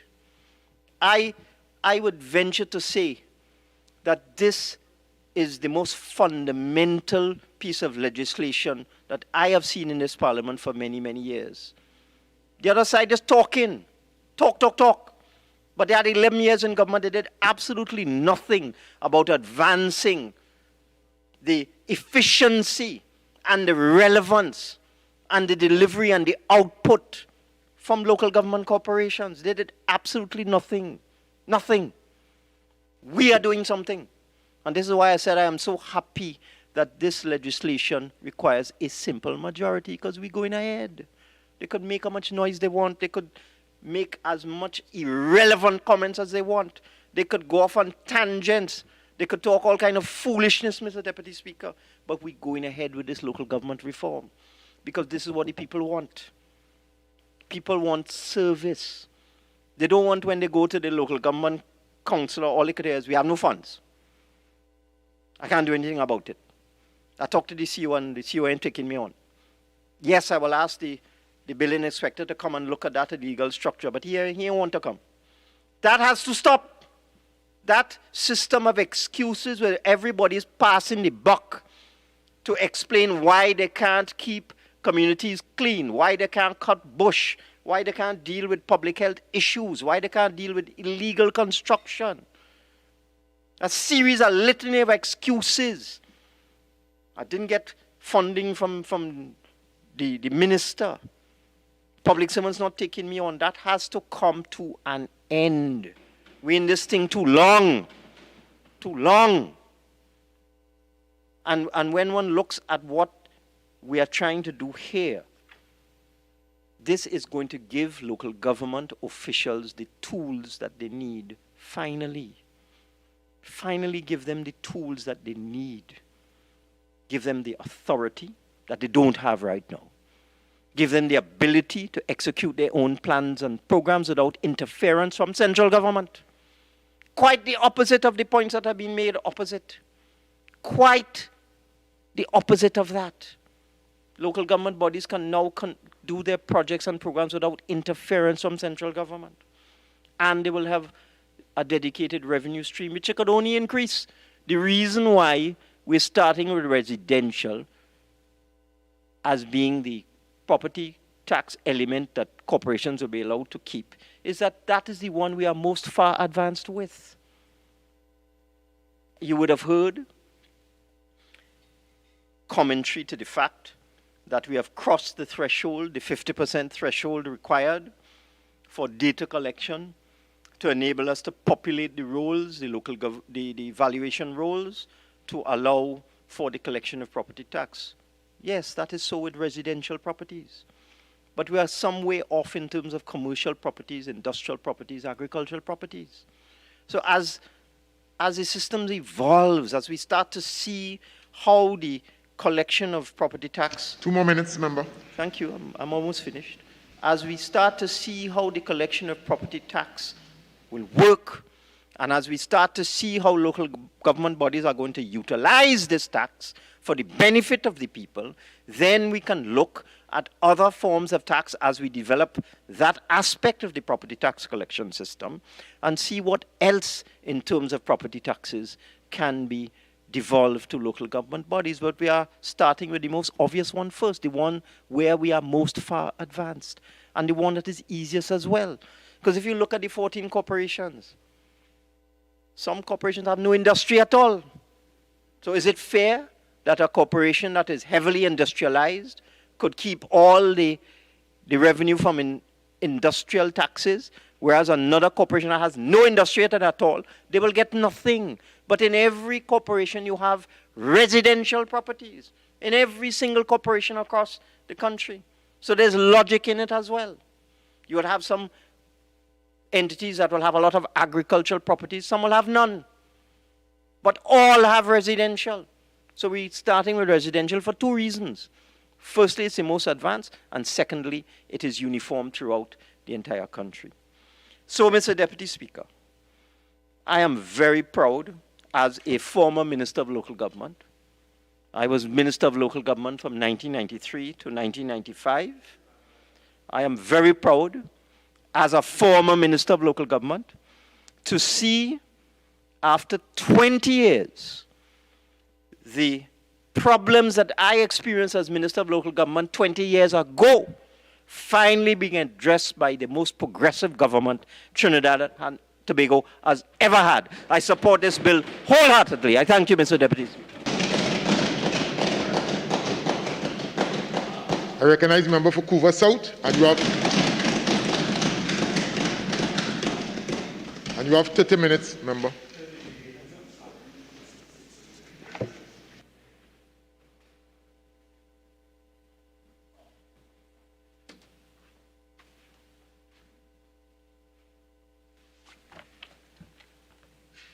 Thank you very much, Mr. Deputy Speaker, as I join this debate here this evening. And it is last salvo the Minister of Finance and Member of Parliament for Diego Martin Northeast attempted to remind us that he was a former Minister of Local Government. And my colleagues on our side could not remember anything about that tenure of his political career because he made no impact upon local government and improving the quality of life and standard of living of the citizens of Trinidad and Tobago. And when I listen to the Minister of Finance, who also holds the responsibility of being the chairman of the People's National Movement, Indeed, he seems to be disconnected from the reality and the truth in terms of when the People's Partnership government was in political power under Kamala Persad-Bissessar, and the dignity that her government and her leadership was able to provide to the local government fraternity in Trinidad and Tobago. And although my colleague did point in that direction during her contribution, that is the member for St. Augustine, sometimes it is important to reiterate and reinforce, because the public might fall victim to the propaganda of those on the opposite side. Because when they have nothing credible to argue, they go off on a tangent of attempting to mislead the population of this country. And that is why a PP government led by Kamala Persad-Bissessar as Prime Minister empowered councillors through training, through the provision of state-paid offices where all local government practitioners have the opportunity to be able to engage members of the public and their respective burgesses, something that they did not have before. The provision of secretarial staff for every councillor, increased traveling allowances, and exemption of vehicle tax and so on, Mr. Deputy Speaker. And we were able to empower corporations through the devolution of authority and resources with national policy guidelines from central government ministries and so on, Mr. Deputy Speaker. So I want to tell the Minister of Finance, the reason that pavilions are in a state of disrepair, grass is high on recreation grounds, there is a state of decadence as it relates to the state of affairs in local government delivery, is because he, as the Minister of Finance, has deliberately squeezed corporations in terms of their funding and so on. And that is why you have people dissatisfied today. Mr. Deputy Speaker, the Cuva Tabaqui Talparo Regional Corporation, the budget was read in when? October of 2021. We are in March of 2022, Mr. Deputy Speaker, and up till today, the Cuva Tabaqui Talparo Regional Corporation has not gotten its releases, it has not received its releases for the maintenance of roads and traces, Mr. Deputy Speaker. So that is why when I drive in throughout the constituency of Cuva South and in the respective electoral districts and the 14 electoral districts within the geography of Cuva Tabaqui Talparo, I am driving like if I am in an obstacle course, Mr. Deputy, Madam Speaker, because that is the legacy of the Minister of Finance. That is the legacy of the entire government. But I want to take the opportunity, Mr. Deputy Speaker, Madam Speaker, sorry, to focus on some points that were raised during the course of this particular debate here this morning. The leader of government business, in piloting the report on behalf of the government, indicated that she was a bit unclear about the points of departure and the minority report of the opposition, and there was absolutely no justification for a minority report to be put on the record by members of the opposition. And members of the opposition do not appreciate the role and function of local government. And she went on, that is the leader of government business, attempted to attack the leader of the opposition and a senior member of the opposition as it relates to their comments about local government and so on. And I want to place on the record again here this afternoon, Madam Speaker, what was said had nothing to do about attacking local government or the workers or the concept of local government and so on. The leader of the opposition was simply placing on the record and making her comments relevant to the reshuffle as it relates to what was done by the Prime Minister of Trinidad and Tobago and the fact that San Fernando West is now the Minister of Local Government and Rural Development. It will bring about no transformation and service delivery to local government. That is all. And if they cannot understand that and they cannot take the heat and jam in, well, find another profession. Mr. Deputy, Madam Speaker, and the member for Aruka Maloney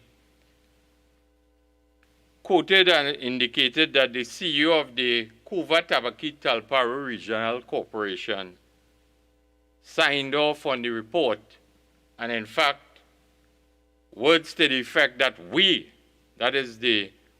are in support of the report and we are in support of the bill, and it was one Satraji Maharaj, the CEO. And the fact that because the CEO signed off or gave her support, that the member for Aruka Maloney, in a very disingenuous manner, attempted to create a narrative and paint a picture that the Kuva Tabaki Talparo Regional Corporation was in support of this report. Madam Speaker, the CEO of the Kuva Tabaki Regional Corporation has absolutely no authority and legitimacy to speak on behalf of the political arm of the Kuva Tabaki Talparo Regional Corporation.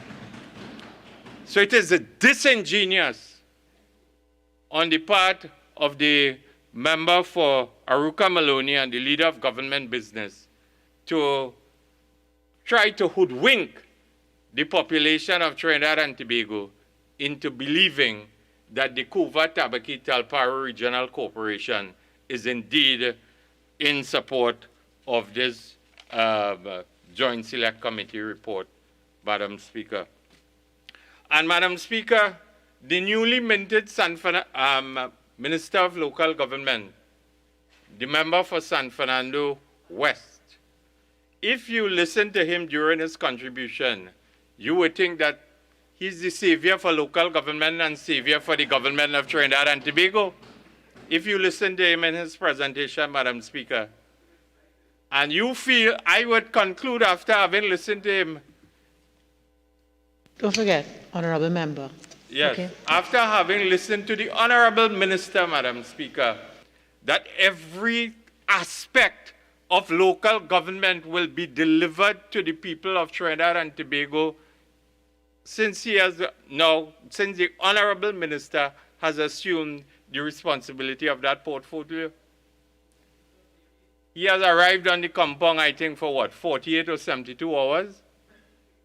And apparently, every citizen of this country now will experience what is called, what was the term they used, I think, was transformation and service delivery, Madam Speaker. And he went on to the minister attempted to create again a good feel, a win, that indeed what he did, what the minister did as Attorney General in terms of the digitization of records and so on, and I am sure that my colleagues can call him out on that too, in relation to what level of success in terms of digitization of records and so on occurred at the office of the Ministry of the Attorney General and local government. And the minister attempted to berate my colleague, the member for St. Augustine, to say, why would St. Augustine stand in the way of online payments and digitization of records and so on? This is a government that always likes to applaud itself in terms of public relations and the statements that they make. You know, the member for St. Joseph, the Minister of Health, promised Trinidad and Tobago digitized vaccination cards. How long now? Since the pandemic, we are what? 3 years into, we are into the third year since Trinidad and Tobago has been, that we went in the direction of declaring that Trinidad, that we were indeed feeling the effects of the pandemic. And Madam Speaker, at the end of the day, Madam Speaker, at the end of the day, we are still, as a country, to see the light in relation to the digitized vaccination cards that were promised. So, again, I do not believe what has been stated by the Honorable Minister here this afternoon in terms of the transformation of records will be realized with the wave of a magic wand or his presence in that said ministry. And Madam Speaker, why are we here today? We are here today because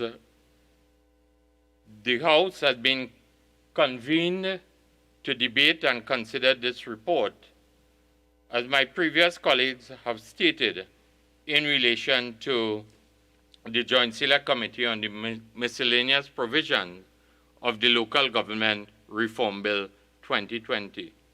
And Madam Speaker, we have handed it, and when I say we have handed in a minority report. And my colleagues, the member for St. Augustine, the member for Chaguanas East, and Senator Anil Roberts put pen to paper, as we would say, in compilation of this minority report.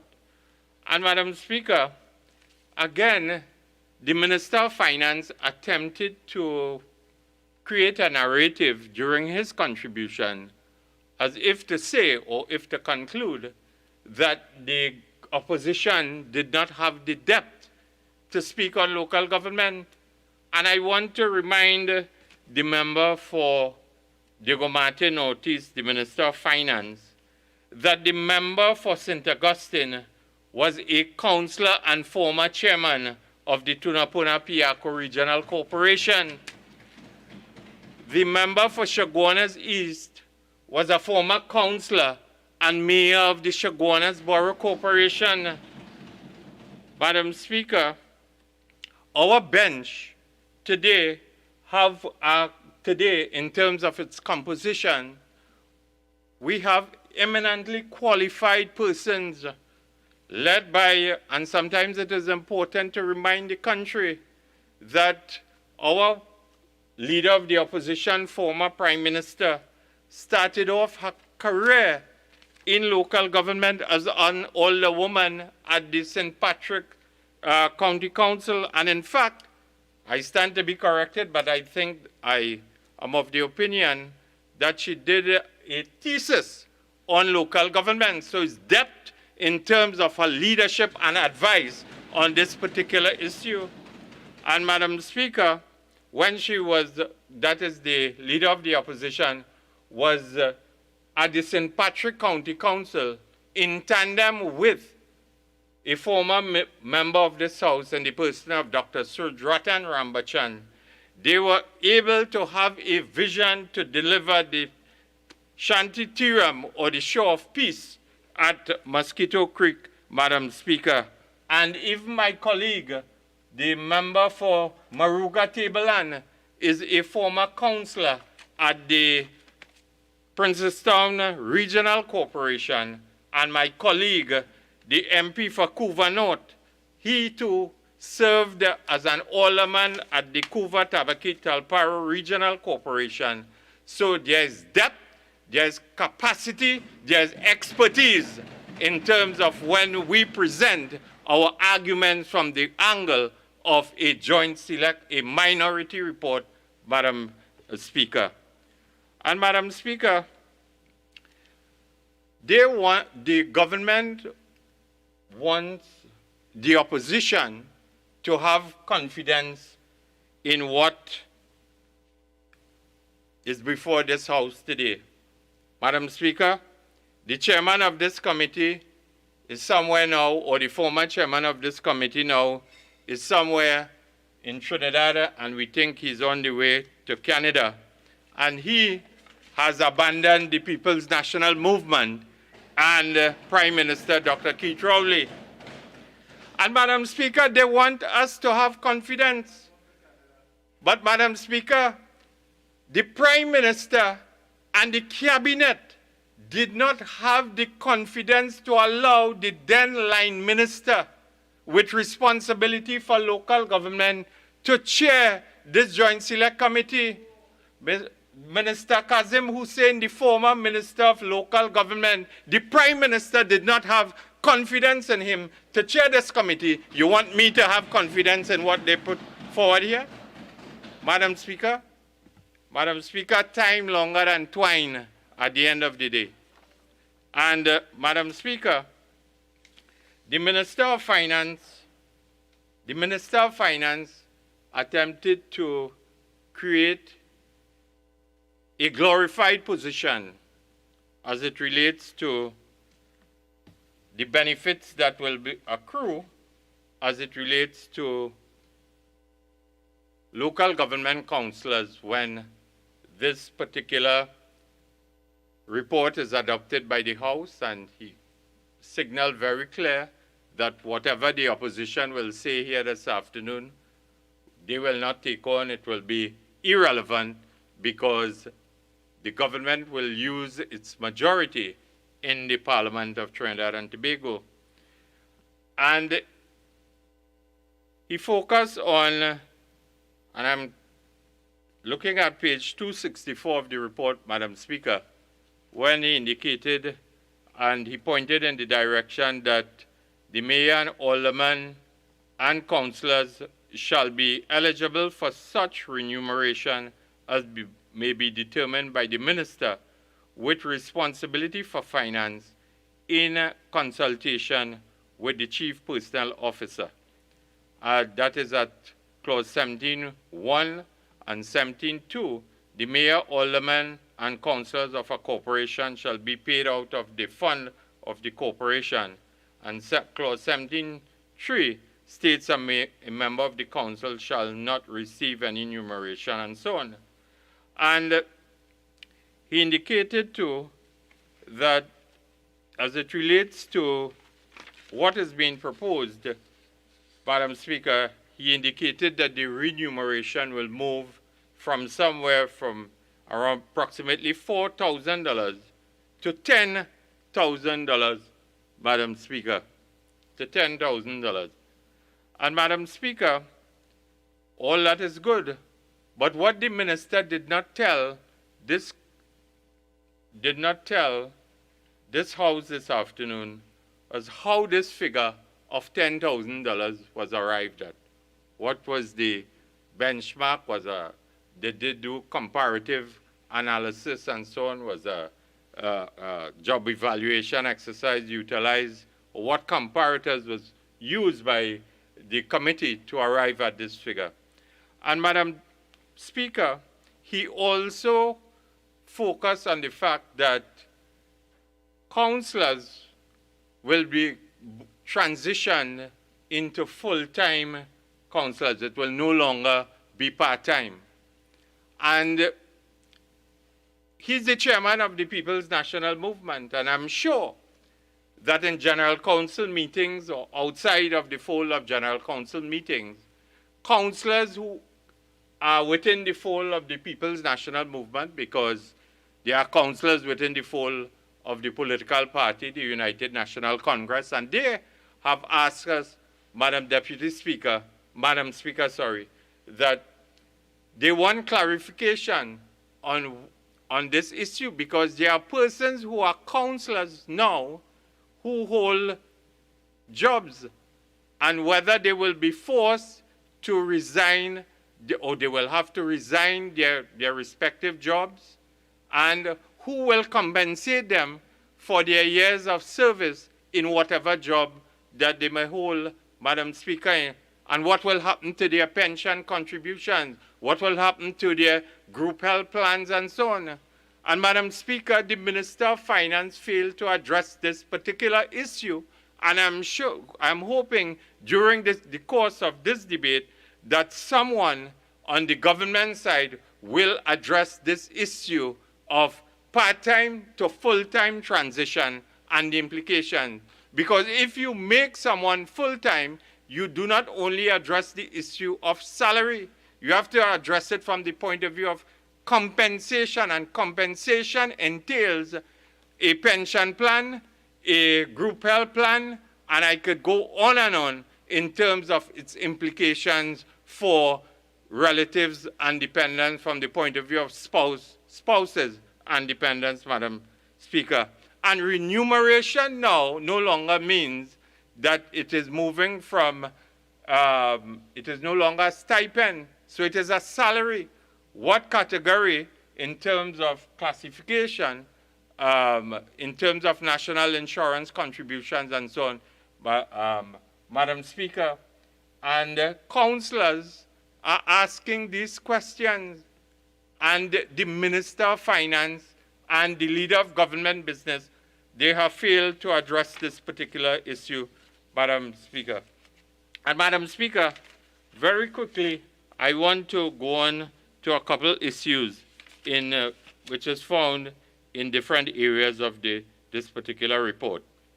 Because at pages 271 and 272 and 273, 274, Madam Speaker, it focuses on the very important issue where the corporation will have the responsibility to establish its organizational structure. And also at page 274, it focuses on the issue of a corporation shall provide for the establishment and maintenance of a pension scheme or arrange for membership in a scheme for its contracted, permanent, and daily rated employees. Madam Speaker, I am forced to ask the government, have they now gone against their policy pronouncement or announcement that was made in the budget statement of 2020 when the Minister of Finance indicated that daily paid workers in the public service, when they retire, a lump sum of money is received, but no pension. And there will be a contributory pension plan similar to the contributory pension plan in force for public sector workers. Madam Speaker, this was made in December of 2019. We are in 2022. The horizon for the daily paid contributory pension plan cannot be seen from the point of view of the Minister of Finance, because the Minister of Finance will not allocate money for this particular initiative he announced to become a reality. And I have to ask the question, will it now be 14 pension plans? Will each corporation, will they be called upon to have a pension plan of its own? What will be the composition of the pension plan? Will there be a management committee? Madam Speaker, will the unions have, because they boasted, the minister with responsibility for local government boasted that we are not interfering with the role of recognized majority unions.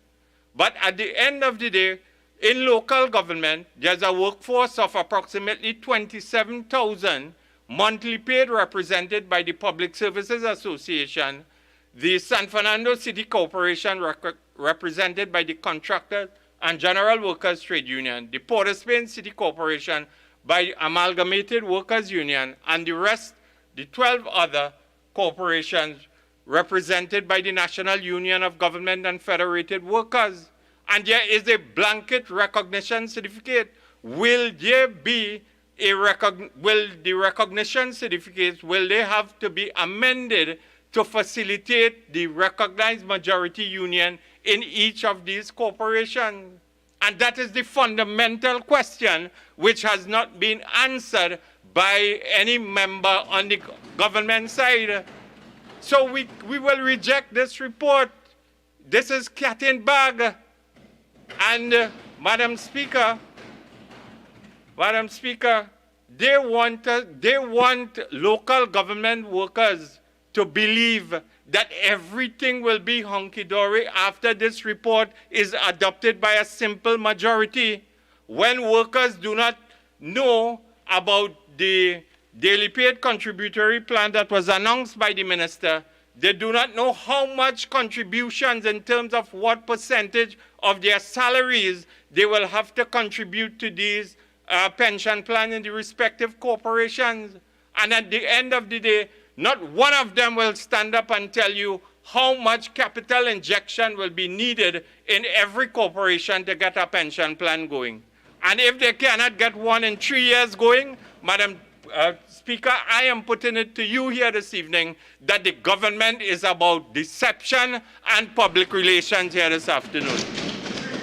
Ask you to withdraw that word. I'll ask you to withdraw that word.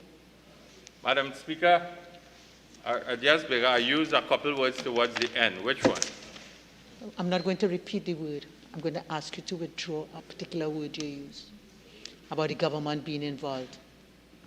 Well, Madam Speaker, the government, I withdraw, and the government again is failing to tell the population the truth as it relates to what is their real intention.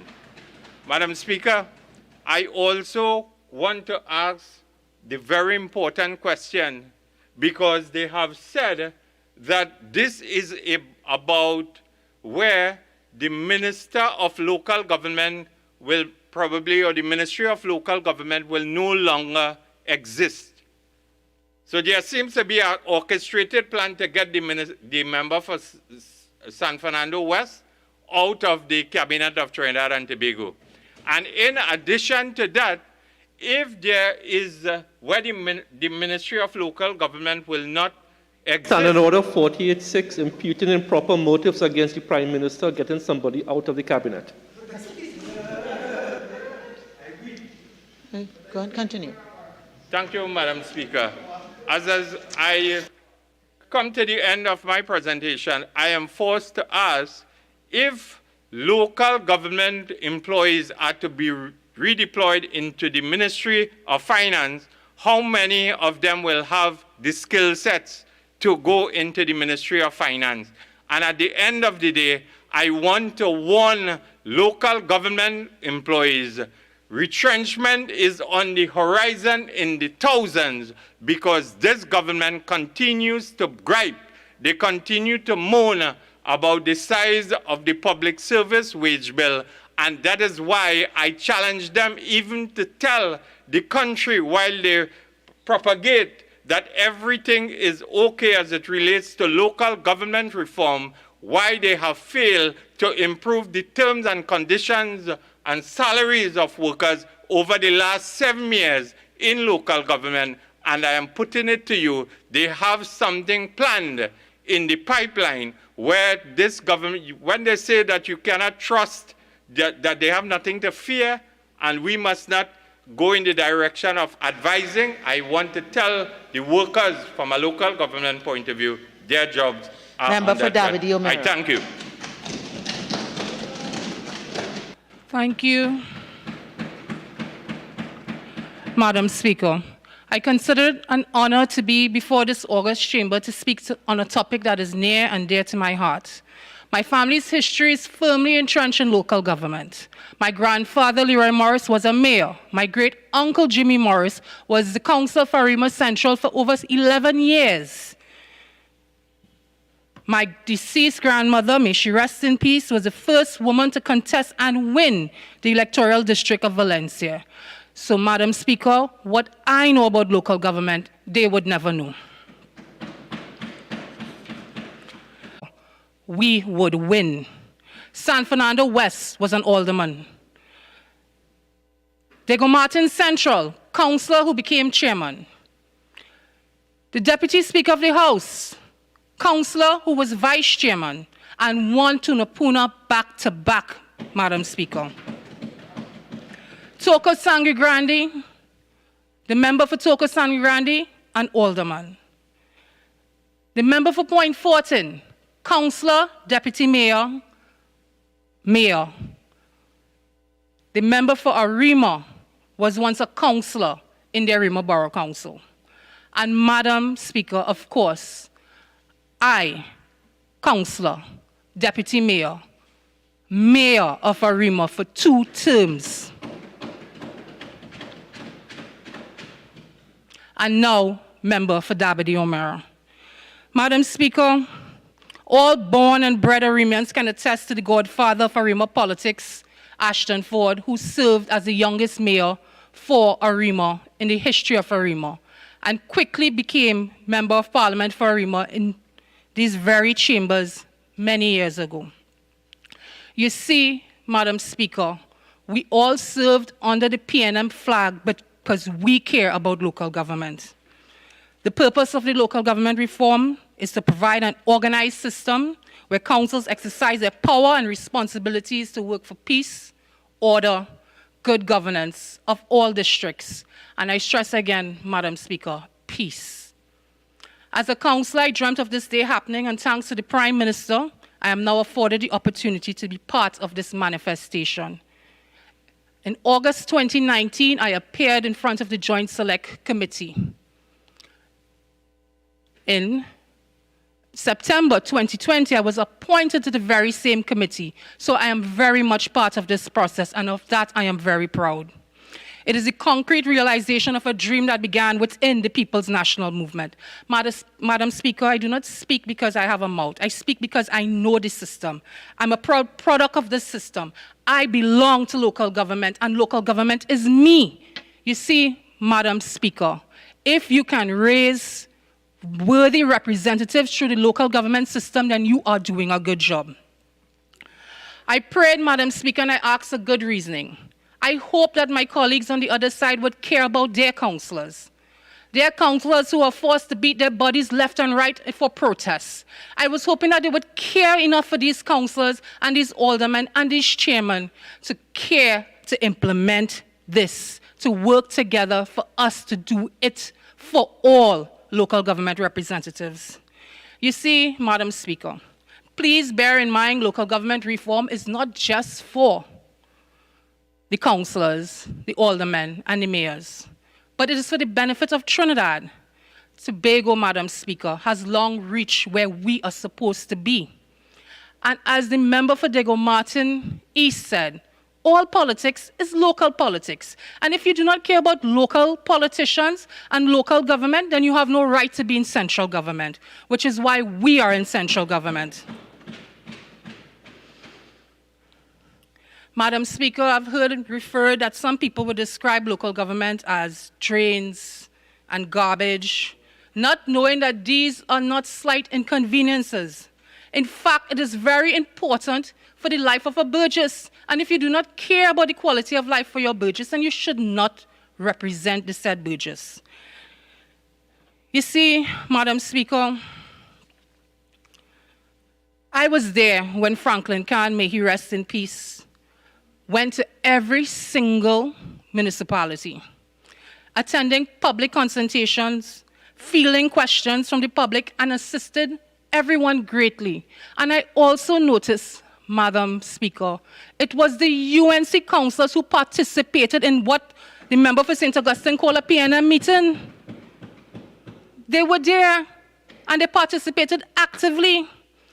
Madam Speaker, this report is about empowering local government. This reform has been long and coming, and it will revitalize local government through the devolution of authority. It will improve efficiency, responsiveness, and efficacy in the delivery, accessibility, and sustainability of public services and goods. Madam Speaker, I was lucky to serve under Senator Hosein, and I'm very positive that the impact he had on us as councillors will reap benefits to the People's National Movement far into the future.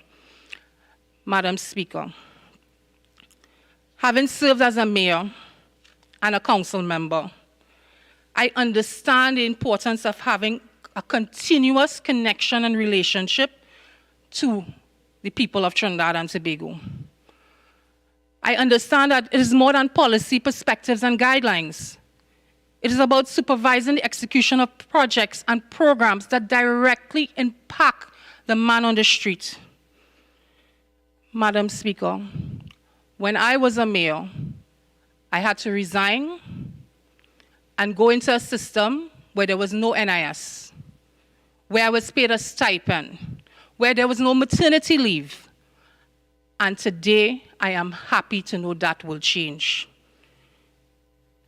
Under this proposal, Madam Speaker, future mayors and councillors will be on the job full-time. We have been hearing talk, Madam Speaker, from our colleagues on the other side about how much they care about the country. But you see, Madam Speaker, we will know. Because once this is passed, we'll get to see exactly the caliber of candidates who will be prepared to give up their jobs. If they win their seats, since the proposed local government reform legislation demands a full-time mayor and full-time councillors. And I think, Madam Speaker, that councillors deserve more pay. And we listen today, as the Minister of Finance told us, they will get what they deserve. Madam Speaker, it was with interest I noticed they spoke about the gentleman, the chairman for Couva Tabakit coming to protest. And I've listened to them speak about other UNC-run corporations. Madam Speaker, I can tell you, I have sat on Talga with those gentlemen for many years, and they want this even more than we do. They want the reform. Please give them what they want. From personnel, public health, sanitation, to markets, door control. It seems unimportant to the other side, but it's important to the people of Trinidad. Madam Speaker, this progressive reform is brought to you courtesy the People's National Movement. Madam Speaker, I listened to the member of St. Augustine speak of political victimization. But if you examine the reports by the deceased Franklin Kahn, you'll read about Tyrone Clark, who claimed because he was in a UNC stronghold, Lateral Road, and they voted PNM, they were suffered by the council for the area. You see, Madam Speaker, we wrote everything down. And as the opposition leader once said in a press release on June 26, 2019, and I quote, "The opposition declares its support for progressive reforms in any regard, especially that which can improve the function of local government. We believe that the local government corporation must be empowered, and we agree with moving forward with the reform of local government." So, Madam Speaker, why waste our time? This report is testament of what the member for Sparius speaks of, progressive reform. I remember when proportional representation came in, Madam Speaker. I remember it well because they knew that they were going to lose, and they wanted to ensure that they would have a position in every single council. But it worked for us because now we also have minorities on their councils. Madam Speaker, this government held many consultations. We have listened to councillors, mayors, aldermen, community stakeholders, both from the PNM, UNC, and many other parties. We listened, we took note, we incorporated suggestions. You see, Madam Speaker, we believe in accountability. The opposition has an issue with that word, accountability. It is their kryptonite. They seem more comfortable with the word peculate. They will get up and start arguing for the most frivolous of reasons not to support this report. And you should ask yourself, why? You see, Madam Speaker, because I'm from the system, we know about reports of persons getting paid, but not working within these corporations. Going to work for 7 a.m. and leaving at 8:30. We have had reports of criminal elements, those facing jail time and those under investigation, receiving contracts from several corporations, not in the PNM strongholds. And we have had UNC councillors themselves facing charges of misbehavior in public office and bribery. Just in July 2021, the TPS issued a release informing us about the councillor in Sangre Grande charged with misbehavior in public office. The princely sum of $15,000. A good friend of mine was arrested for the not so princely sum of $1,500. And to this day, Madam Speaker, I still think he was set up from within his own circle. Madam Speaker, what I know from personal experiences, when the UNC sent a gentleman to be the alderman whose name was heavily involved in live sport, I expressed my displeasure. I expressed my fear. But as mayor, it really wasn't as much as I thought it would be, because he's hardly ever there. And if his companion who started the whole live sport fiasco could sit in the other place, I guess that is why he's sitting in the Arima Borough Council. Madam Speaker, there's even a fishy tale of a gentleman who kidnapped a Nigerian diplomat some years ago, and his bosom buddies with a high-ranking member of the UNC. You see, Madam Speaker, I hope and I pray. 48-1, Madam Speaker. 48-1, please. This is not about the report. What the members talk. Thank you, Madam Speaker. The quality of candidates and my sincere hope that we do not have to screen from Golden Grove.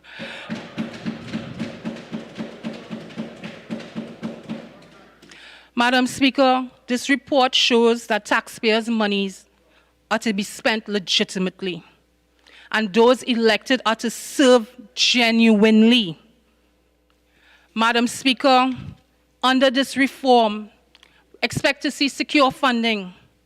Local government bodies will no longer have to ask and beg and plead. Executive authority, why can't we want for our local colleagues the same that we want for ourselves? New responsibilities, school maintenance, social welfare, sporting programs. And Madam Speaker, I heard about the box trains, and I can tell you many of those contractors are currently waiting their turn in court.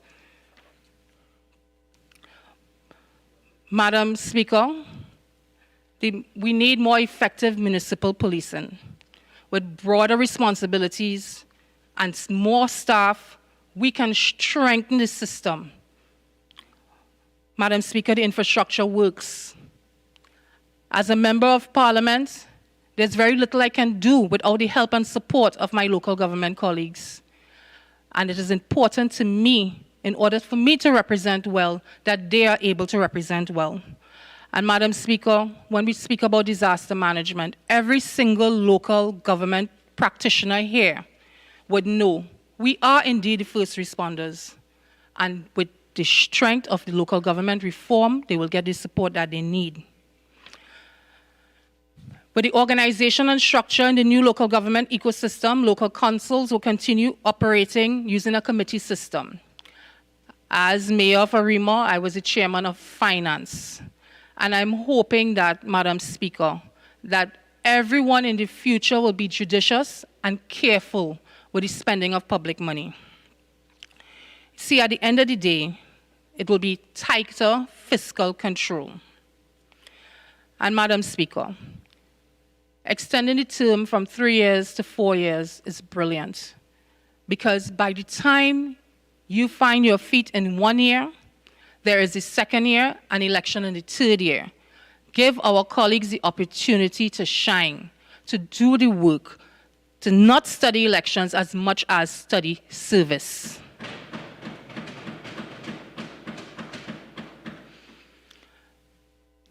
Madam Speaker, the UNC's mantra in the past has been serve the people, serve the people, serve the people. What has changed? Is it that it's impossible to locate people that genuinely want to serve? No, Madam Speaker. This local government reform report, it will serve the people. Local government are the salt of the earth. They deserve all the support that central government can give it. Madam Speaker, the concrete manifestation of a PNM vision. Since 1962, we have been taking our time, all different governments, all the representatives, and in here, 2022, we have the opportunity to make it right. Let us focus on the people that need it the most. Let us not quibble and fight and nitpick. Let us put our colleagues first. Let us not use councillors to do our dirty work and dirty deeds. In fact, Madam Speaker, let us encourage them to rise above it and to understand, yellow or red, your duty is to genuinely serve the people.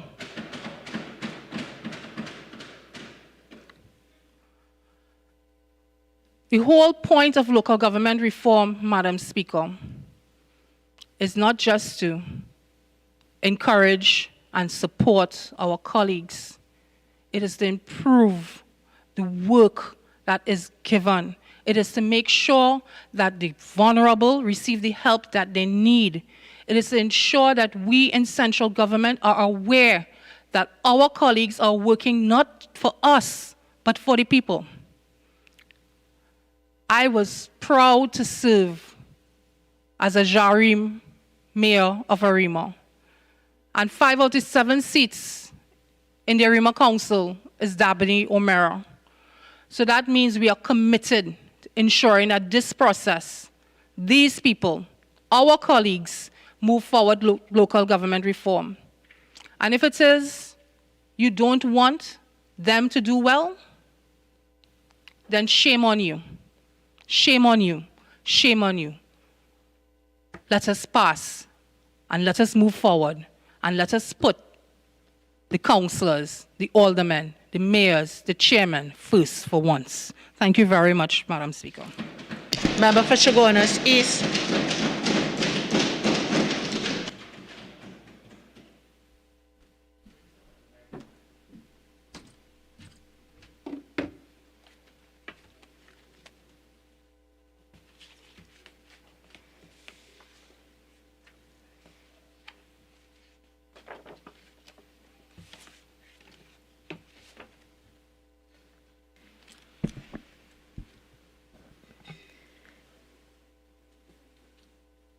Thank you very much, Madam Speaker, for the opportunity to contribute to this debate of the report of the Joint Select Committee on the Miscellaneous Provisions for Local Government Reform, Bill 2020.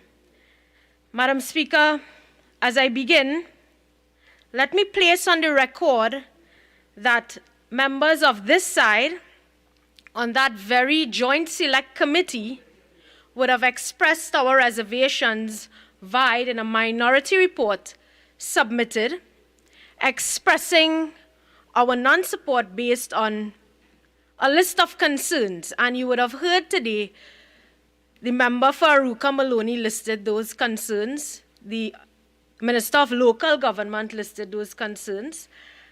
And despite our position, there were no further consultations nor communication to address the very areas of concerns.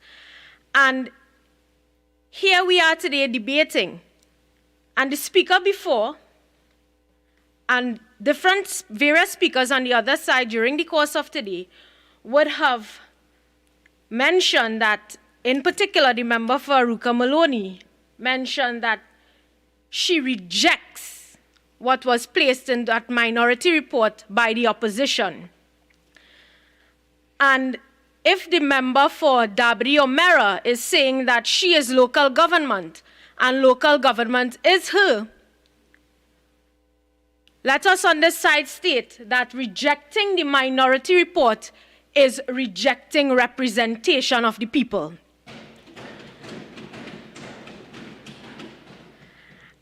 And Madam Speaker, as I relate to consultations, as it is stated on page 332 of the minority report listed in the report of the JSC,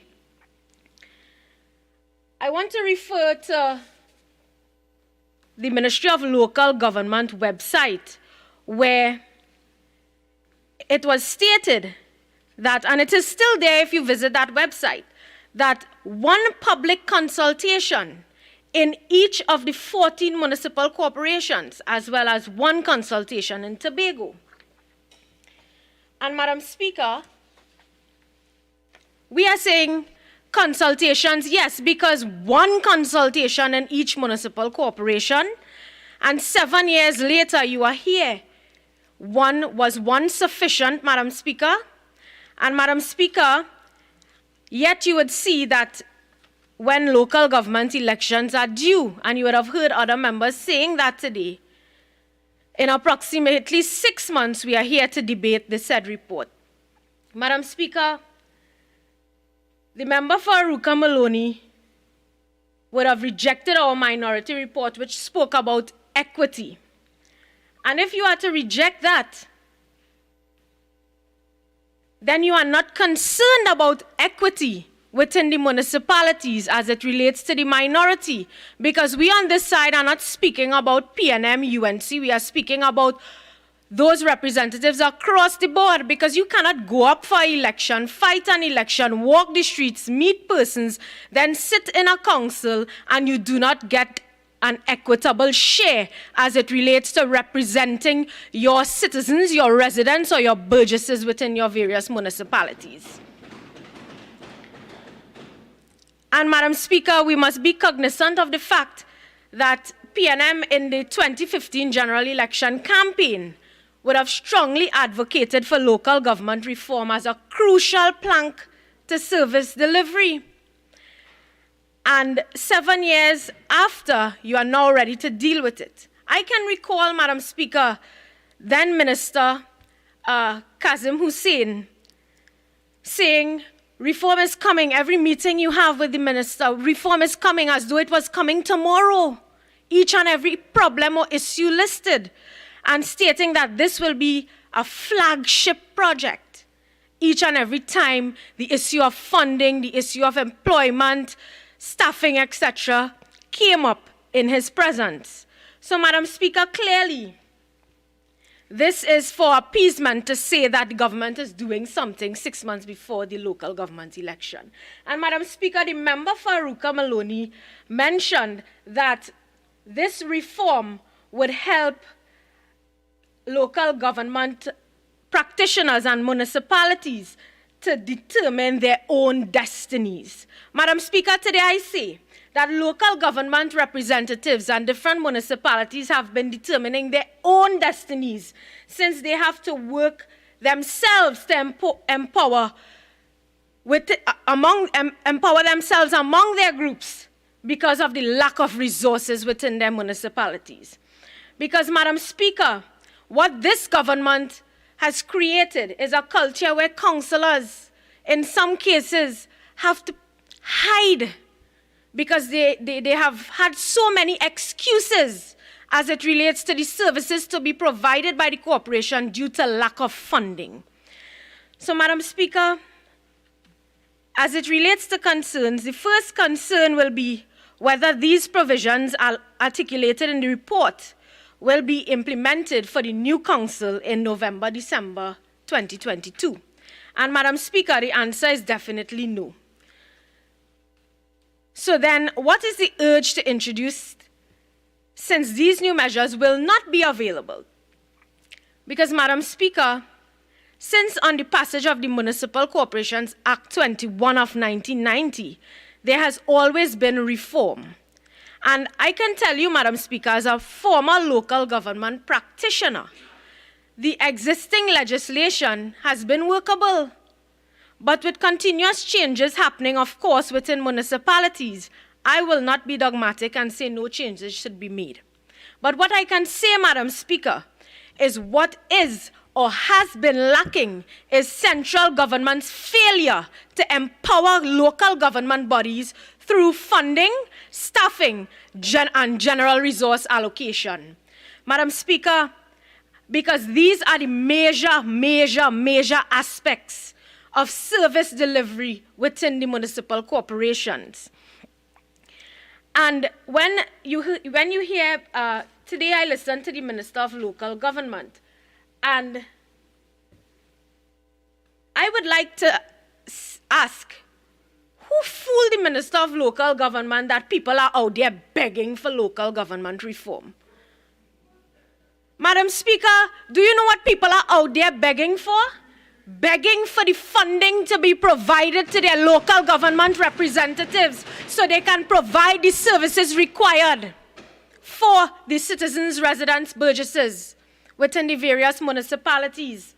Madam Speaker, you know why the grass is high? Because there's no funding to fix equipment to go out into those areas. That is why the grass is high. Because of the lack of funding. Madam Speaker, as I move on, I will say that when the Act was first promulgated, there were concerns on its operationalization.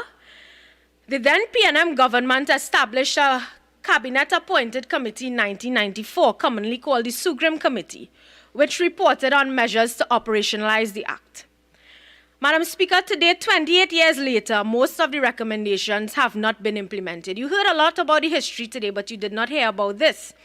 And what has happened because of that? The lack of implementation of those recommendations.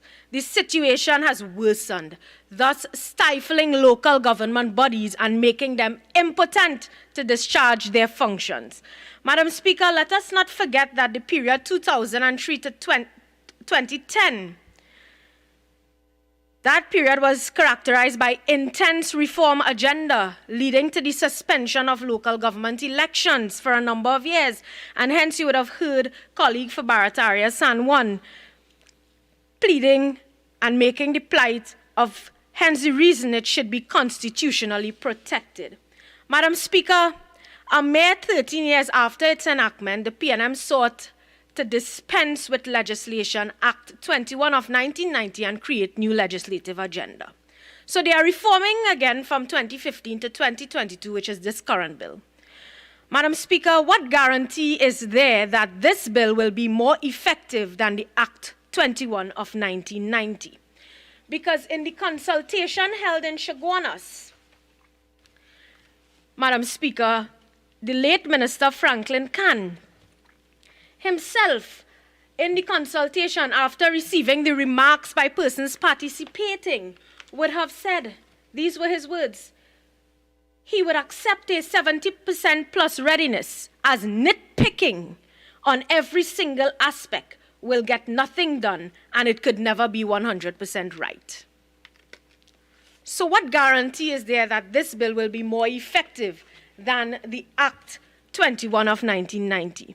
Madam Speaker, I want to focus a little bit on social services, which we heard about vaguely throughout today, as it is contained in this report. For quite a long time, representation have been advanced for municipal bodies to determine recipients of social services, since representatives would have first-hand knowledge of the residents' income and social status. Madam Speaker, a strange arrangement is conceived in this report, wherein at 35H1 of page 284 speaks of a division with responsibility for community development and social services, and further 35H1D states inter alia, assisting the implementation of central government, social policies and programs. However, Madam Speaker, when one peruses the 13th schedule on page 315, areas of responsibility of a municipal corporation, absolutely no mention is made of social services there, Madam Speaker. So let us even accept that this might be an oversight in terms of this omission. So what is the reality of this measure, Madam Speaker? Again, the absence of proper consultation as stated on page 332 in the minority report. The absence of proper consultation, research, and analysis were compromised for simply presenting a report. And Madam Speaker, I want to refer to the website NewsGov TT, where to this date, a meeting was held between the Ministry of Local Government and Rural Development, as well as the Ministry of Social Development and Family Services, April 17th. April 17th, Madam Speaker. And the discussions would have involved capacity building, training, recruitment, staffing, accommodation, change management, culture. And at the end of this, on this particular website, NewsGov TT, you would see that both ministries agreed that there was need for further dialogue and to continue to work together to ensure that there is a clear understanding of what is required for the transition to local government reform. Madam Speaker, since then we are to ask what type of other consultation since 2017 would have taken place between the Ministry of Local Government, Rural Development, and the Ministry of Social Development and Family Services. And Madam Speaker, what you would note is that the reality of this measure is that the local boards within the Social Development Ministry are configured by districts, and therefore their geographical boundaries are not in alignment with municipal corporation boundaries. So consequently, Madam Speaker, such a measure will be chaotic and unstructured. Because if we are to look at the disaster units within municipalities, we are already faced with shortcomings as it relates to the liaison between departments in providing efficient services to our citizens between the disaster management units of municipal bodies and the Social Services Ministry. Madam Speaker, it must also be remembered that this very reform initiative was ventilated in the 2003 to 2010 period, and it was agreed that all government agencies would undertake their functions and deliveries whose terminus with that of the geographical boundaries of corporations. For example, Ministry of Works, Caroni districts. Sorry, Madam Speaker. The Ministry of Works, Caroni district and other ministries and their services, if you notice, are still configured along the old county council boundaries. So this is what I refer to as it relates to the Social Development Ministry and transitioning into this local government reform. So if Ministry of Works and other ministries are still operating under the county council boundaries, how would this work into the local government reform? Madam Speaker, what I can say is such a measure as currently existing is a recipe for chaos for community development, sports, tourism, and social services. Because, Madam Speaker, to the best of my knowledge, the CSO is probably the only agency to conduct its surveys in alignment with the municipal corporation boundaries. And what would this cause as it relates to the Ministry of Social Development and Local Government? This will only further exacerbate the hardship of recipients who are constantly subjected to challenges. For example, recently we saw stolen checks, etc., in accessing their measly pittances.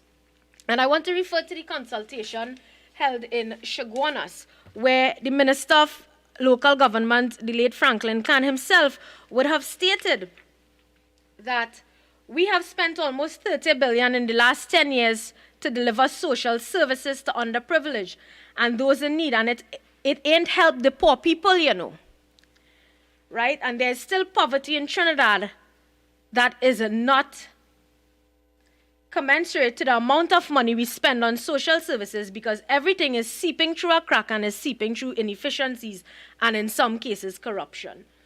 So this, Madam Speaker, therefore I am taking this opportunity to urge the government to ensure that this measure be reviewed for a seamless transition of service delivery as it relates to both ministries. Madam Speaker, and let us not forget and let us be mindful that since COVID-19, the pivotal roles played by social services, members of municipal corporations, as it relates to affected citizens. Madam Speaker, as I look to conclude, I would say that the report on the bill clearly demonstrates that the proposed reformative measure is at best ill-conceived and cannot be implemented in the current context of local government. This cosmetic tinkering with subsisted legislation cannot be the solution to problems plaguing local government bodies. Hence the reason for us placing in our minority report the need for further consultations. Madam Speaker, I would like to take this opportunity to also highlight some areas for improvement and would hope that the new Minister of Local Government would bring new ideas and novel solutions to the historic problems of local government bodies. And Madam Speaker, I wish to briefly identify a few areas. One, that is devise an equitable formula for financing municipal bodies. Since 78.2 of the report cannot sustain some corporations. And when I say that, Madam Speaker, what do I mean? Revenue from property tax. The housing stock is not the same in all municipal corporations. The housing stock in Point Fortin may not be the same as Chaguanas. So therefore, devising an equitable formula as it relates to financing and funding for corporations is necessary. Madam Speaker, and in consultations held, you would see then Minister Franklin Khan would have spoken in detail about inadequate funding as it relates to municipal corporations. Madam Speaker, I'd like to also see advice be given on the quantum of staffing required to enable this new bill and the anticipated costing. Because, Madam Speaker, remember, at this time there's a freeze on employment which is in effect.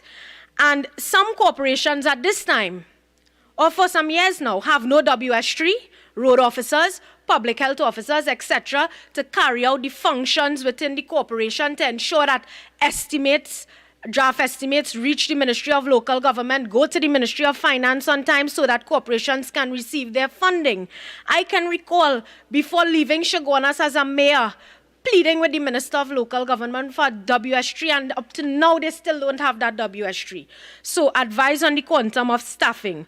Madam Speaker, as it relates to architecture on this reform bill, indicate when the architecture for this reform bill will be implemented as it relates to systems, staffing, structure, since this cannot be envisaged for November, December 2022. Madam Speaker, as well as regularizing the anarchy operating under two separate commissions, and you would have heard the member for Barataria San Juan speaking about the Statutory Authority Service Commission, SASC, a creation of Cabinet, and the Public Service Commission, PSC, a creature of the Constitution. In addition, Madam Speaker, the issue of incentivizing corporations to generate revenue and subject to due diligence used for their overall development as added benefits, meaning their development programs, etc. In addition, Madam Speaker, the establishment of a municipal court, bearing in mind the number of sections that carry fines, charges, or penalties. This is, Madam Speaker, so that local government matters in the courts of TNT can be expedited, whether it's 1 day per week in the district court, etc. Is municipal courts part of the report? It's just a recommendation. No, what we're debating here, as it relates to fines. We're debating the report, okay? So that all the policy positions should have been covered Sure. in the committee. Yeah. Okay, so whatever you say, it must be related to something in the report. And Madam Speaker, I was just tying that in as it relates to the fines, etc., and policies relating to the cremation, the recreation facilities, etc., in terms of fines and penalties, etc. All right? And Madam Speaker, as it relates to the funding, which was debated here today, the guaranteed funding for local government bodies to ensure service delivery to residents. For example, block releases in terms of scavenging for a period of time rather than corporations having to await releases, etc., to pay debts, and they end up indebted to contractors, etc., for a period of time, and they have to jostle their resources when they receive. Madam Speaker, as it relates to expanded roles and responsibilities as listed in the report, corporations and municipalities would therefore require a lot more accommodation. You would have heard the Minister of Local Government speaking about legal affairs and birth certificates, etc. The ensuring of construction of administrative complexes in all municipalities. So, for example, Chaguanas, all functions take place in one spot because of the administrative complex. And you would see, as a part of the lead up to all of this, they would have had a legal affairs unit. Again, I caution you with the same thing. Building up buildings are certainly not in the report. Okay? Yeah. Accommodation is not in the report.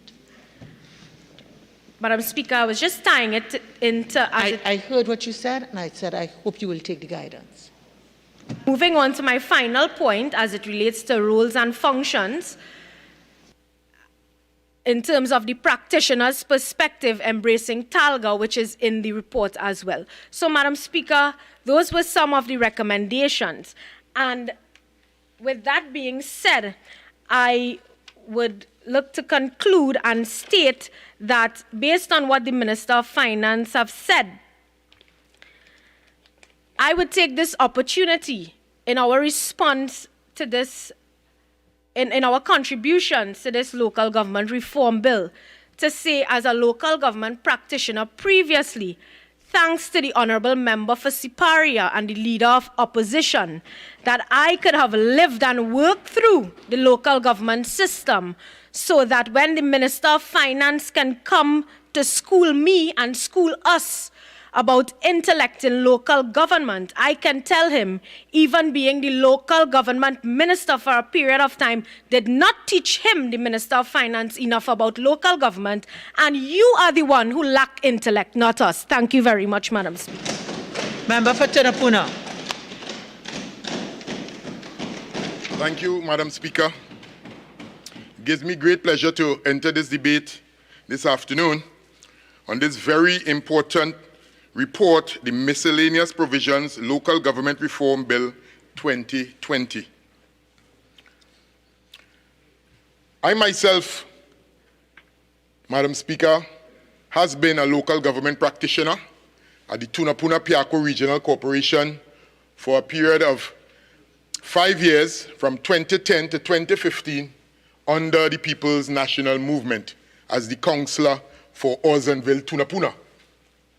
From 2013 to 2015, I was elevated to be the vice chairman of the Tunapuna Piako Regional Corporation.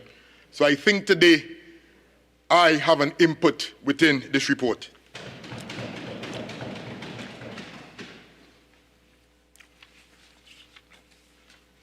I must give sincere appreciation to our Prime Minister, Dr. Keith Christopher Rowley, for granting me the opportunity in order to serve on this particular committee, along with the leader of government business, Minister Camille Robinson-Regis, for giving the opportunity to be on this joint select committee for local government reform. Additionally, I'd like to thank the outgoing minister, Senator Kazim Hussein, for an excellent job within the last couple of years. A minister, a practitioner himself, being a former mayor and employee at the San Fernando Corporation. You would have heard him mention he visited all corporations, he have meetings with all chairmen, and he's a man always on the ground, getting the job done. I'd also like to thank Mr. Franklin Khan also. May his soul rest in peace for his stint as the Minister of Local Government and Rural Development during the period of the consultations and where all and most of the work would have been done. But remember, the work would have started some over 30 years ago with regards to local government reform. At this time, Madam Speaker, I'd just like to bring to the attention one or two comments made by those on the opposite side, and to remind the member for Shogunas East that there were 512,000 Burgesses interactions, both physically and virtually, as mentioned by the present Local Government Rural Development Minister, Faris Al-Rawi. There would have been 15 consultations between the period December 2015 to April 2016, resulted in the above interactions. And that would have been just for the 5-month period dealing with this particular report. So we can see the logic in bringing this bill at this time, because we need the provisions to be put in place to ensure that we bring local government to the individuals, to the communities, to the residents, to the burgesses of all the various committees. My good colleague, member for Couva South, we can boast on this side that we have some practitioners too. And I think once we list our practitioners, it's chalk and cheese.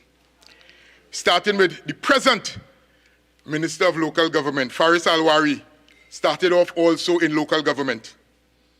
We have a former chairman and councillor, MP Simon de Nobrega, also a local government practitioner.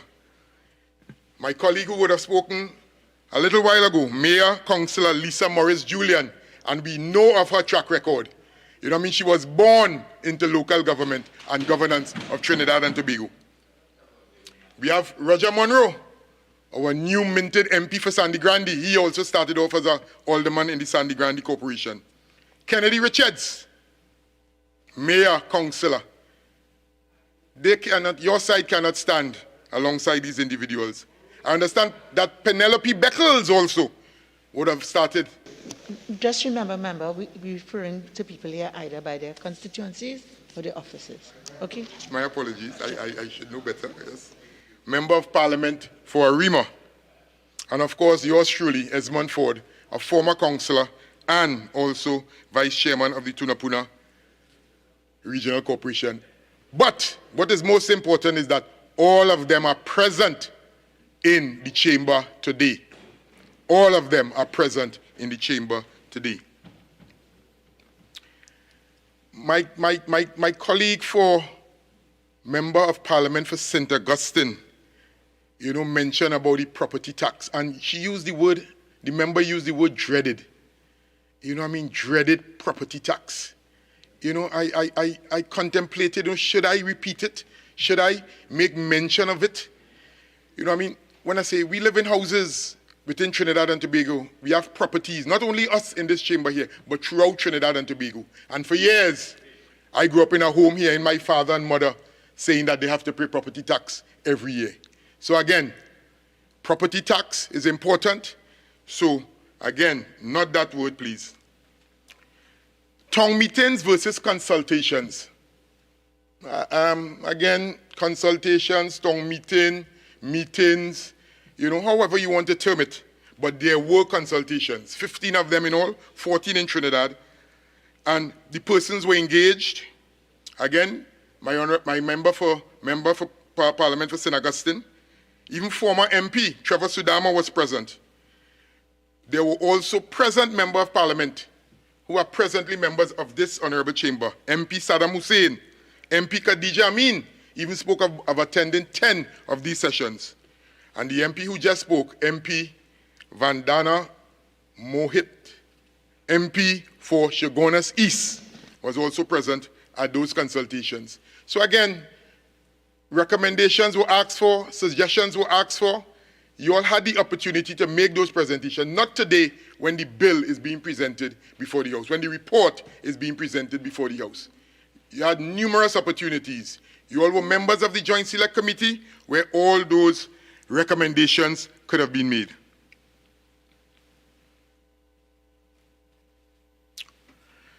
Right, so Madam Speaker, local government reform basically will involve the devolution of the power and authority to the cities, the boroughs, the municipalities, and the various corporations throughout Trinidad.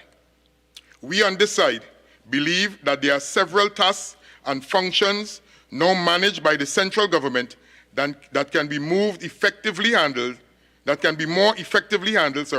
by local government bodies, especially social services and community development functions.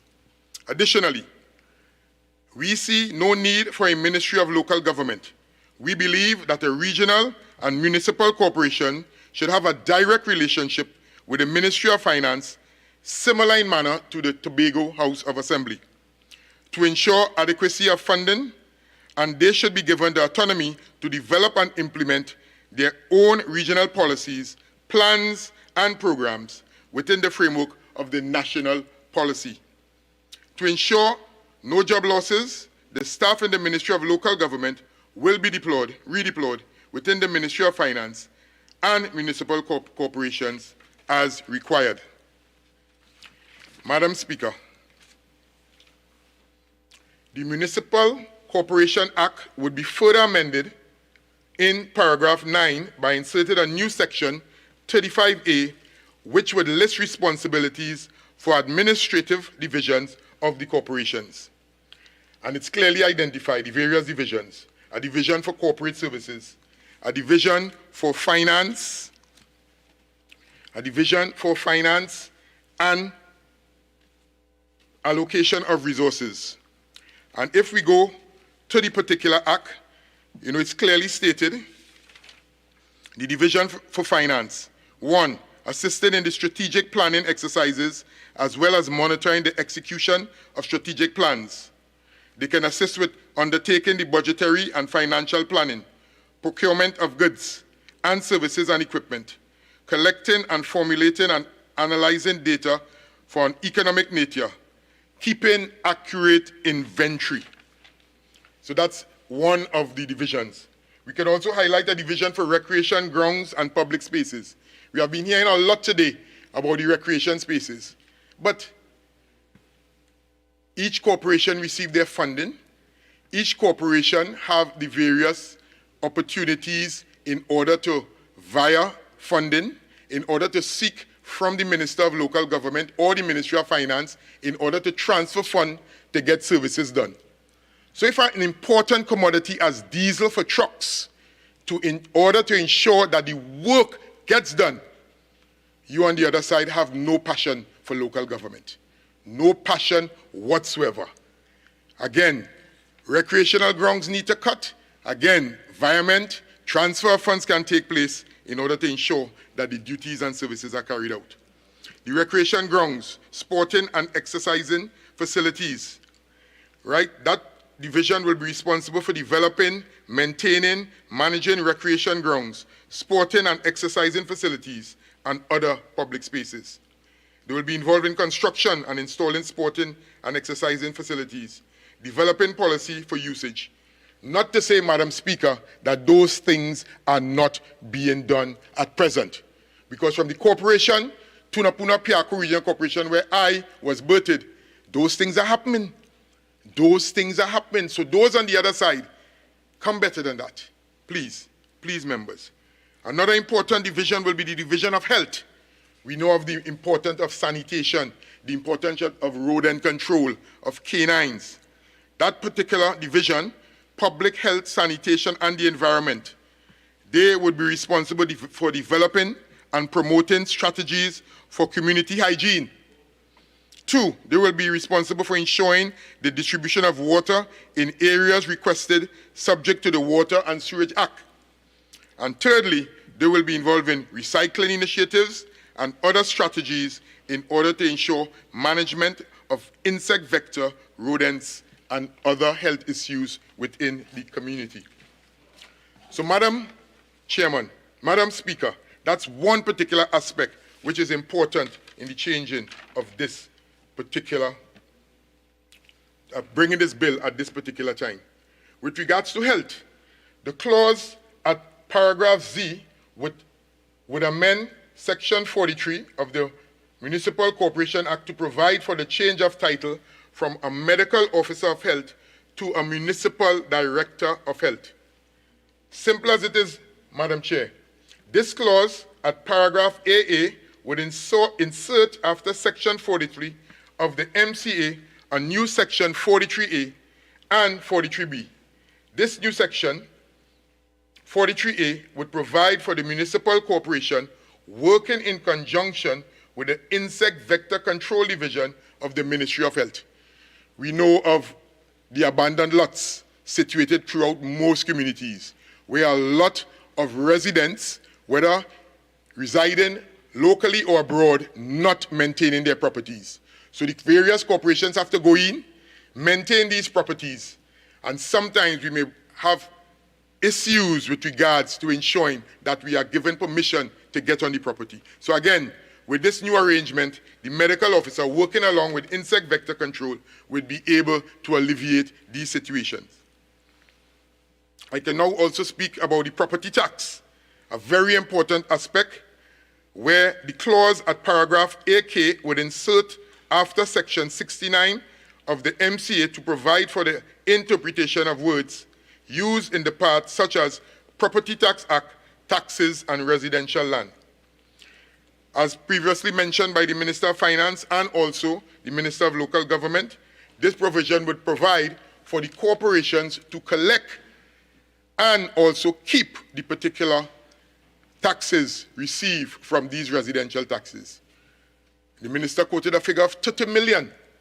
Wow, a 30 million to the Tunapuna-Piako Regional Corporation would suffice, would assist with regards to ensuring that we get the job done. Local government is about providing services to the community. It's not about making excuses. It's not about the councillor saying no funding, but at least they would now, corporations and municipalities would now have a cushion in order to start off their operations, and they can still look to the Minister of Finance for further funding. In terms of accountability, Madam Speaker, the Municipal Corporation Act would be further amended in paragraph AL to amend Section 108 of the MCA to now require councils to submit yearly estimates of expenditure for the corporation to the Minister of Finance directly. They will be sending that information directly to the Minister of Finance rather than through the Minister of Local Government. All the red tape, all the necessary bureaucracies will then be eliminated. With regards to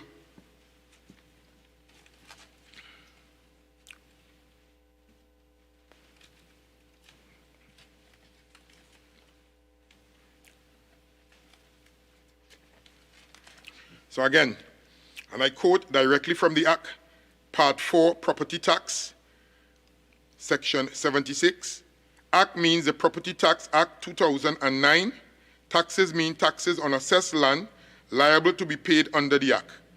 And it identifies the various ones: vacant or unoccupied lands, with or without building, land that was affixed to it, a building or other dwelling, which has the physical characteristics which will enable it to be occupied or capable of occupation as a residence or the residential occupation, and is used and occupied on a permanent basis as a single dwelling accommodation, includes complementary outbuildings, etc., etc. So again, 78.1, the municipal corporation shall be responsible for the collection of property taxes in relation to residential land within the particular municipality.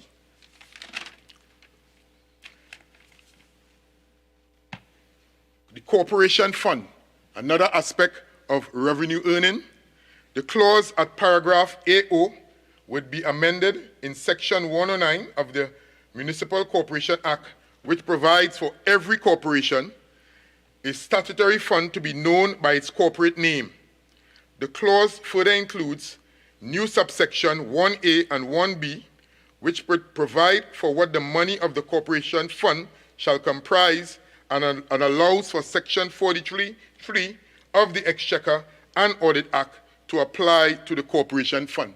So again, the funds being received by the corporation would have to be identified clearly within the corporation fund under the particular name at the respective corporation to ensure accountability of all funds being received.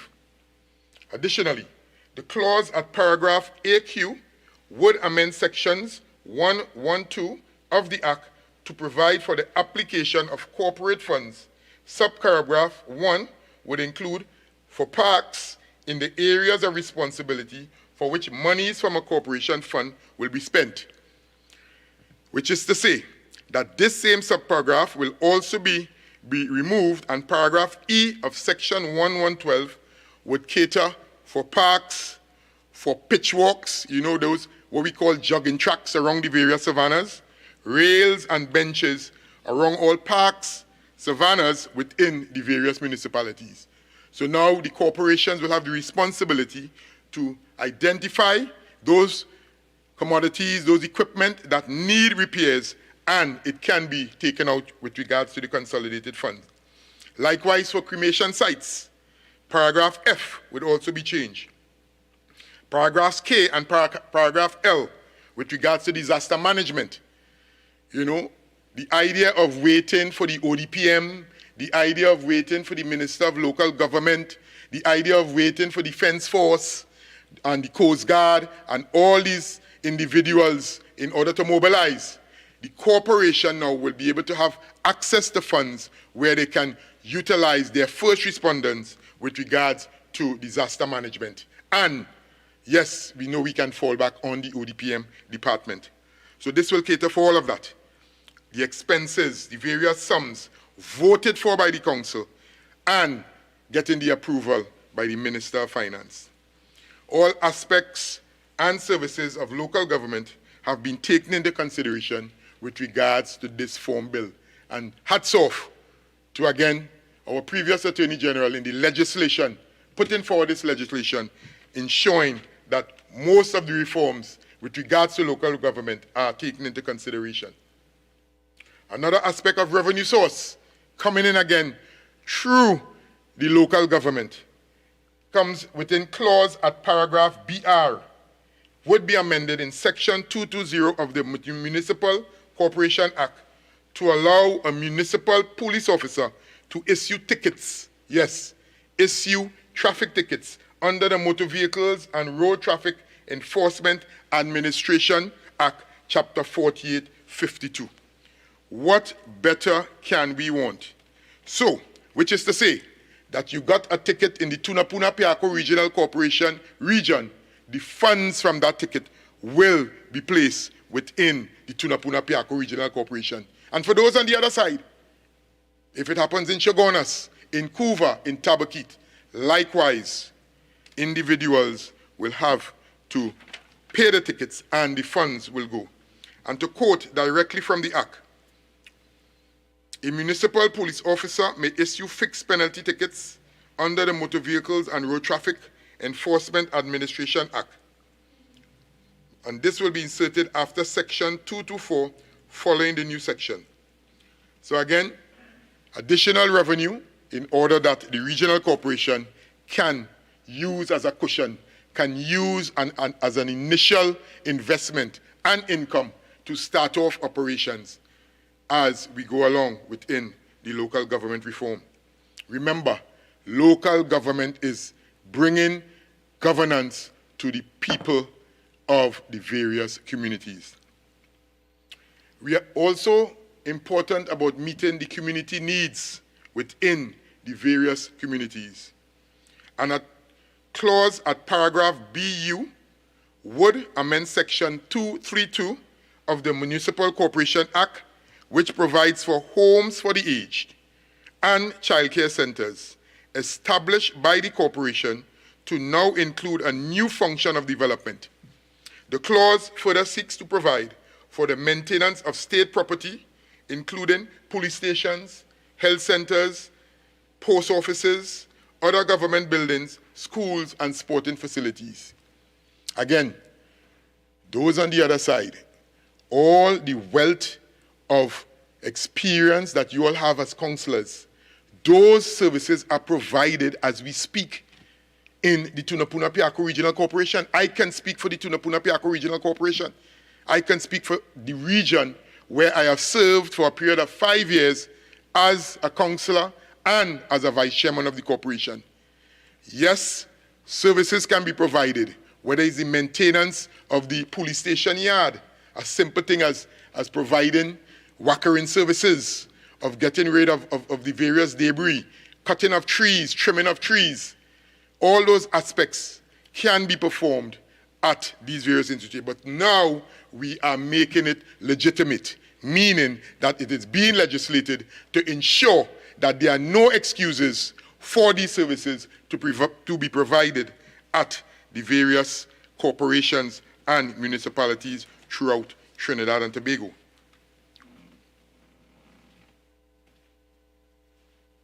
And quoted directly from the Act, the clause at paragraph BU would amend section 232 of the Act, which provides for homes for the aged and childcare centers established under the corporation in order to ensure that the communal needs of the various communities are met on a daily basis. We have been hearing about persons and the human resource aspect. Persons may lose their jobs, who will be hired, who will be fired, and those various. But in the Act, it is also stated, all right, in section 34 at N, right, it clearly states under subsection 3, where they will be inserting after section 34 the following new sections, which reads, 34A, 1, a corporation shall provide for the establishment and maintenance of a pension scheme for its contracted, permanent, and daily rated employees. Someone on the other side, one of my colleagues, one of my esteemed colleagues on the other side mentioned about individuals being retrenched and not being able to transfer their pension and things like that. But it is catered for in this new bill, Madam Speaker. And section 34A1 reads, a corporation shall provide for the establishment and maintenance of a pension scheme or arrange for membership in a scheme for its contracted, permanent, and daily rated employees. 2, without prejudice to subsection 1, a corporation may, under a pension scheme, 1, establish contributory schemes and establish and contribute to funds for the benefit of the employee. 2, grant gratuities, pensions, allowances to the servant spouse families or dependents of its employees. Enter into and carry arrangements and allowances along those lines. So again, the human resource aspect are being catered for and are being covered within this particular bill. Madam Speaker, benefits and advantages of local government reform. As a local government practitioner, it is important to spell it out clearly what are the benefits and advantages of this new legislation. 1, all regional corporations would be empowered to acquire their own financing. The reform allows for regional corporations the ability to retain certain taxes collected within their respective areas. The source of revenue will give regional corporation and resources needed to carry out the Burgesses' business effectively. Secondly, the Municipal Corporations Act will be amended to give regional corporations executive authority and autonomy similar to that of the Tobago House of Assembly. We have a template that is working well in Tobago at the THA. So why not replicate it in Trinidad for our local government practitioners? This will reduce the level of interference from central government in determining the affairs of the local government bodies, all 14 municipalities. Thirdly, local government bodies will be responsible for the school maintenance, social welfare services, sporting programs, as well as agricultural and local tourism. Excellent idea.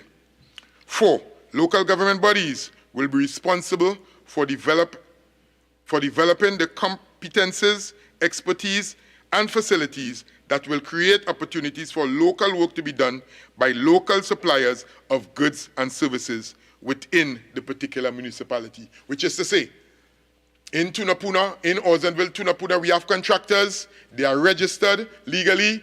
They register to the regional corporation for services and jobs to be performed within the Tunapuna area.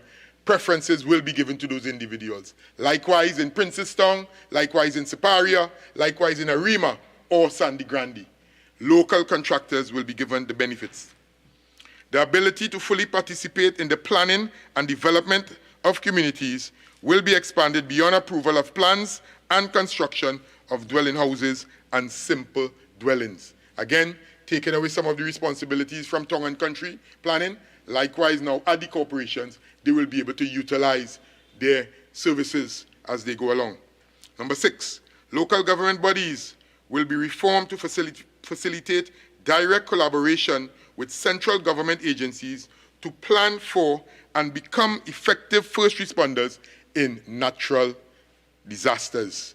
We know of flooding issues, we know of situations that may occur, right, that would need those first responders. So the corporation will put together their team and send out their first responders until ODPM and other agencies will show up.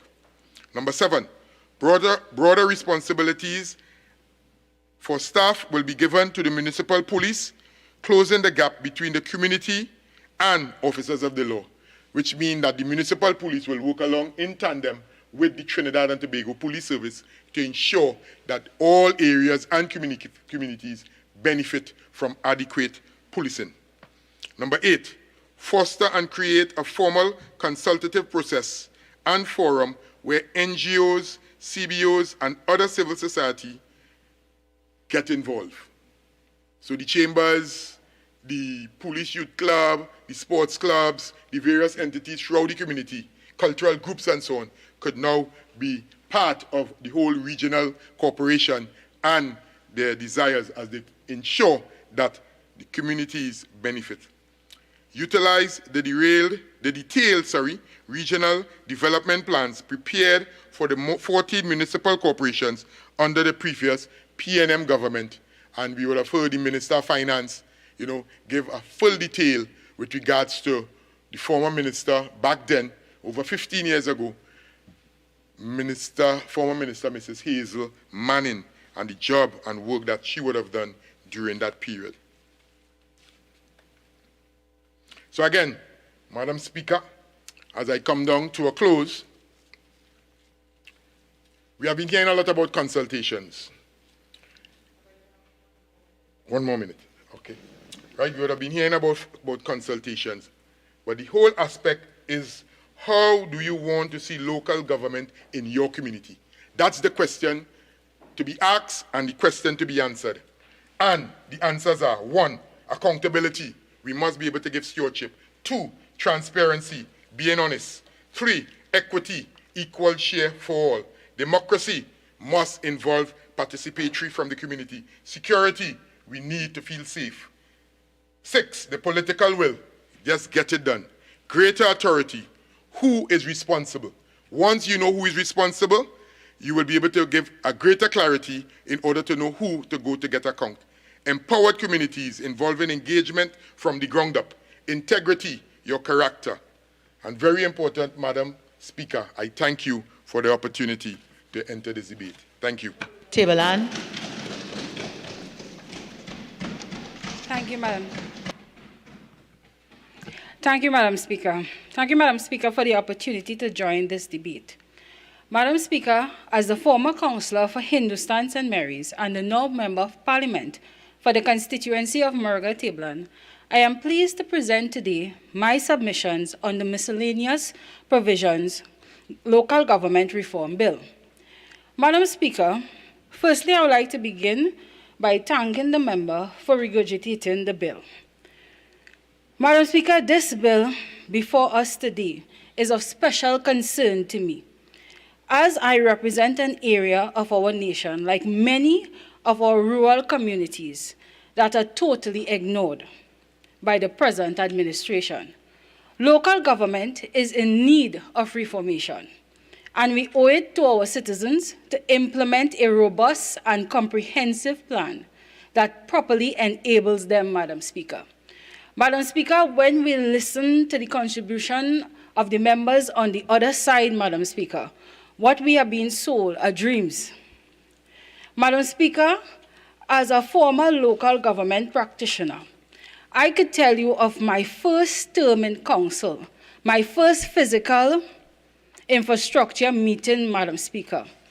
Madam Speaker, when it was my turn to give general business, I would have stood with my campaign diary. This is a diary that I would have gone from street to street, home to home. And every home had a complaint, every street had a complaint. Everything was properly documented, Madam Speaker. And when I raised my complaint in that council hall, Madam Speaker, it was over 77. I remember this clearly. I was told to choose 4 and prioritize because the council has no resources or the funding allocated to your district. You're lucky if you will complete 2, Madam Speaker. Madam Speaker, so I say that dreams are being sold here today. Madam Speaker, some years ago, I remember that in this country, the PNM government refused to call local government elections. But they're here today preaching about reform. 7 odd years, they would have penalized the citizens of this country. A purposeful postponement, Madam Speaker, to spite the people of this nation. I recall feeling that I had to do something, Madam Speaker, to fight against this oppression. I also recall that it was only when the member for Superior became the Prime Minister that she restored the democratic rights when she called the local government elections.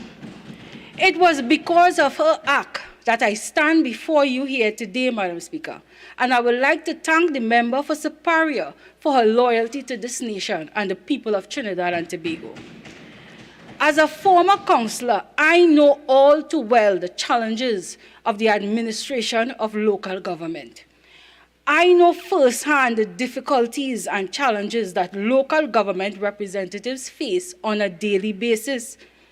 Councillors are first responders, or the first point of contact, which means you're the first person that citizens lament their issues with bad roads, poor drainage, landslips, lack of water, and health hazards. And the list goes on and on. Madam Speaker, but I will go so far to say that you are the first point of contact where persons take their frustrations out on, Madam Speaker. Local government representatives, we are also referred to as first responders during crisis, Madam Speaker. And I would have listened to the member talk about the disaster management unit. Madam Speaker, I will paint a picture in Princeton Regional Corporation where the disaster management unit is basically 4 persons to man 3 constituencies, 10 electoral districts. Madam Speaker, 1 vehicle. Madam Speaker, we have beachfront. Madam Speaker, so I say dreams are being painted here today, but the proof is in the pudding. Madam Speaker, my community is faced with floods. Madam Speaker, we have several landslip issues, but yet we are hearing that $30 million is coming. We'll see, Madam Speaker. And this is the most tragic irony, that they starve the corporation for resources when it is literally a matter of life and death in most instances. Madam Speaker, there are many on the opposite side here today that bad roads and poor drainage, dilapidated bridges is nothing but an inconvenience. But for the people of Murga Tableland, it is a reduce in taxi services. In my community, it means no bus services. Madam Speaker, it means that sometimes you cannot go to and from work. Madam Speaker, it means that sometimes ambulances don't arrive on time to save lives. Madam Speaker, it means if you have an emergency, it will deter the time you reach the hospital. Madam Speaker, it means that sometimes fire appliances cannot find your home to save anything if there should be a fire. Madam Speaker, it also means sometimes you cannot access police station. So, Madam Speaker, it is a matter of life and death. This is what local government services, the lack of it, the lack of resources, means to my constituents. Sadly, Madam Speaker, in this bill, I see nothing that is serious about local government reform. I see nothing that will improve the lives of my constituents. This is a bill that has nothing to do with reforming local government or to better the lives of the people. Rather, it is a bill anchored at reforming image, the image of the government that is bursting at its seams, Madam Speaker, because we have election in the air. What is wrong with this bill? Like the country's leadership, Madam Speaker, it is management. But it would seem that the PNM government's understanding of management is the complete political control of everything. Madam Speaker, when you look at Clause 3F of the bill, the minister is being given responsibility for determining remuneration and allowances. Madam Speaker, and I know this was reiterated here today, it is for the allowances of the mayors, councillors, and aldermen to be paid on a new corporation fund. Madam Speaker, may I remind the government that we have Statutory Authorities Act and several state entities already in place to determine the terms and conditions and salaries of these state-run enterprises. Why are we not utilizing the mechanisms already in place? The PNM government likes to play control, Madam Speaker. Madam Speaker, this absolutist control approach has not and will never address the ill of an administration system that is slow at every stage in the country. But we cannot achieve anything by sidestepping the system or implementing new legislation every time without fixing the present issues. Why don't we have the benefit of a report that diagnoses the issues in each regional corporation so that we will know what is happening, Madam Speaker? Or will the minister inform us on how he intends to treat with our public officers running on interim contracts? The bill does not present solutions to fix our ongoing issues. Instead, the issues are sidestepped to allow political interference of the minister. We have state entities mandated under the Act. Moreover, Madam Speaker, the bill seeks to extend the complement of staff, as under Clause 34, new subsection 2. However, the reform that is needed is on the ground rather than on paper, Madam Speaker. The Municipal Corporations Act will undergo various name changes and additions, as you heard the member regurgitated a while ago, to allow the employment of new staff, which might sound positive, and I endorse new employment. However, there are workers in corporations who have been waiting for umpteen years, more than 20 years in some instances, to be regularized and receive benefits. We have numerous instances where employees in corporations do jobs additional to their substantive posts, if they even have one, Madam Speaker. Madam Speaker, sometimes they are overqualified, undertrained, unqualified, whatever the case is, positions that they will not receive a pension or any other benefits for, the position they are currently executing. Why hasn't any of these amendments addressed the concerns of the staff, the stakeholders, the people on the ground, the people actually doing the work? Madam Speaker, you know what it is to retire working at one position and being told you would not be able to get the benefits for that position. That is the case of many of the employees in the Princeton Regional Corporation, and I guess most of the municipalities throughout Trinidad and Tobago. I plead with the government, fix your state authorities, who is already vested with the power to fix salaries and terms and conditions, rather than to cure it with the minister. Madam Speaker, that is not a good cure. If we continue on this path, these state entities will be rendered useless. Further, by allowing the minister to do these things, there will be discrepancies in salaries to be received by mayors, councillors, and aldermen alike. Councillors and aldermen only receive part-time stipends, Madam Speaker. Madam Speaker, and I could attest to this. The stipend, as you would have heard here today, you are not paying NIS, you are not entitled to a gratuity. This is a political job. So there is room for political discrimination when you exit the council, Madam Speaker. Madam Speaker, and as the former AG, now the Minister for Local Government would have said, we would have endured 62 years, I believe he said, of old talk. But Madam Speaker, what he failed to realize, the PNM government was in power for most of those years. So this could have been fixed, Madam Speaker. So I say they are selling dreams. Madam Speaker, councillors are known as full-time responders, and as such, there is no justification why they must continue to receive a stipend. So we are in agreement that they need a fixed salary, Madam Speaker. The reform to this bill must take a bottom-up approach. You have to start with the workers, not at the top.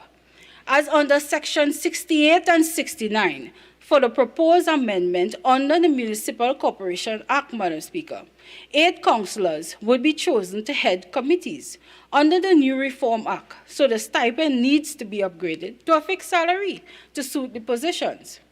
Madam Speaker, another point of much concern is that the minister with the responsibility for finance also now plays a role in determining the manner in which money is spent in the corporation under Section 108. The minister can determine projects that leaves the door open for political discrimination or victimization. Madam Speaker, Murga Tablan is suffering PNM victimization currently. For example, I can foresee priority projects always in Port of Spain, but never in Murga Tablan. The new Section 33D, Madam Speaker, the creation of the Executive Council, excludes the voice of the minority, Madam Speaker. Madam Speaker, and this we cannot allow. Madam Speaker, what is the purpose of the chain of command? Madam Speaker, who would the Executive Council be reporting to? Again, it will be the Minister of Finance, Madam Speaker. What we have in Trinidad and Tobago is a set of parallel agencies with similar objectives or mandates that, Madam Speaker, paraphrase, you can call one for help and they say it is not me. And you can ask another and they will say not me. Where is the complete differentiation of the separation of powers, Madam Speaker? This convoluted bureaucracy only extends the time that the resources take to reach the citizens. Madam Speaker, this bill fails to address the issues of proportionality amongst the corporation. There is disparity in the allocations to the different corporations, boroughs, based on geographical location and population size. Can the minister clarify what determines the amount allocated in various corporations? How does the revised Procurement Act and Property Tax Act affect the corporations and the disbursement of funds from the consolidated fund, Madam Speaker? Will corporations be allowed to retain proceeds from disposing of property? Will corporations receive higher allocations to execute their portfolios? Now, the minister is saying $30 million. Madam Speaker, that is not stated in the Act, Madam Speaker, and that is one of the problems. Are considerations made for the maintenance work on anything, Madam Speaker? Because the allocation are in millions, Madam Speaker, it sounds good. But Madam Speaker, the current situation in the Princeton Regional Corporation for the grounds, for 56 recreational grounds that is vested in the Princeton Regional Corporation, the yearly allocation is $1 million. Madam Speaker, how do 10 councillors with 56 grounds share $1 million? And I do not see that changing under this current act. How is a corporation to repair a road or landslide that needs 1.2 million when the allocation is only 4 million, as I said, for 10 electoral districts, Madam Speaker? While residents blame the corporations as highlighted by the chairman, Madam Speaker, it is clear, it is now crystal clear that it is central government and the drafters of this bill that had the opportunity to effect meaningful change, but chose not to do so. But no, these things have not been considered for reform. Madam Speaker, the government continues to perform geographical discrimination. The corporations are under-resourced, but as I mentioned, Madam Speaker, the bill does not fix that. According to Chairman Sami of the Penal Debe Regional Corporations, letters were written about the insufficient funding and resources to the Prime Minister and to the Minister of Finance. The budget divisions instead responded with instruction to use revenues accumulated by the corporation from market vending, etc. Madam Speaker, these fees can barely fix a box train, far less maintain recreational grounds, buy fuel, and roads. Madam Speaker, this is to paint a picture of the current state of our municipal corporations. Madam Speaker, the minister said 30 million. In a newspaper article dated the 6th of February 2022, the Princeton Regional Corporation has estimated 28.7 million needed for work on 29 land slips. Madam Speaker, and this is 29 of over 100 land slips plaguing that particular region. Why is money always the issue, Madam Speaker? The chairman has to plead with the Minister of Finance, and I do not see that changing. Even with the establishment of the Executive Council, they still have to go to the Minister of Finance. So they're saying that they're removing the bureaucracy, Madam Speaker, but that has only increased. And now we will have to sing to the tune of the Minister of Finance and execute the project in the area that is highlighted by the Minister. There is no provisions for equity in population, geographic size, and allocation of resources in each municipality. No equity in representation levels. The last time the law changed, we reduced the municipalities. In 1992, there were 139 electoral districts in Trinidad. In 2016, this was reduced to 137. And in 2019, the report stated we were back at 139. But in the 1992 local government elections, Madam Speaker, and this is to paint the point of population increase, there was an electoral size of 774,233 voters. In 2016, the voting population was 1.06. Madam Speaker, and in the last local government elections, the voting population was 1,077,186. So the voting population from 1992 and to now 27 years later has increased by approximately 300,000, Madam Speaker. But you know what? We have not changed the boundaries. We have not changed or make any sort of improvement, Madam Speaker. Madam Speaker, what you see is that there is, again, geographical discrimination and disparity, Madam Speaker. That cannot be right. For example, the Tunapuna Piako Corporation. It means that a councillor represents 4 times the number of voters, and therefore the workload, than a councillor in Point Fortin. And this is across the board. This is something that is seen in the Princeton Regional Corporation. For me as a councillor, my electorate would have been bigger than a councillor in Point Fortin, Madam Speaker. Equal voting powers, seats, must be equally distributed, and this is the international best practice of equality of representation. So the existing system promotes inequality. We must address that in our way going forward.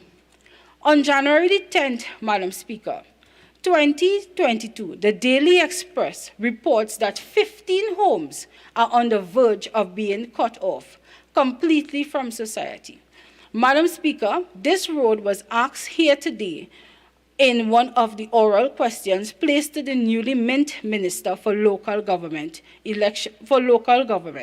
Madam Speaker, and his answer was, it would be tabled this year, subject to funding. Madam Speaker, if we are here to discuss reform, that was not the suitable answer to give, Madam Speaker. Madam Speaker, but here we are today with promises. Promises, Madam Speaker, I hope the general public could see through. Why is lack of funding always the issue, Madam Speaker? But what is the Ministry of Local Government? Well, a soon-to-be downsized ministry, Madam Speaker. Our roads are in a state of disrepair constantly. Madam Speaker, these are all questions that need to be answered. What is the point of all this paper? What is the point of this debate when the actual operations of the corporations are not being taken into account? I have to repeat my regular adage, fail to plan and plan to fail. Madam Speaker, I now turn to Clause 10 of the bill, which seeks to impose property tax. The opposition vehemently disagrees with the implementation of any property tax at this juncture, Madam Speaker. We are objectively in the worst of times with the pandemic. Inflation, high unemployment rates, high crime, a declining downstream, a non-existent tourism industry, and a failing government.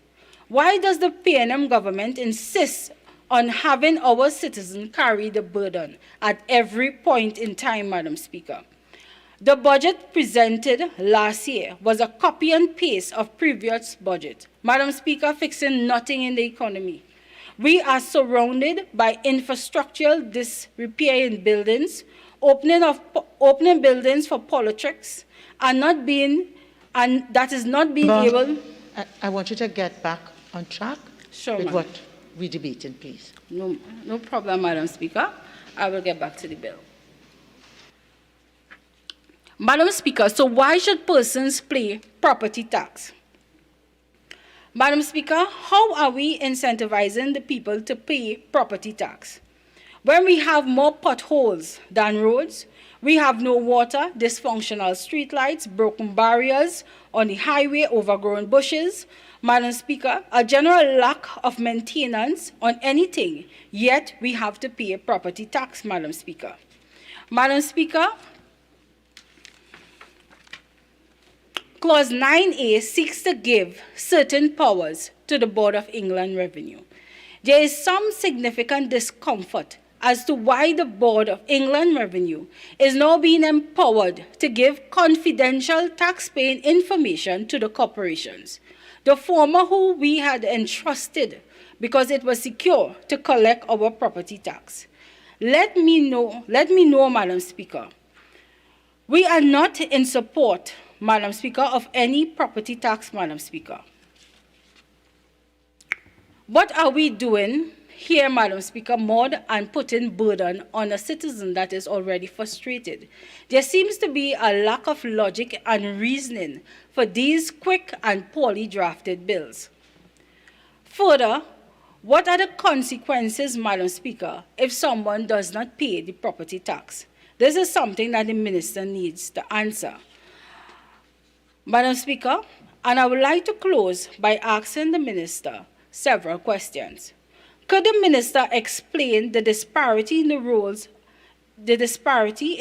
and salaries between corporations, boroughs, and cities, Example, Port of Spain versus San Fernando. Madam Speaker, what process would the chairman take to fairly select 8 councillors, 8 or 5 as stated in the bill, for the positions on the Executive Council? What is the guarantee that 8% allocated to the corporations would be returned in full from the consolidated funds, and in what time frame? This should be established in fixed terms. When the new procurement disposal system is established, who would the procurement officer be held accountable to, responding to, taking orders from? Madam Speaker, and as I asked in the beginning of my contribution, when a corporation disposes of any of its old vehicle, when a regional corporation disposes of public property, old vehicles, for example, Madam Speaker, would the funds go to the consolidated funds or to the municipal corporation that disposed of it? Madam Speaker, I would also like to end with a plea to the minister. Through his vast PR, I saw that the new Minister for Rural Development and Local Government recently discovered that Trinidad produced the finest cocoa in the world. Madam Speaker, I would like the minister to visit the Cocoa Museum in Moruga, Madam Speaker, and to see if we could get the exporting back of our cocoa to Italy and France, Madam Speaker. Madam Speaker, this will create jobs, this will stimulate my local economy, and it will also boost our tourism sector. Thank you, Madam Speaker. Thank you. Thank you, Madam Speaker, for the opportunity to contribute to this debate and to say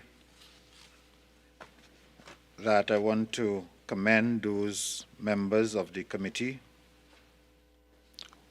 who did yeoman service and produced this report for the consideration of the Parliament. And in true UNC style, I see that a minority report was submitted because as far as this opposition is concerned, they will support nothing that they think will contribute towards meaningful development, and they continue in true form. This, Madam Speaker, is a revolutionary change in local government and will certainly lead to the improvement in the delivery of goods and services to the people at the local level. Because, Madam Speaker, when you consider local government and what are the issues that local government is supposed to treat with, then observing what has been happening over the last couple decades, we know that some reform is required. What are some of those issues, some of those areas of responsibility? And it's noted in the report. The construction and maintenance of roads, local roads, orphan roads, agricultural roads and bridges. The construction and maintenance of minor drains and minor watercourses.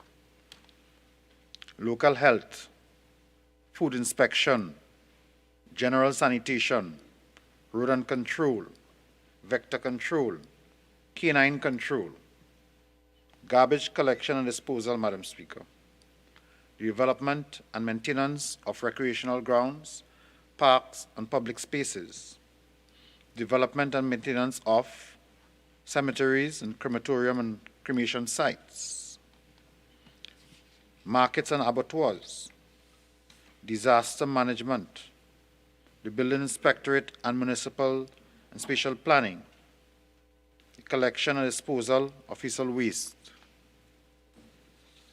And, Madam Speaker, what we are attempting to do, of course, is to improve on these services. In addition to the ones I've listed before, the distribution of chalk-borne water, local and economic development, ensuring clean environment within the municipality, the repairs and maintenance of government and government-assisted schools, and the promotion of local tourism, sports, and culture. That is the expanded list that the new legislation will seek to address. But I want to spend a few minutes on an improvement that is intended to bring about greater efficiency at the local government level, and that is the establishment of an executive council. This move, Madam Speaker, will bring to local government executive management and full-time officers at the level of the executive of the corporations. The work of councillors at that level is really a full-time assignment. When you look at the responsibilities I just listed out earlier, persons elected to perform those functions, they really are the first call from the citizens and the residents at the local level. When those matters listed require attention, it is the councillor that people look to at the first call. And I hear coming from the other side talks about equity. Now, I attended the consultation held at the Faris Government School, the Faris High School, some years ago, under the former Minister Franklin Khan, God rest his soul. And there were many current practitioners of local government from the Kuva Tabaki Talparo Regional Corporation present. And they made contributions. So whilst I hear talk about lack of consultation, I noticed practitioners present at that consultation, former practitioners and some present practitioners. And when I hear talk about equity, I want to remind them that in the conduct of the business of that particular corporation, areas that they consider not to be supportive of their political party are totally ignored. I want to remind them that the Point Lisas development, which falls within that corporation, absolutely no work has taken place there for decades by the Kuva Tabaki Talparo Regional Corporation. So to come to talk about equity, then you have to consider your own conduct where you have such responsibilities. I see that my colleague from Kuva South has found his voice in this term, and I wish that he did during the period 2010 to 2015. You would think now that he could serve as the Minister of Local Government, listening to him. During that time, I think he served as the Minister of Nothing. But, Madam Speaker, it is an arrangement intended to improve on the services available at local government, as I said earlier on. The reform of the Municipal Corporations Act, which gives some additional responsibilities, but also which improves on what exists now. Bearing in mind what the successes we have had at the Tobago House of Assembly, this Executive Council is pretty much modeled after that Tobago arrangement. And what it does is that it gives specific responsibilities for particular areas. And each of those areas will be headed by a secretary. So it's a new organizational structure that will be established within the corporations, and that is at 33H and 35A. The divisions will be established under Section 35A and will be subject to the approval of the minister. And some of the taken into account that you would have specific executive officers responsible for specific areas, you now have a situation of more accountability. You now have a situation of persons being able to reach out to the particular officer who is responsible, the secretary for X or the secretary for Y. Where in the case as it is now, we do not have that arrangement. Another feature of this legislation, Madam Speaker, is the improvement in the democratic process within the corporation. As it is now, if a mayor, for instance, demits office, then the deputy mayor will step in and assume the position until the remainder of the term of the mayor who demitted office for one reason or the other. In this legislation, the deputy mayor, I think this is at 17H, would act in the stead of the mayor who dies or resigns or is removed or is disqualified until a new mayor is elected. So that person will just hold the office until an election of a new mayor takes place. This, Madam Speaker, is an improvement in the democratic process within the corporations.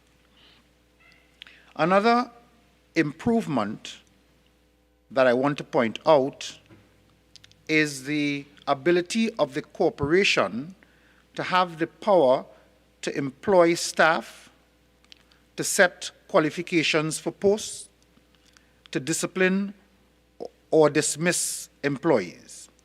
We know all too well that there's a problem with performance at the local level. Many of the corporations, when you observe the workers, you would see that many of them show up for a very short period of time during the day and still receive a full day's pay. It's a drain on the taxpayer, and the taxpayer gets very little in return.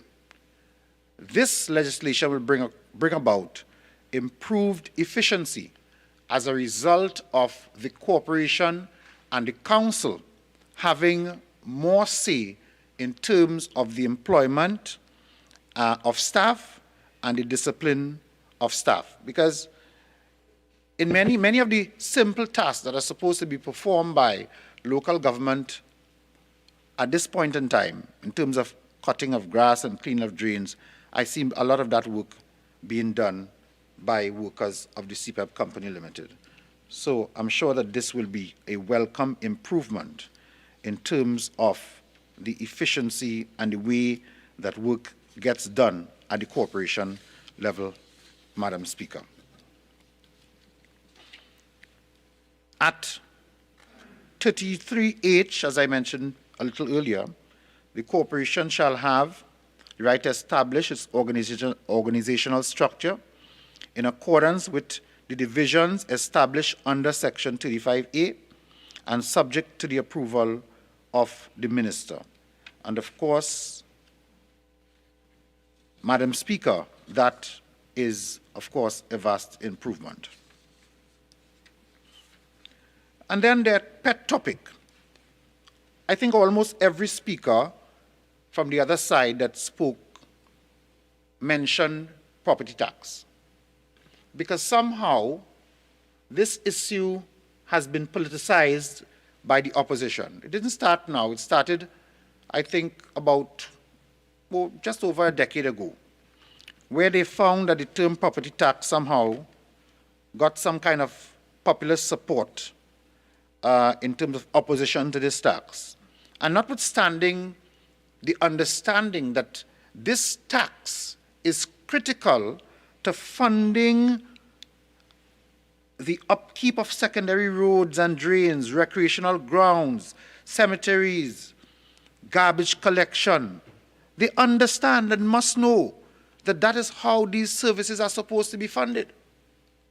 And notwithstanding that, because they feel it's a good soundbite, they continue to talk about no property tax, at least not at this time. Well, you've been saying that for the last 10 years and more. And the fact is that there are many citizens who, in the quest to have better services provided at the local level, are very happy to pay their property tax given the opportunity.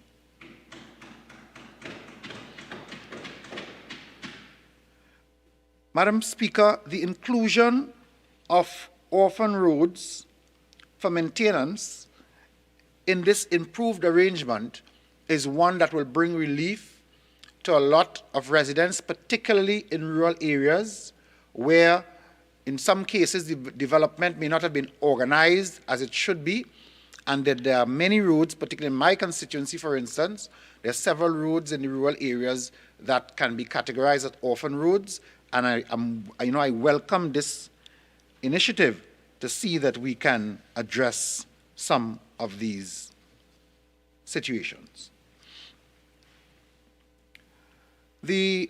Some of the issues are quite familiar in terms of what are some of the problems that have been experienced over time at the local government level. Several speakers would have mentioned issues such as inadequate funding, the inadequacy of the current legislation and how the changes that are required to make sure that we improve on it, and the report points to that. The administrative structure, I mentioned that earlier. The unnecessary bureaucracy, sometimes to get simple things done at some of the divisions currently under the local government arrangement. It's so much paperwork, it's so much bureaucracy, so that it's a matter of simplifying some of these issues. The lack of productivity that I just spoke of, and of course, manipulation of systems by persons who have been in the administration for a very long time. One of the improvements I think we need to take note of as well is the application and approval of simple structures for construction. Madam Speaker,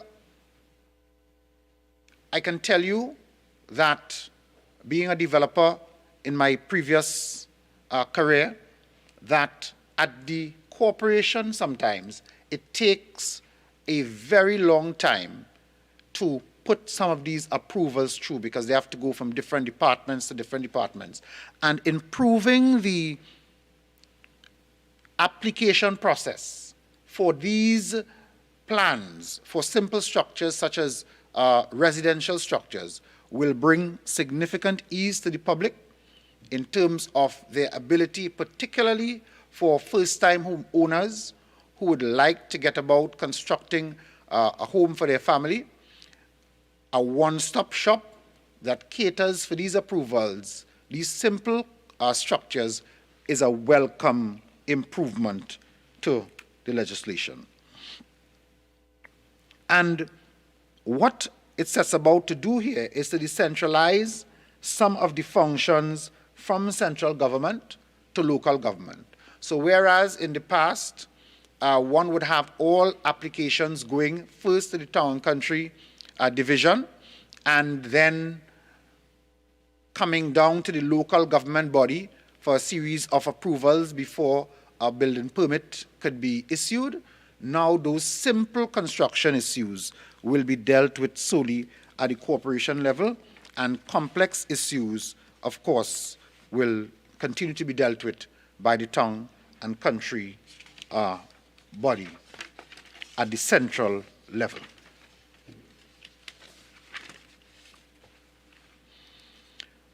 Madam Speaker, I did mention before, and I want to point out in more detail that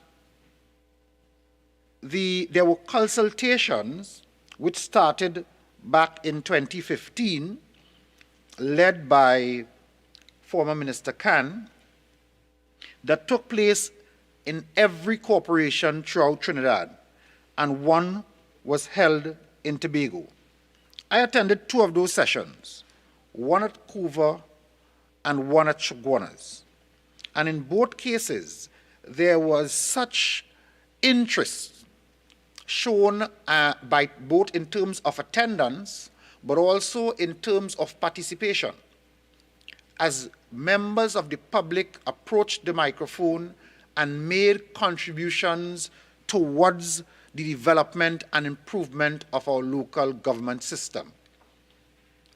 And if you listen to those opposite us, you would get the impression that we are here at this juncture without any discussion or consultation with the public. I am told that at these sessions, over 3,600 persons attended these consultations. I am also advised that over 300 questions and comments were recorded. And following that, even during the operations of the committee, 6 meetings held, several stakeholder presentations made to the committee. Over 15 meetings, and 15 meetings and 66 stakeholders, Madam Speaker. So I'm lost to understand what additional consultation the UNC members are speaking about. It would seem that it is all intended to continue to obstruct the process. But on this occasion, for the benefit of Trinidad and Tobago, thank God this legislation does not require their support, Madam Speaker. We will continue with this legislation and we will pass it for the benefit of the people of Trinidad and Tobago. Madam Speaker, in order for these municipalities to function effectively and efficiently, it is the intention of this government to modernize the local government framework, and we are committed to do so. We gave that commitment. Somebody from the other side who reads the manifesto of the PNM more than us spoke about it. Their whole presentation was based on the PNM manifesto. We gave the commitment then, and in true PNM style, led by a Prime Minister who means what he says, we are here to deliver to the people of Trinidad and Tobago. What this means is that the municipalities will be given the autonomy that they deserve, given certain levels of autonomy, and, Madam Speaker, given certain levels of executive authority to be able to manage their affairs and to be able to make decisions for the best interests of their burgesses, and of course in keeping with the model that we have seen the success that is brought to the development of Tobago. Only yesterday, I was in Tobago, and it was a pleasure to meet with the officials of the THA and to move to different areas looking at some of the development work in terms of the matters that fall under my portfolio. And in every area being met by a secretary for a particular division, and that person being able to demonstrate and to show how that model brought about a particular level of autonomy and development to the people of Tobago. We intend to make sure that at the local government level in Trinidad that we have the necessary improvements, Madam Speaker. Madam Speaker, in addition to the current functions of these bodies, the bill will facilitate local government bodies to be engaged in economic planning and research, the question of monitoring and evaluation of performance, creating and developing entrepreneurs, which is something that the government by policy is very committed to doing, building relationships with civil society through the participation of citizens involved in their own development, and securing funding from various streams. The bill speaks to the municipalities being able to raise funds in particular areas. There will be expansion in the following areas of responsibility. That is public health, the municipal police, and Madam Speaker, even before this legislation, the government has taken steps to expand the municipal police in most corporations, if not all, across the country. And you would have seen in recent times calls for recruitment of additional municipal police, so that the work of the municipal police in this area will, in these regional corporations, will have the manpower in order to carry out their responsibilities. I spoke before of the Planning and Building Inspectorate and the improvement in that area. Disaster management, another critical area in local government, and some of the corporations perform that very admirably. Repairs and maintenance to public buildings. As you move about some of these local districts, you see a lot of state-owned property that requires some additional attention. And if it falls upon the local bodies to execute those arrangements, because they are familiar with the buildings, because these buildings serve a purpose within the local geography, then we think it'll improve the efficiency of the maintenance of these buildings. Of course, cemeteries and crematoriums and other places that are used for cremation, that will also be improved. Some of the additional areas as well, Madam Speaker, will include social welfare services, the management and repairs of community centers, which is a critical area. Many of these community centers at the local level require some more attention, and it will fall to the regional corporations to look after those matters. Development of small contractors within the municipality. This trend of contractors from one area dominating work in a particular municipality, this will treat with that as we seek to improve on entrepreneurship within the locale. Economic research and planning, local government development units, information communication technology, to mention a few. Madam Speaker, we are looking, therefore, at a question of greater autonomy and accountability at the local government level, and the modernization of the local government system as we know it. I think, Madam Speaker, that this will be a welcome development in local government, and that our citizens are really going to be very happy to have these developments taking place, and certainly they will pay the UNC the attention they deserve for trying to obstruct this kind of development. So it's a question, Madam Speaker, in closing, of more effective and efficient delivery of services, an improvement in the responsiveness of the local government bodies to the needs of the burgesses, an improved delivery in terms of development at the regional and local level, increased participation of the citizens in their own development, the improvement in monitoring and evaluation, and of course, very importantly, increased economic development and sustainability of communities. Madam Speaker, the PNM government is determined to improve the service delivery to all citizens of Trinidad and Tobago. We are determined by policy that we have spoken to before today to make sure that the decentralization that is required to take place to bring government closer to the people will come into place by this legislation. And I commend this legislation to all members of the House for its support and wish to express thanks to the members of the committee who served and were able to bring us to this point. And I thank you very much for the opportunity to contribute to this debate. Member for Couva North.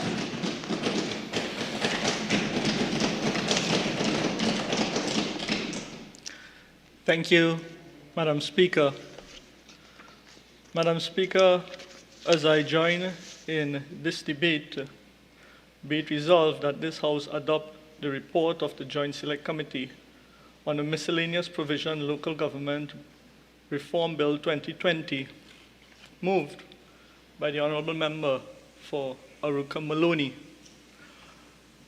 And I listen to the government members' contribution. It reinforces in my mind, Madam Speaker, just as I'm certain it have cemented in the minds of the population of how disconnected this government really is with the reality and hardship our citizens have to face on a daily basis, Madam Speaker.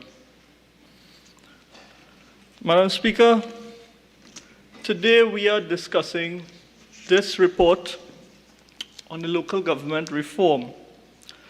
And I would like to just highlight a few areas of responsibility of the municipal corporation that we will be discussing here within this reform.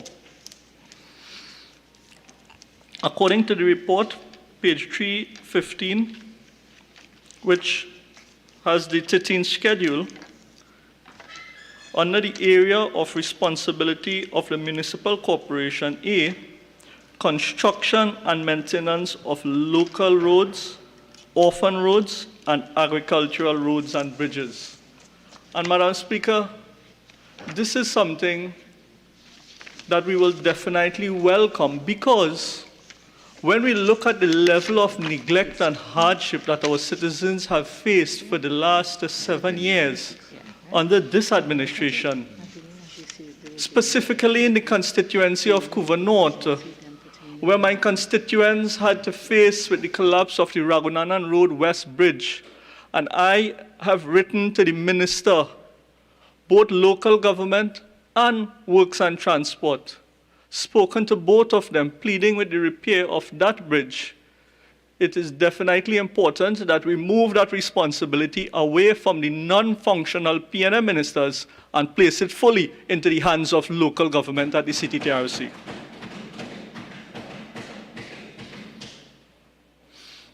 Mr. Deputy Speaker, item B, under the area of responsibility for municipal corporation, speaks of construction and maintenance of minor drains and minor water courses.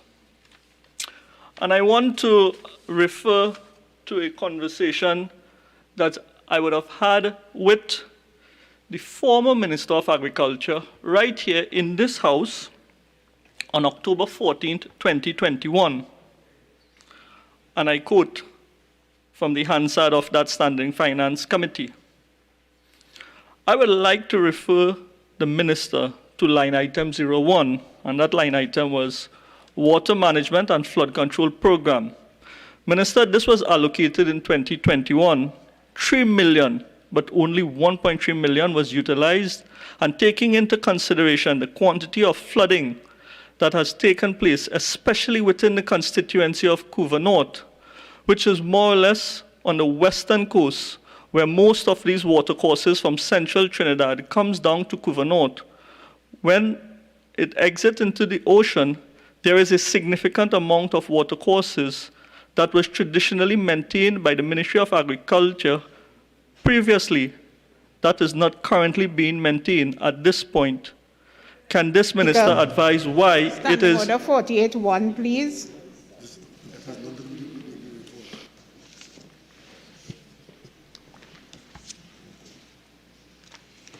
Okay, so again, Honourable Member, I know you would have now commenced your discourse. Tie it in quickly with regards to the report and the particular bill.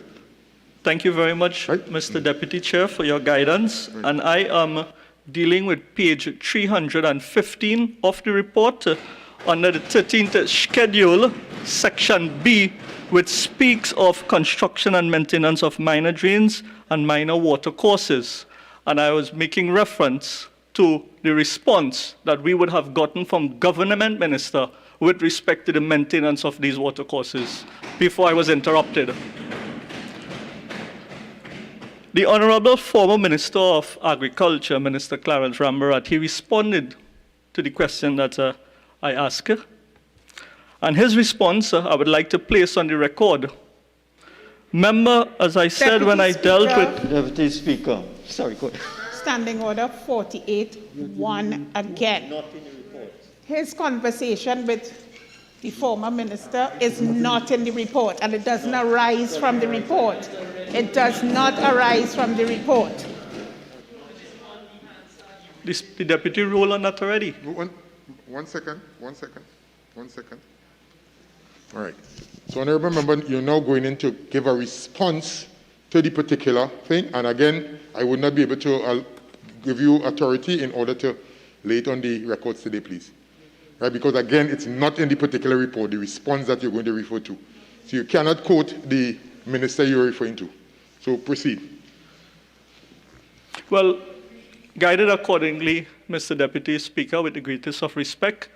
And what I would like to place on the record is that this PNM administration has consistently neglected their responsibility to maintain our water courses, and that was highlighted in previous conversations right here in this House. But I will move on.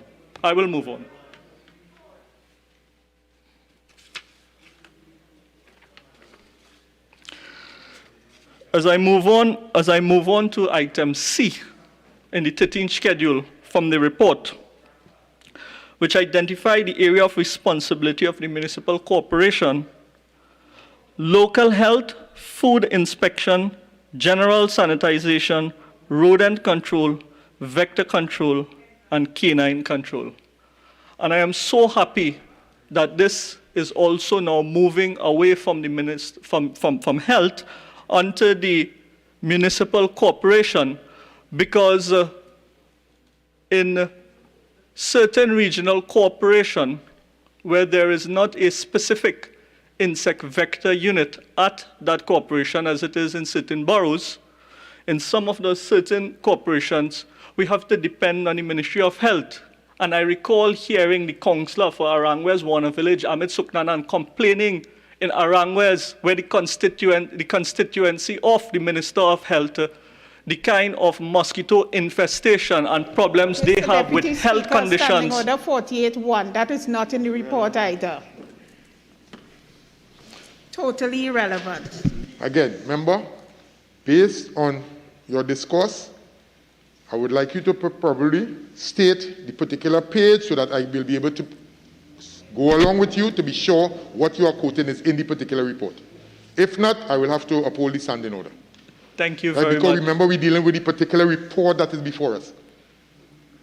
Right?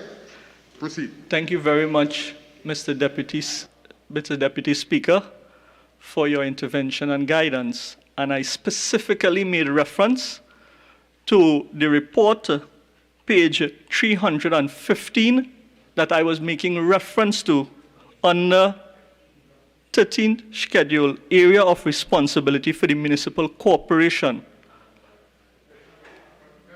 Bear in mind, yes, you're making reference to the page, but your follow-up comment and what you're bringing into debate is not with regard to the particular report, even though it may be mentioned there, but your discourse in terms of what you want to refer to. So please. And I have ruled, so proceed, please. Thank you very much, Mr. Deputy Speaker. As I move on with my contribution, I would like to use this opportunity to respond to some of the contributions made by previous speaker. And I would like to start with the honorable member for Degumartin Northeast, who seemed to have a difficulty in understanding the intellectual argument from the side. And if it is the intellectual argument that is being presented from on this side is a little too high for him, and he falls short in understanding, I will use this opportunity, Mr. Deputy Speaker, to edify the honorable member for Dago-Martin Northeast. Mr. Deputy Speaker, he questioned loudly where the money is going to come from. And what we have, he also said, you get in 30-something million, but you vex in a very loud manner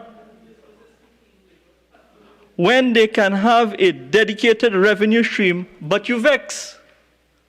So the honorable member for San Fernando West, the newly appointed Honorable Minister of Local Government, intervened in his presentation, and I want to make reference to the interesting points raised by the honorable member and the minister.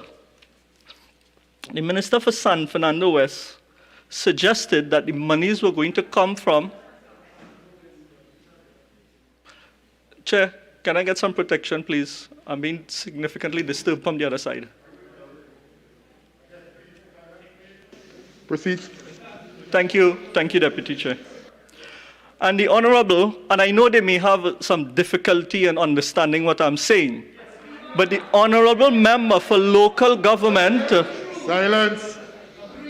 I don't know if they have a problem with the member, but oh gosh, let me move on. Please, Let me move on, please.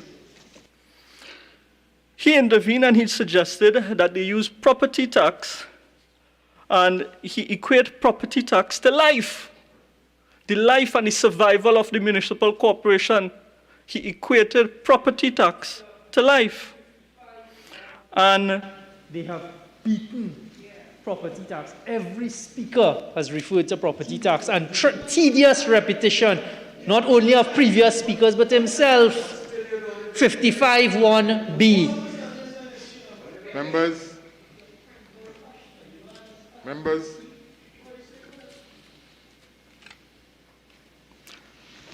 Again, member, proceed.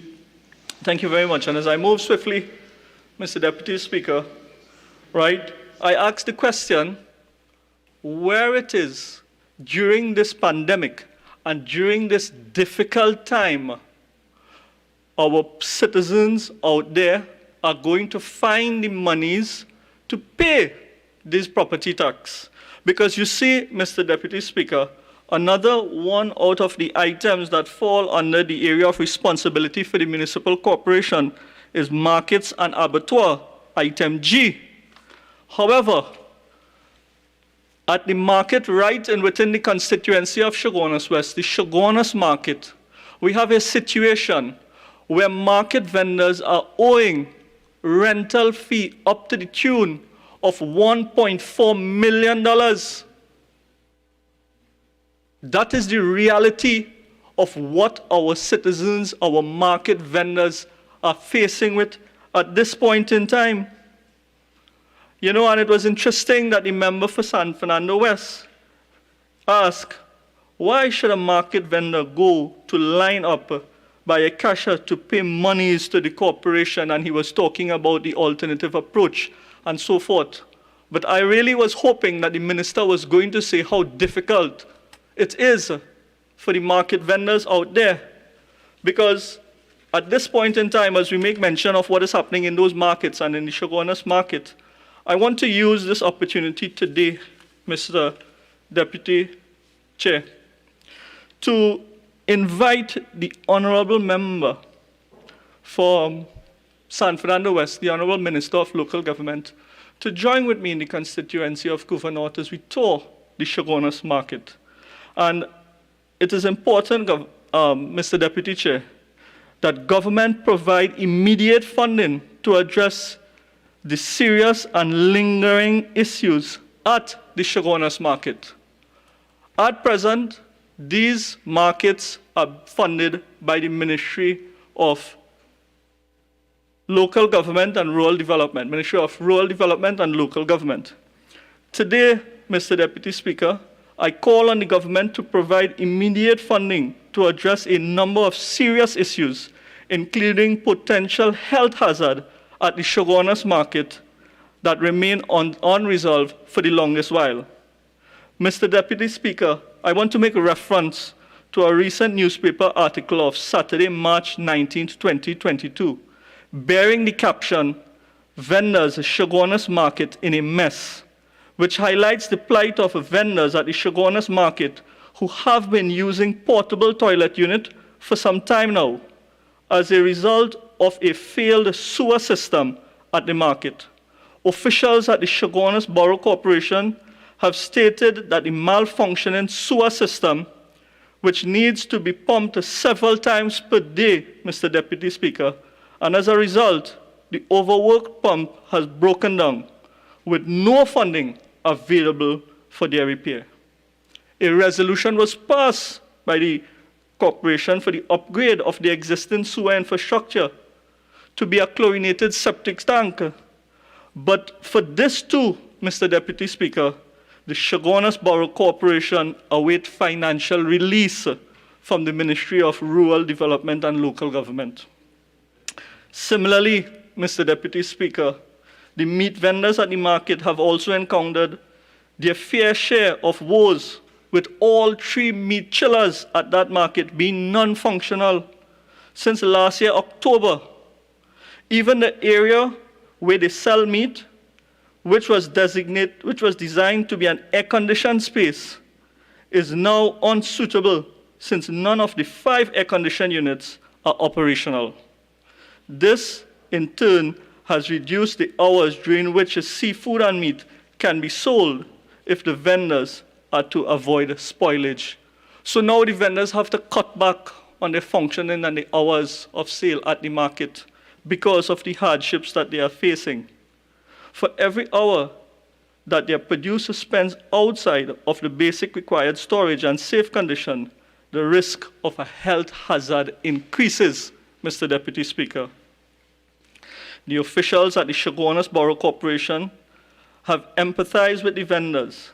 However, their hands continue to be tied as the PSIP, the Public Sector Investment Program funding, which was allocated to accomplish all of these infrastructural maintenance and upgrade, is yet to be released by the Ministry of Rural Development and Local Government. All of these issues have been highlighted for many years and are tangible proof of the gross incompetence and mismanagement we face by this administration, Mr. Deputy Speaker. Further, it calls into question what can only be described as a deliberate political vindictiveness and neglect, as the Shogunas market is in a UNC-controlled constituency of Couva North. Today, Mr. Deputy Speaker, through you, I use this opportunity to call upon... 48.6, please.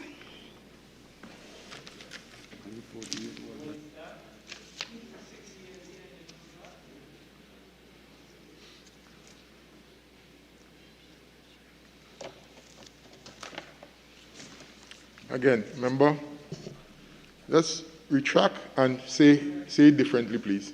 I retract, I withdraw, right, and I move on. I move on. And today, through you, Mr. Deputy Speaker, I call upon the newly appointed Honorable Minister of Rural Development and Local Government to get working within 48 hours to make the necessary releases available in order to swiftly resolve these issues and provide the minimum acceptable condition for both vendors and the general public at the Shogunas market, Mr. Deputy Speaker. Mr. Deputy Speaker, I want to move on to the contributions made by the Honorable Member for Aruka Maloney. And the member for Aruka Maloney, in her presentation, she spoke about the bill focusing on the development and people empowerment, Mr. Deputy Speaker. And I want to say to the honorable member and to those on the other side that people empowerment, in the eyes of a taxi driver, it means proper roads, so that all their revenue doesn't have to go to buy shocks and front end when they ply their trade, Mr. Deputy Speaker. People empowerment and the development of people empowerment, Mr. Deputy Speaker, it involves cleaning water courses, access roads, agricultural access roads, and properly outfitting things like the pre-deal larceny squad. That is how we go about empowering our farmers, Mr. Deputy Speaker.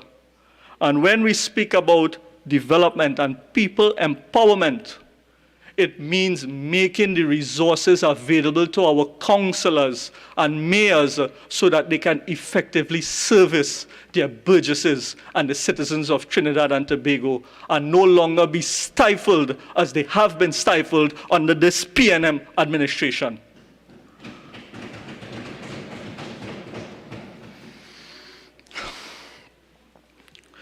Mr.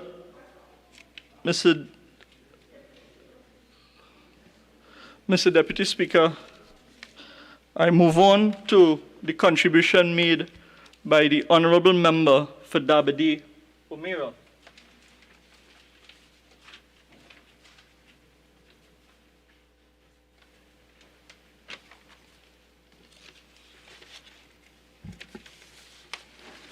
And I'm just putting notes back together here. When the Honourable Member for Dabadi Omira stated, yes, the Honourable Member for Dabadi Omira stated that Tobago has long reached where we are to be with local government. And also the Honourable Member for La Hoqueta, in his contribution also, he hailed the successes that we have had with local government in Tobago. I want to give them both a round of applause because the people of Tobago clearly understands where we need to be with respect to local government, and that is getting rid of the PNM in the face of local government because of the kind of neglect our citizens have to face for the longest while, Mr. Deputy Speaker. Mr. Deputy Speaker, the member for Dabadi Omira, in her contribution, she spoke about the legacy that the people of her former seat lost. Member, again, proper pronounce, please, proper pronunciation and titles of the particular individual. Thank you, Mr. Deputy Speaker. And it's a lot of jargon that I'm trying to put together here. But as I pull my notes together, and the member for Dabadi Omira, in her contribution, she stated of the legacy that she left in her former seat. And I want to say to the honorable member, it is the legacy that you have left there, it is that legacy that has caused the burgesses in that local government seat to lose confidence in the PNM, which is why when there was a by-election for your seat, it went from the PNM to the UNC. So don't come here to talk about the legacy in your seat when the People's National Movement lost it after it became vacant.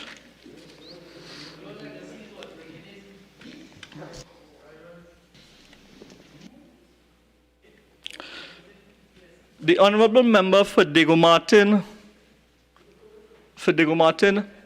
Northeast, he spoke about consultation from contributions made by my colleagues. And very loudly he shouted, "Lack of consultation, my foot." Very disrespectful. However, Mr. Deputy, Mr. Deputy Speaker, I want to go to our stakeholders' consultation. One second. Again, members on the government side, I would like to hear the members discourse, please. Proceed. I would like to go to the stakeholder consultation and quote from page 231 with respect to consultation. And this is not me who is saying this. I am quoting from what the PNM Control, Port of Spain Corporation, had to say on page 231.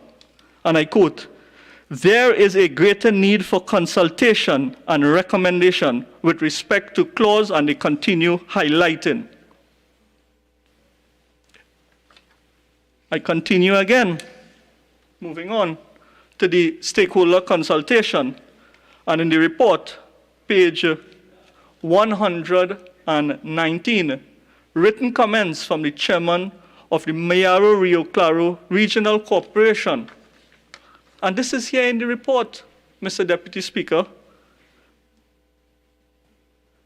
We are being asked to make contributions on the recommended changes to the bill that was debated previously.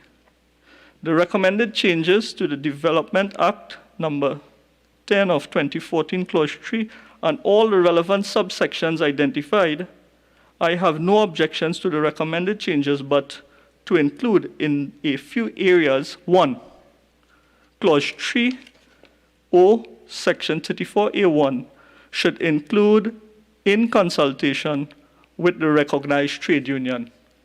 How many trade unions were actually consulted in the process? Was any at all consulted in this process?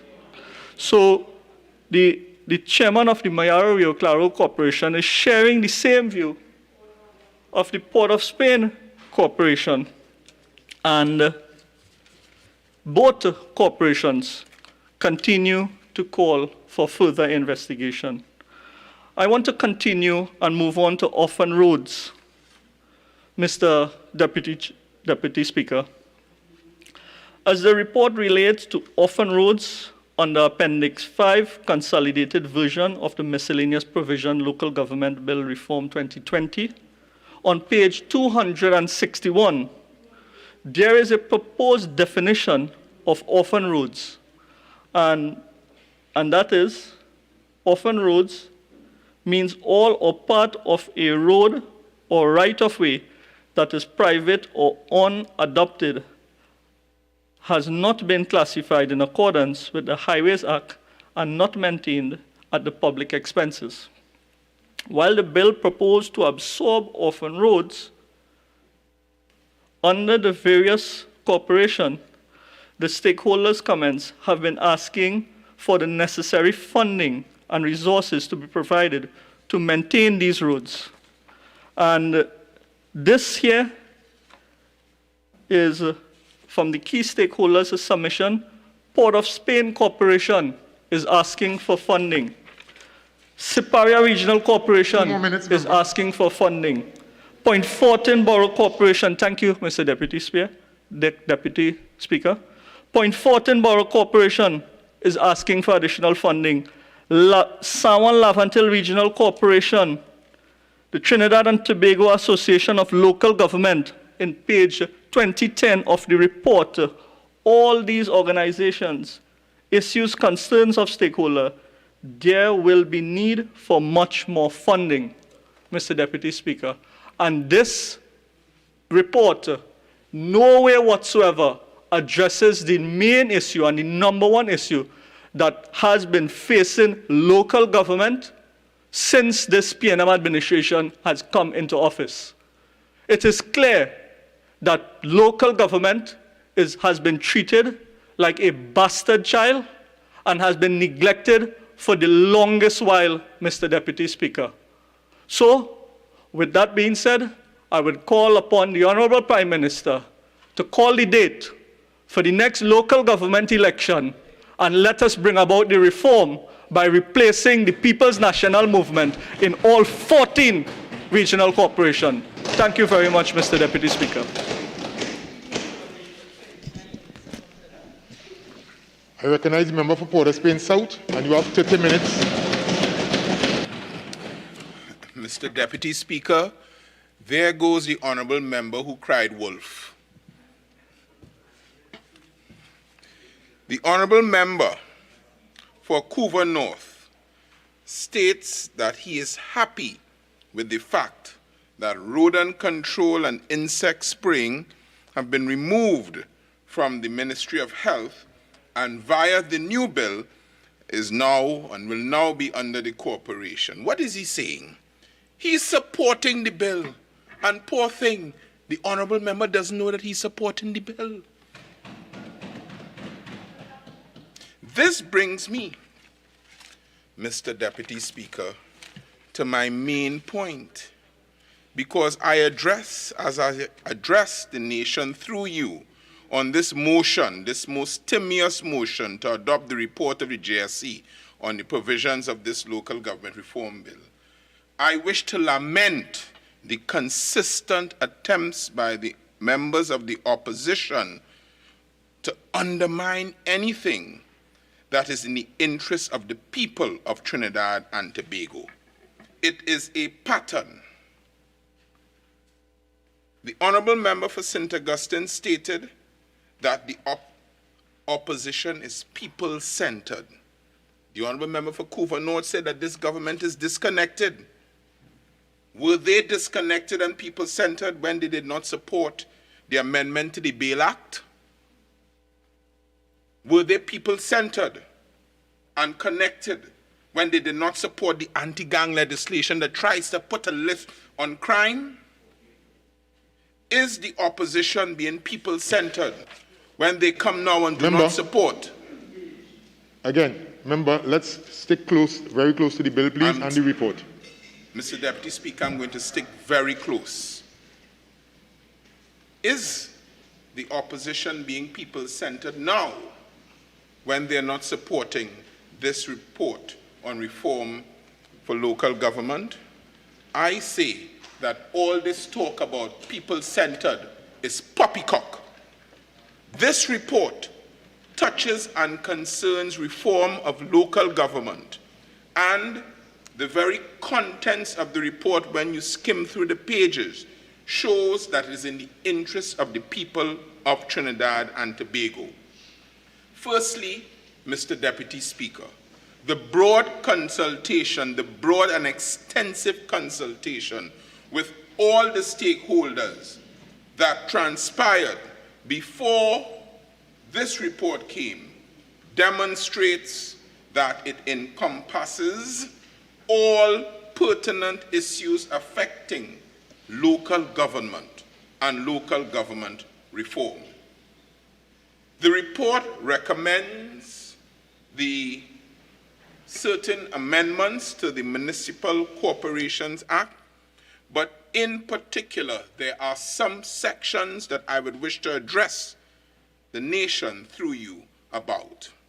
The first is Section 33A, which will provide for the establishment of the Municipal Corporation Council and an Executive Council, and 33B, which amends the said Act and now prescribes roles and responsibilities for the municipal councils.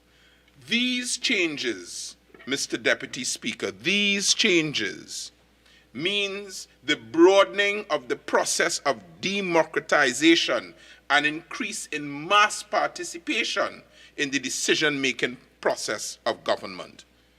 The report and the amendments suggest the inclusion of a new section, Section 36 of the Municipal Corporation Act, which mandates the corporation to have a staff consisting of chief officers in line with that exists in Tobago.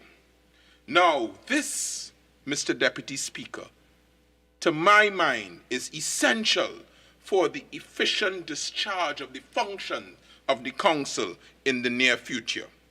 It serves a twofold purpose. Firstly, it will strengthen the administrative capabilities and capacity of the council, by improving their ability to deliver and supply goods and services. And secondly, by having a staff which is in line, delineated, and charged with a specific task.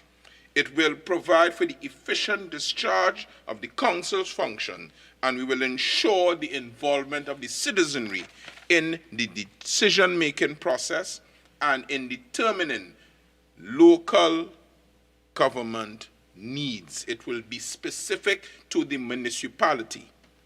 The report recognizes that local government and its reform is a cornerstone of our democratic structure and is a cornerstone of our development as we seek to make Trinidad and Tobago a competitive nation and as we seek to assuage certain fears and certain hardships that the people, the burgesses, day to day experience, Mr. Deputy Speaker.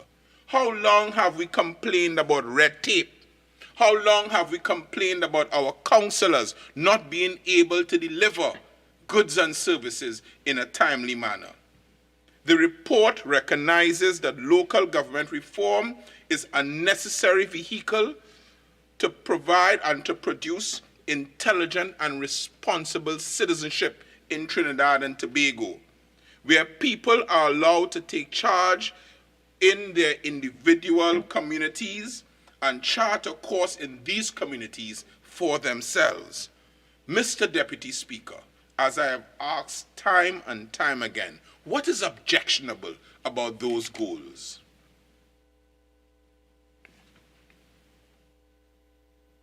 I will now try to explain, as I understand it, certain aspects of this bill and the legal framework within which it operates.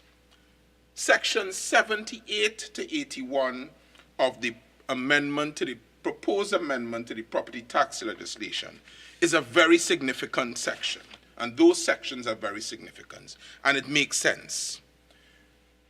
Mr. Deputy Speaker, as you will be well aware, those sections now empower each municipality to, when they collect their residential property taxes, to keep them and put it in the municipal fund.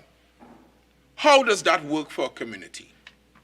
Well, it means that the collection of revenue in these communities will now be filtered back into those communities for the improvement.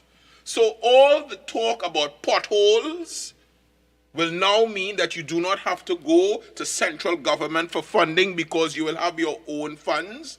All the talk about clearing of waterways, all the talk about the markets and the vendors not having infrastructure, this tax, the collection of this tax, will go a long way in alleviating those concerns. That is a brilliant move because the monies that are collected in the community will stay in the communities for the benefit of the community. And there'll be less reliance on the central government to do things within the community. It means that there'll be delivery in a more timely fashion, and there'll be delivery for things that are needed in these communities. Why is there this objection to the property tax and its usage? The benefits will then be for all communities in Trinidad and Tobago. This reform is not limited to municipalities that are under PNM control. It is for the entire country. The benefits will redound to all. And I think that the honorable members on the other side have a duty, a sworn duty under their constitution, the oath that they took, to act in the interests of the persons who they represent. And by not supporting this motion, it's a dereliction of that duty and from that duty. I keep reminding the people of Trinidad and Tobago, there's a lot of talk on the side of the honorable members on the other side about support for grassroots. Who would be the persons most affected by this reform? Not the grassroots in Chaguanas, the grassroots in Arima, the grassroots in Siparia, in San Fernando, Pinal de Bay, Port of Spain, Sandy Grande. And this government is showing that it is taking actions that will benefit the grassroots in Trinidad and Tobago, in all the corporations. Put your vote where your mouth is. The opposition respectfully says that it cares, but their actions say something different.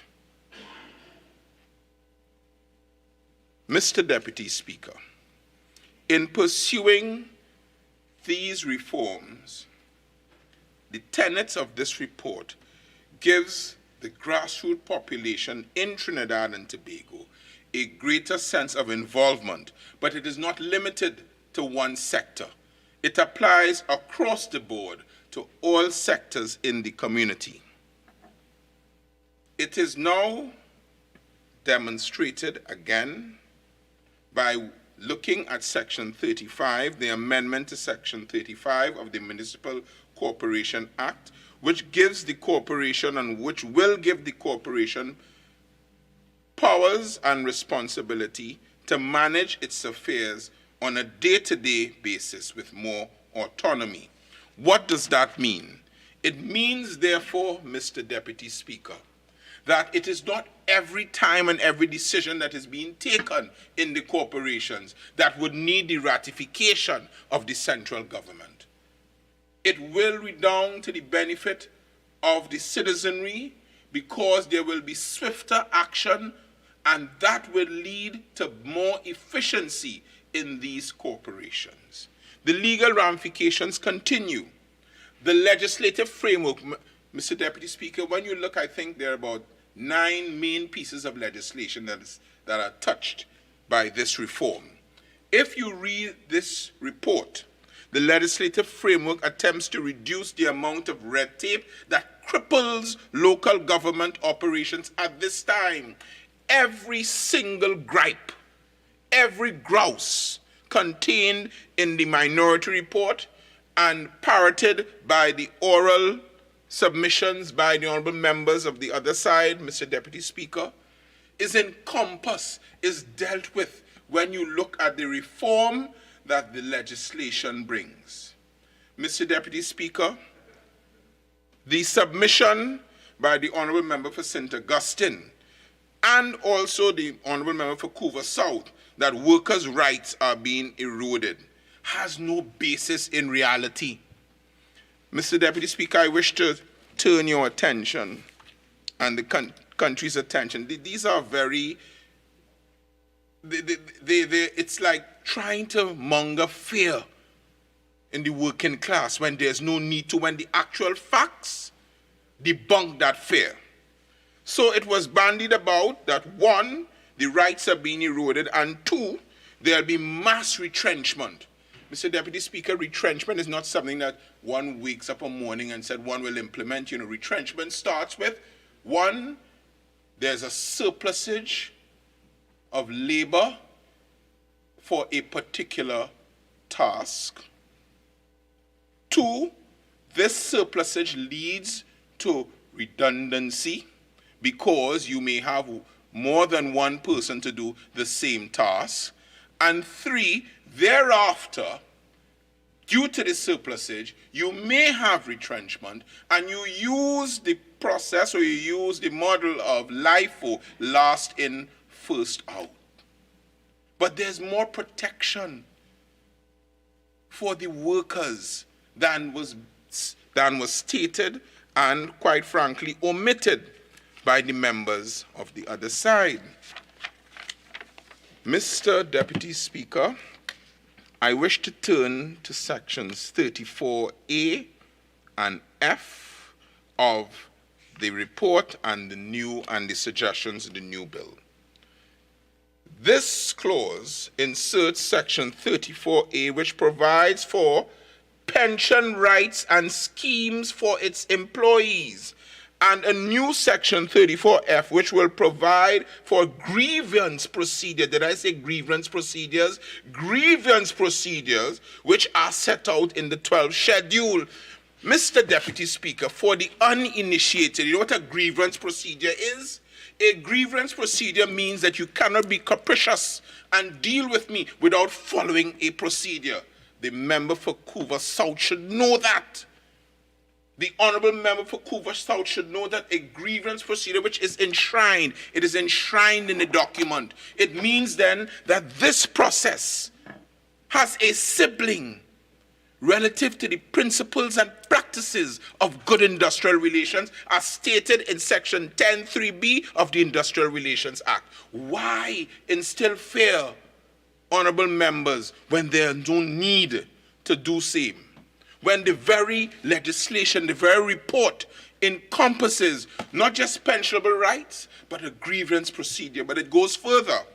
Mr. Deputy Speaker, if you read it, the section, I think it's section 22 of the Municipal Corporation Act, a new section now says that the members, and this is the legislative framework, the supervisors or the chief officers will be responsible for the selection, the hiring of staff based on the needs and efficiency of the organization. And it is those persons, those supervisors, those chief officers who will be responsible for the discipline of the employees if and when it becomes necessary. It means then that someone cannot be working here and then you go before a service commission there and your supervisor, who knows nothing about your function somewhere else, comes and disciplines you. It means that the person who's being disciplined it will happen with the supervisor who knows, well, you're late for work 5 days now out of 10 days. What say you? This makes for an efficient running of the corporations in this new incarnation, with the rights of the workers being soundly protected and enshrined in the legislation. Mr. Deputy Speaker,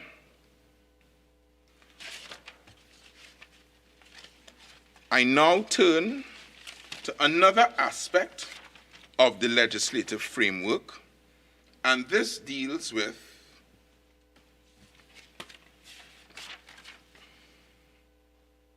Section 69 of the Municipal Corporation Act and the amendment. This amendment gives standing committees in the council greater autonomy and oversight relative to the day-to-day operations of these bodies.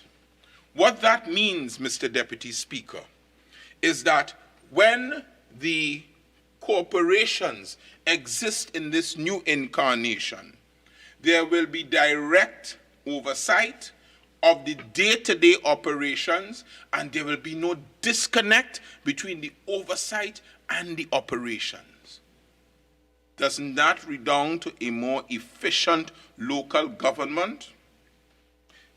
Mr. Deputy Speaker, the increase in the term of office of the councillors and aldermen from 3 to 4 years is something that must not go unnoticed. And if you will allow me to develop a nuanced submission, you would have heard members on both sides say a lot of persons who sit in this august house now, in this august body now, have come or had their genesis in local government.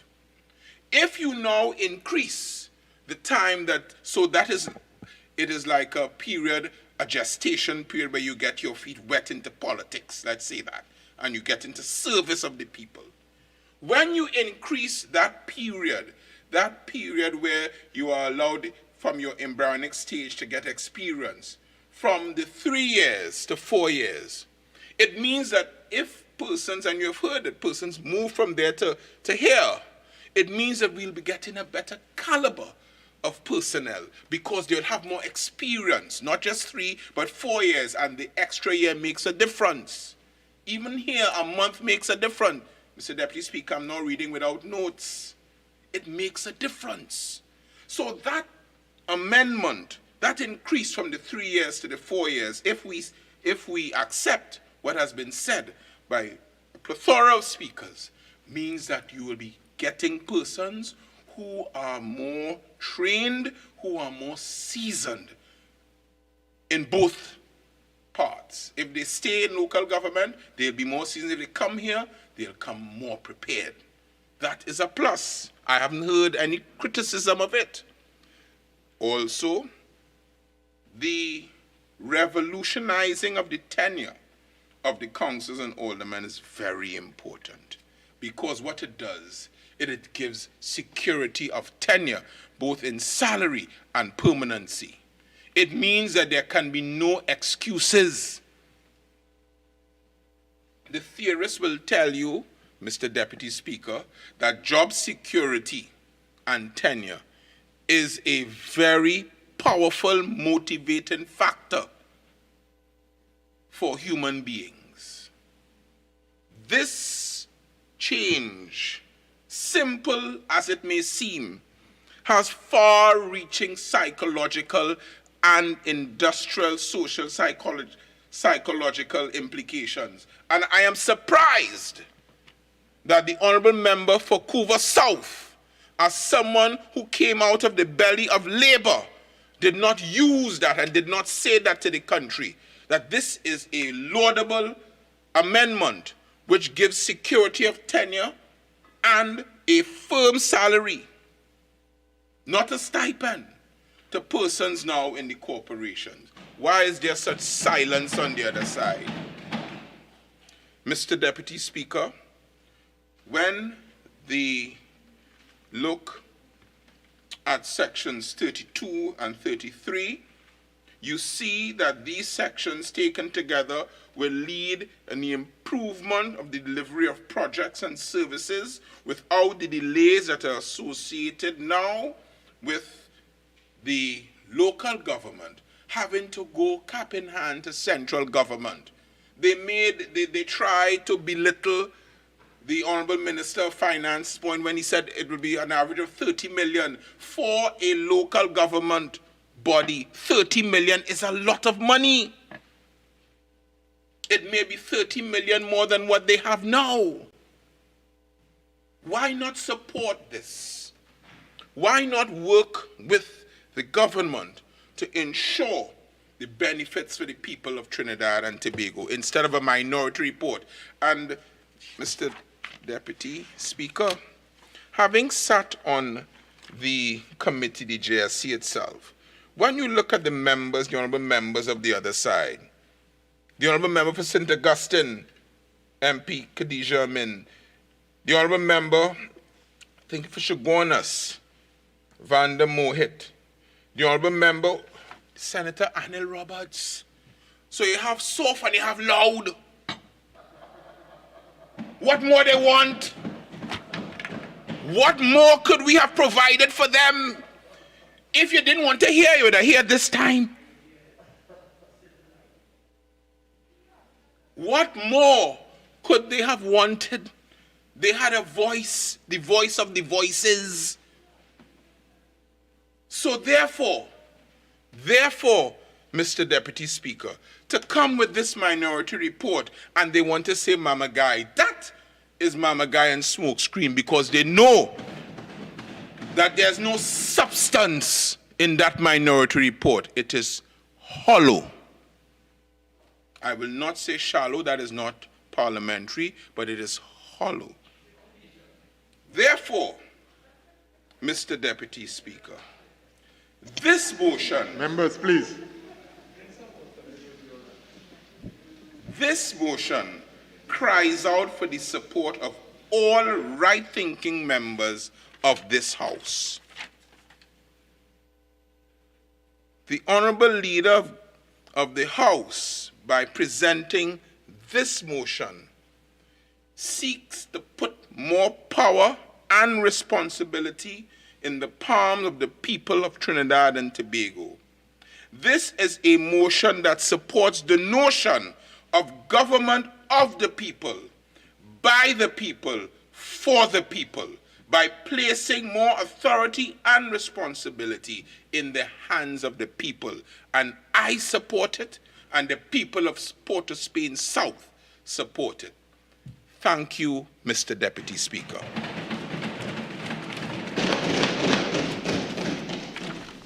I recognize the member for Princestown, and member, you have 30 minutes.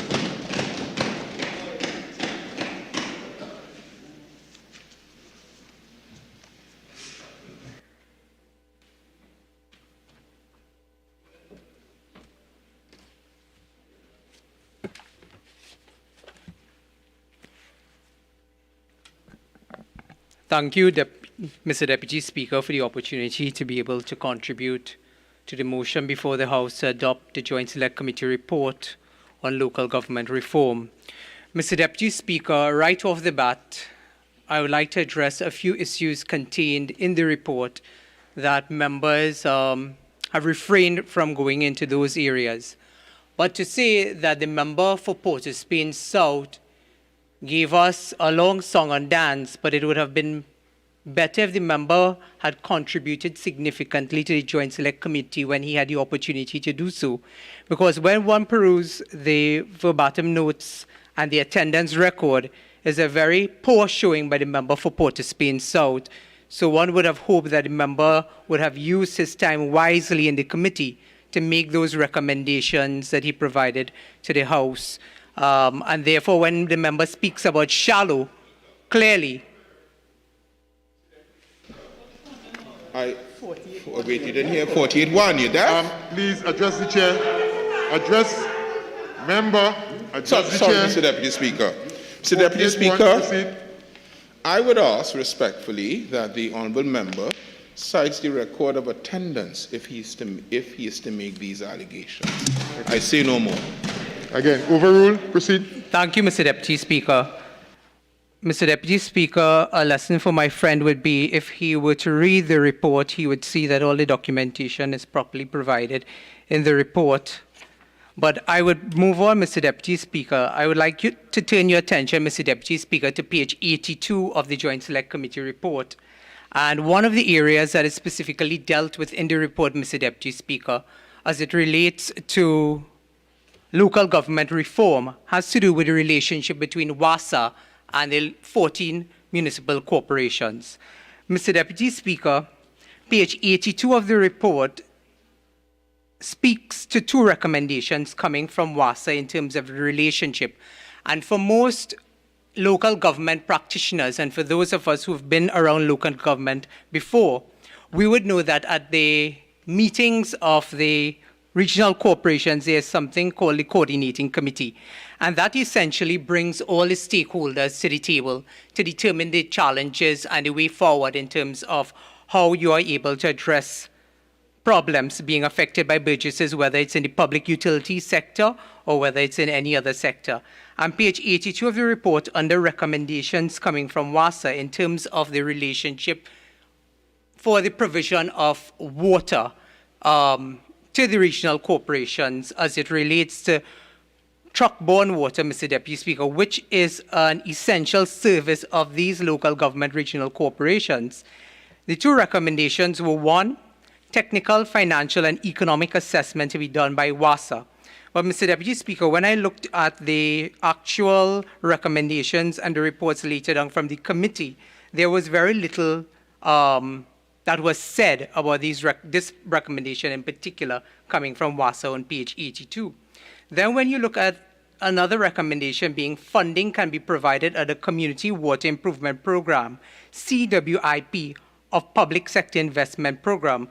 Again, Mr. Deputy Speaker, there has been very little support coming from this CWIP, the Public Sector Investment Program, PSIP, as it relates to providing additional resources to the regional corporations. That would actually inform this local government reform, Mr. Deputy Speaker. This coming directly from page 82, the verbatim notes of that meeting on that date where WASA provided these recommendations.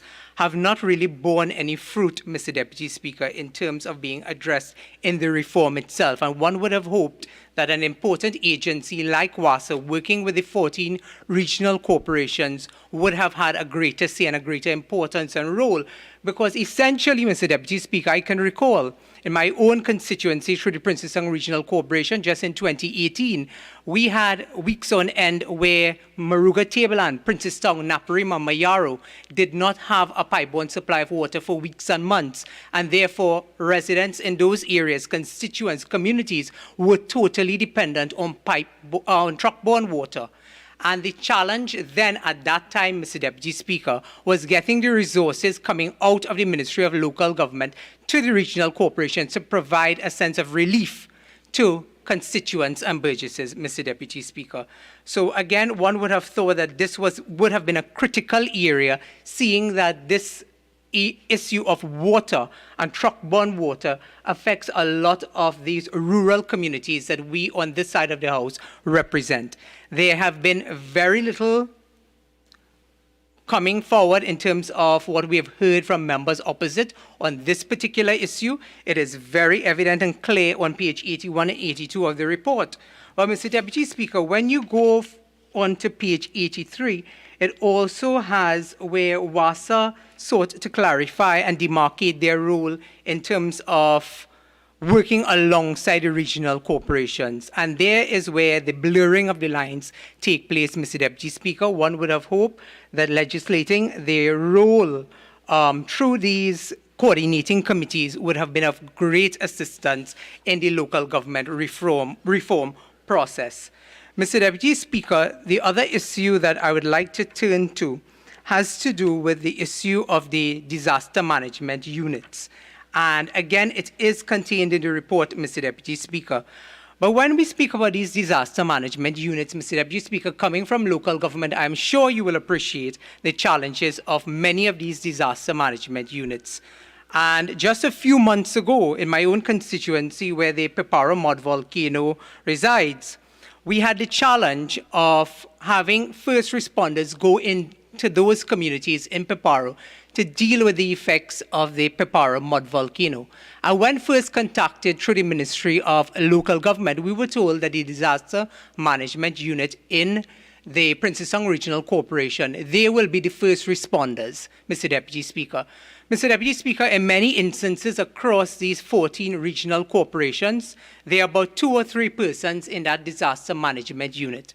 And those persons are not properly equipped. They do not possess the expertise, the technical wherewithal in order to deal with some of these challenges that the disaster management unit is trusted to deal with, Mr. Deputy Speaker. Mr. Deputy Speaker, one would have hoped that the fleshing out of a proper disaster management unit would have been part of the reform. And I know my colleagues will be quick to point me to page 262 and 263 of the report to say, well, the policy and so on will be determined now by the regional corporations themselves. But Mr. Deputy Speaker, we still do not have full autonomy in terms of these reports, in terms of these organizational structures, because the Minister of Finance, Mr. Deputy Speaker, the Minister of Finance still has that role and function in terms of authorizing these organizational structures, the reviews, etc. And therefore, what we are seeing, and the member for St. Augustine made this point when she said it's almost a stymieing of the process. So you're moving the bureaucracy from one area through the Ministry of Local Government and essentially transferring it now to the Minister of Finance. Another area I would like to turn to, Mr. Deputy Speaker, has to do with the issue of borrowings. And when you look at comparative jurisdictions that have gone through local government reform, and one of my colleagues dealt specifically with South Africa, a Commonwealth country, Mr. Deputy Speaker, the issue of borrowings, as contained in the local government reform and the Joint Select Committee's report, again, municipal corporations will determine their projects, will determine programs, policies, etc. But when it comes to borrowings, again, it will be beholden to the Minister of Finance to make those decisions to give that approval and that authorization. And again, if the Minister of Finance wants to play politics, what you will see happening is that a lot of these programs, these policies, etc., will be stymied, will be shut down, because you have the political arm of government essentially shutting down a lot of these projects coming from regional corporations that may not be supportive or belong to the party that the Minister of Finance belongs to. Mr. Deputy Speaker, also with respect to the local government reform and the GSC report, I would like to raise an issue that I have raised in the past 2 to 3 budgets. And since 2017, I've been raising the issue of the Princeton Regional Corporation, and this falls under, Mr. Deputy Speaker, the contribution that would have been made by the Princeton Regional Corporation contained in this Joint Select Committee report. Mr. Deputy Speaker, we cannot seriously speak about local government reform by empowering municipal corporations, all 14 of them, giving them greater autonomy through several acts contained in the reform process without providing them with the proper equipment and the proper tools to get the job done. And what has been happening at the Princeton Regional Corporation is for the past 4 to 5 years, they have been occupying a building that has failed OSHA compliance. Not once, not twice, but on 3 occasions. I have written personally. I've also had the chairman of the regional corporation write to then Minister of Local Government to have this situation rectified. But we cannot speak about improving the quality of life of burgesses when we cannot provide a proper, conducive environment, a safe environment for employees across the 14 municipal corporations, including that of the Princeton Regional Corporation. This has fallen on deaf ears. We have had absolutely no response coming from then Minister of Local Government and Rural Development. I'm hoping that this is an issue that the new minister, the member for San Fernando West, will pick up. Because if we are seriously talking about local government reform and one wants to champion municipal police being increased to 100 across every corporation, Mr. Deputy Speaker, what you have happening at the Princeton Regional Corporation, and I know that this is happening across many of the other regional corporations, is that essentially a lot of these municipal officers have been squatting. They have been squatting in other public buildings. They do not have proper facilities, etc. And therefore, essentially, this is really putting the cart before the horse in many aspects as it relates to the local government reforms and the measures contained in this Joint Select Committee report. Mr. Deputy Speaker, the other issue is my colleague for Couva South dealt with the issue of protection of workers with respect to their pensions.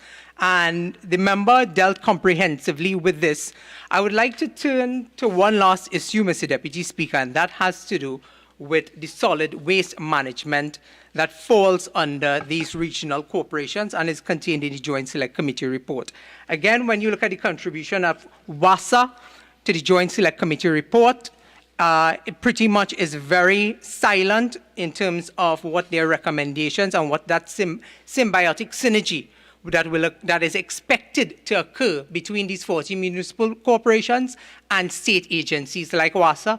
WASA right now is up in the air. We have heard very little as it relates to the Cabinet Subcommittee report and the recommendations coming and how it will impact on local government reform, because we do have the issue of solid waste management.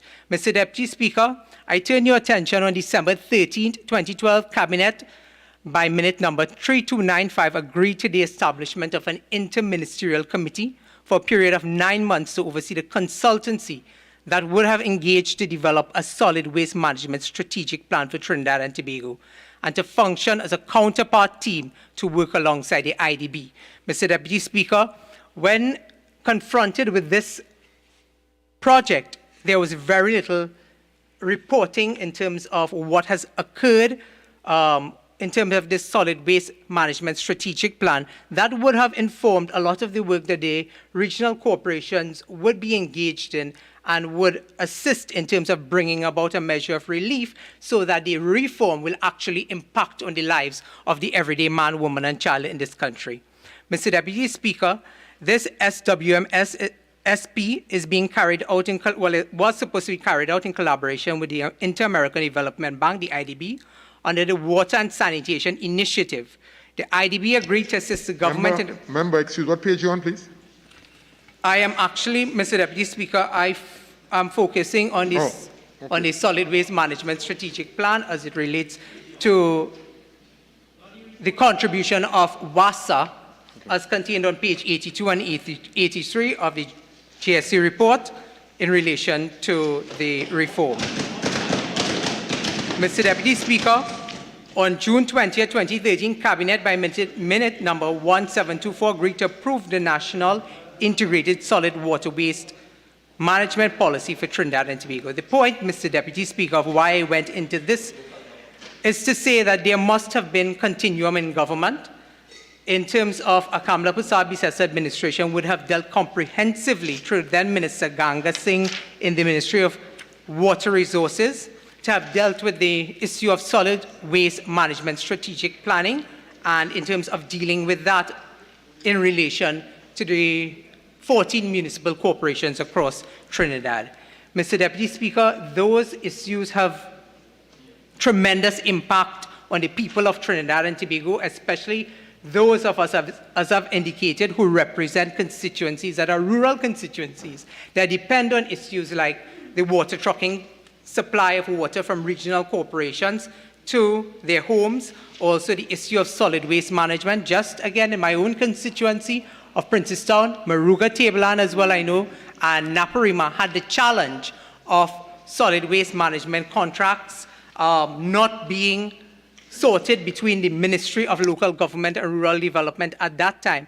And we saw piles and piles of garbage being piled up across these constituencies for weeks before any measure of relief could have been brought to these burgesses and constituents. Mr. Deputy Speaker, when the member for St. Augustine spoke, and all of my other colleagues who I support with respect to the issues that they have raised in the minority report, the real reason that we cannot lend our support today to this legislation has to do with the fact that it does not address the issues that really impact on the everyday lives of the men, women, and children in our constituencies. It does not impact on the issue of proper garbage collection. It does not impact on the issue of proper truck-borne water to constituencies like ours.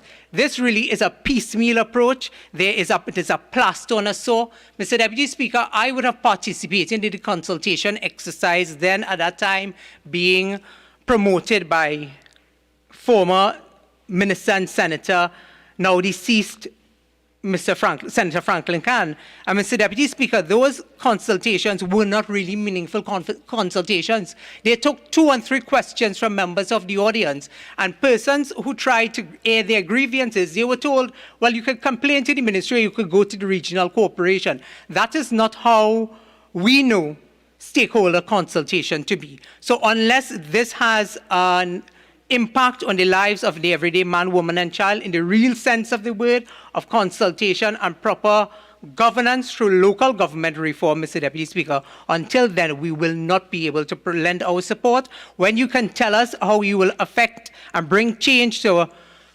truck-borne water, pipe-borne water, garbage waste and collection, those are the things that are important to the people of Trinidad and Tobago, and this legislation does not address those issues, Mr. Deputy Speaker.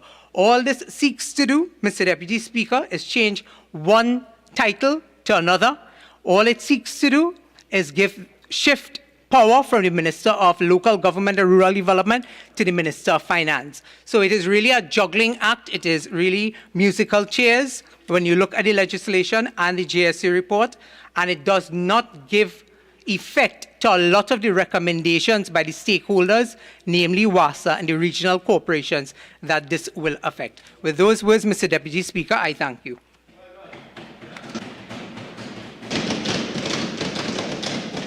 I recognize the member for San Fernando East.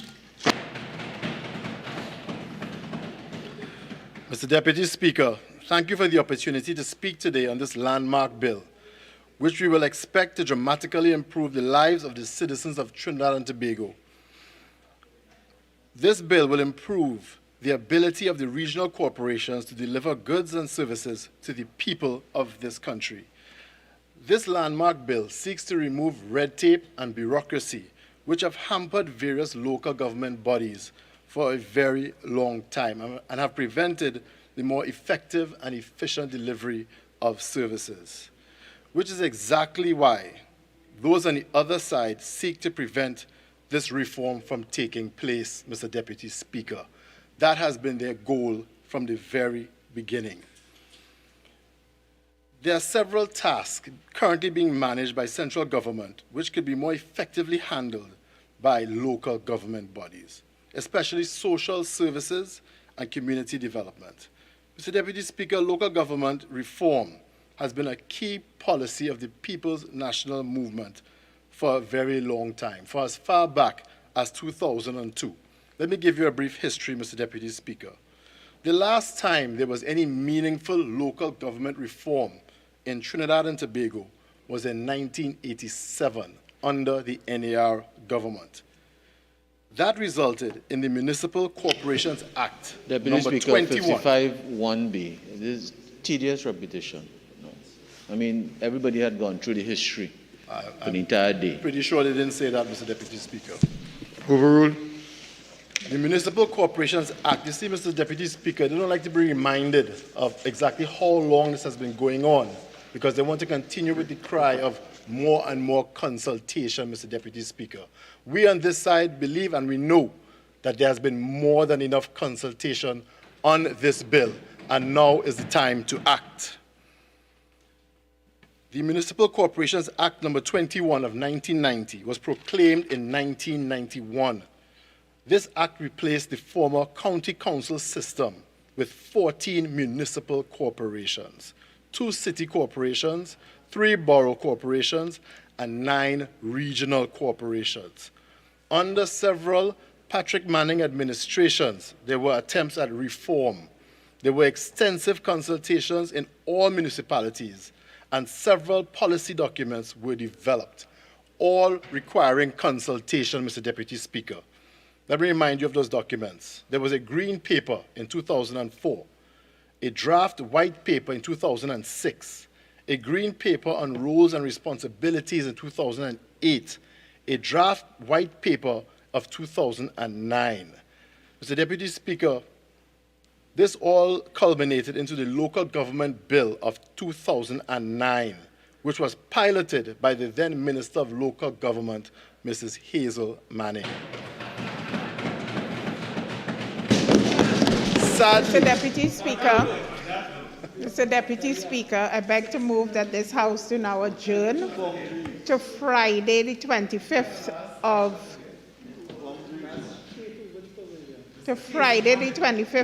March at 1:30 p.m. Mr. Deputy Speaker, that day is Private Members' Day, so I would invite my colleague to let us know what we'll be doing on that day, please.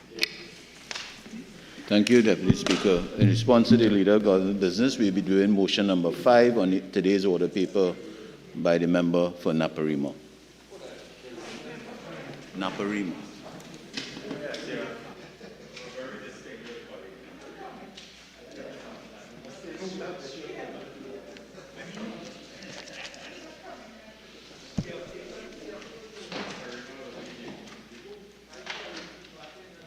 You all are ready, members? Before putting the question on the motion for the adjournment, honorable members, there is one matter that qualifies to be raised on the motion for the adjournment of the House. I will now call on the member for St. Augustine, and you have 10 minutes. Thank you very much, Mr. Deputy Speaker. I want to take this method of, in the Parliament, of the motion on the adjournment to raise a matter in the constituency of St. Augustine, and particularly the area of Oropun Gardens. The motion is entitled "The Failure of the Government to Provide Adequate Maintenance Services, namely garbage collection, lighting in car parks, regular water supply, repairs to apartments, road repair, and the cutting of overgrown grass for residents of the Oropun Gardens housing development.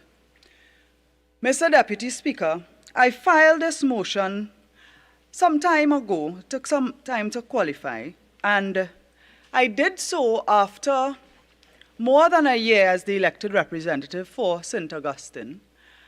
And the difficulty in raising these matters that affect the Oropun Gardens and the frustration the residents face.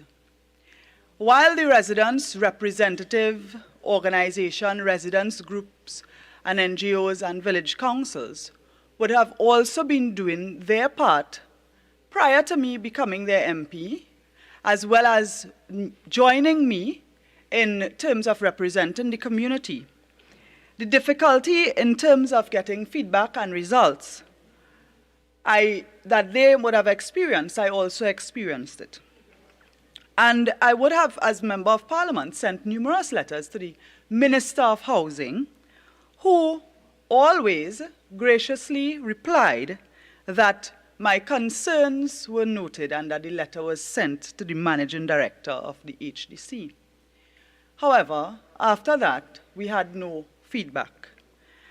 I was tempted to withdraw this motion because while waiting for it to qualify, I finally had confirmation from the HDC that they would accede to my request for a meeting to discuss the issues.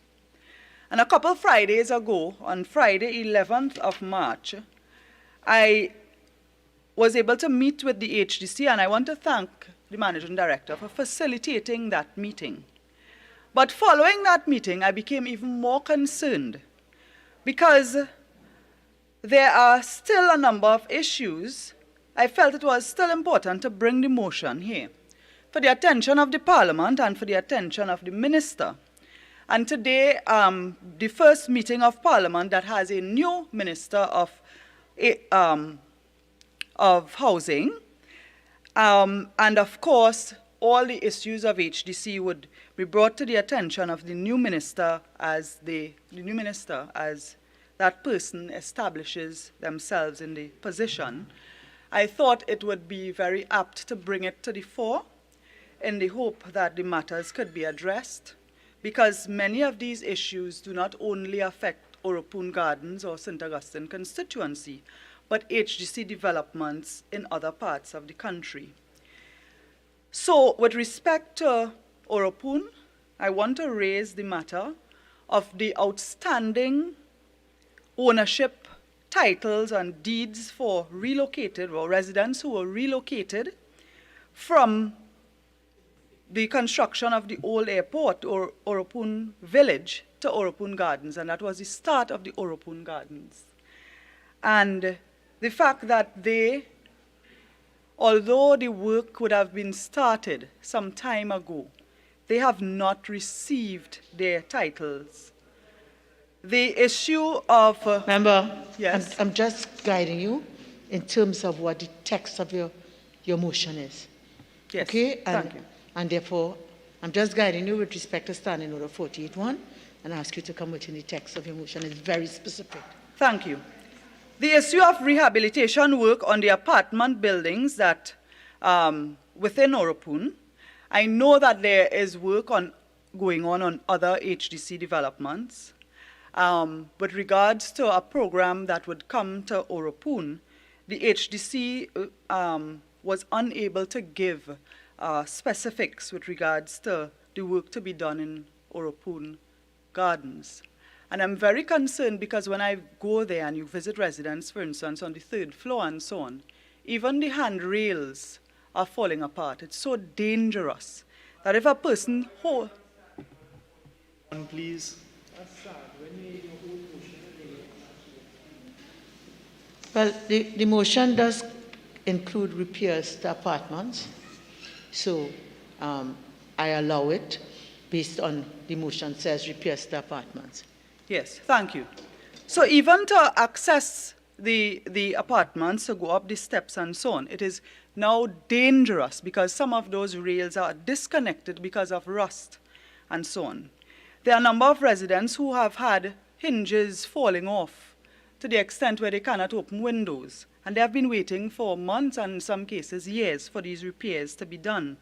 A comprehensive analysis of what is required has to be done, and hopefully the minister could give some positive feedback as when this could be programmed in the HDC's repair and maintenance schedule.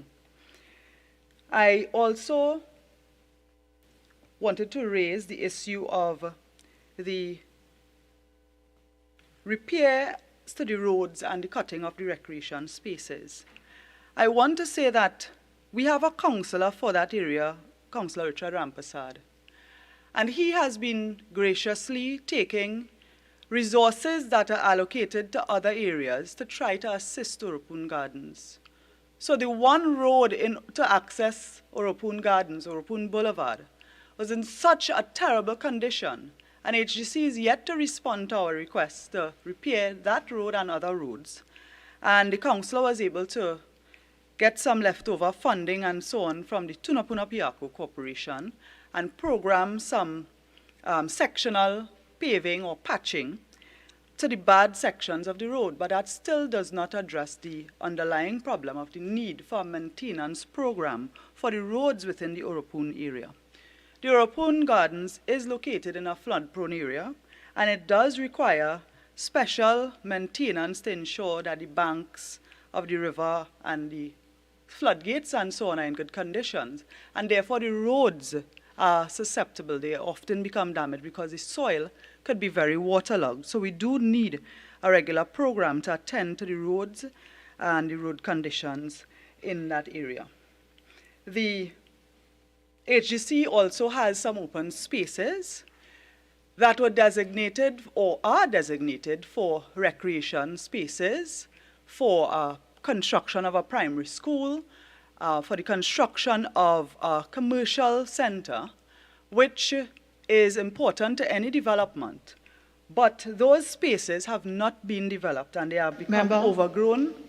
Again, please be guided by what you have here, please. Yeah. Yes, I was mentioning that those open spaces have become overgrown. And because of the lack of maintenance, sometimes the grass gets very tall.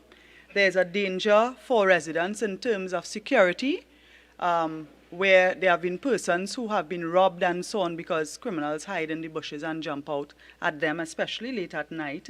But you also have the issue of the rats and so on in the community, the public health aspect. Because those areas are poorly maintained, those overgrown areas are poorly maintained, we also have dumping, unauthorized dumping. And I mentioned here garbage collection, and I want to tie in the both because the irregular attendance to the household garbage and the what you call bulk waste is causing the creation of mini dumps. And those areas that were designated for different things that have now become overgrown, they have become mini dumps. And I know it is a challenge. And I am willing to work with the authorities to ensure that the residents are sensitized, that they behave responsibly.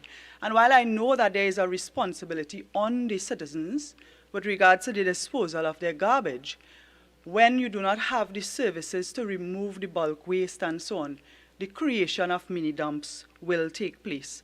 As Member of Parliament, I have partnered with NGOs in the community to beautify spaces as they are cleaned. So we did have a couple of those mini dumps that were cleared with trucks and backhoe with the assistance of the councillor for the area.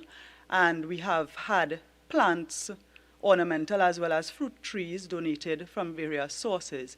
And together with some young people in the area, we will be beautifying those areas. So I thank you very much the for Minister the for Rural Development and Local Government.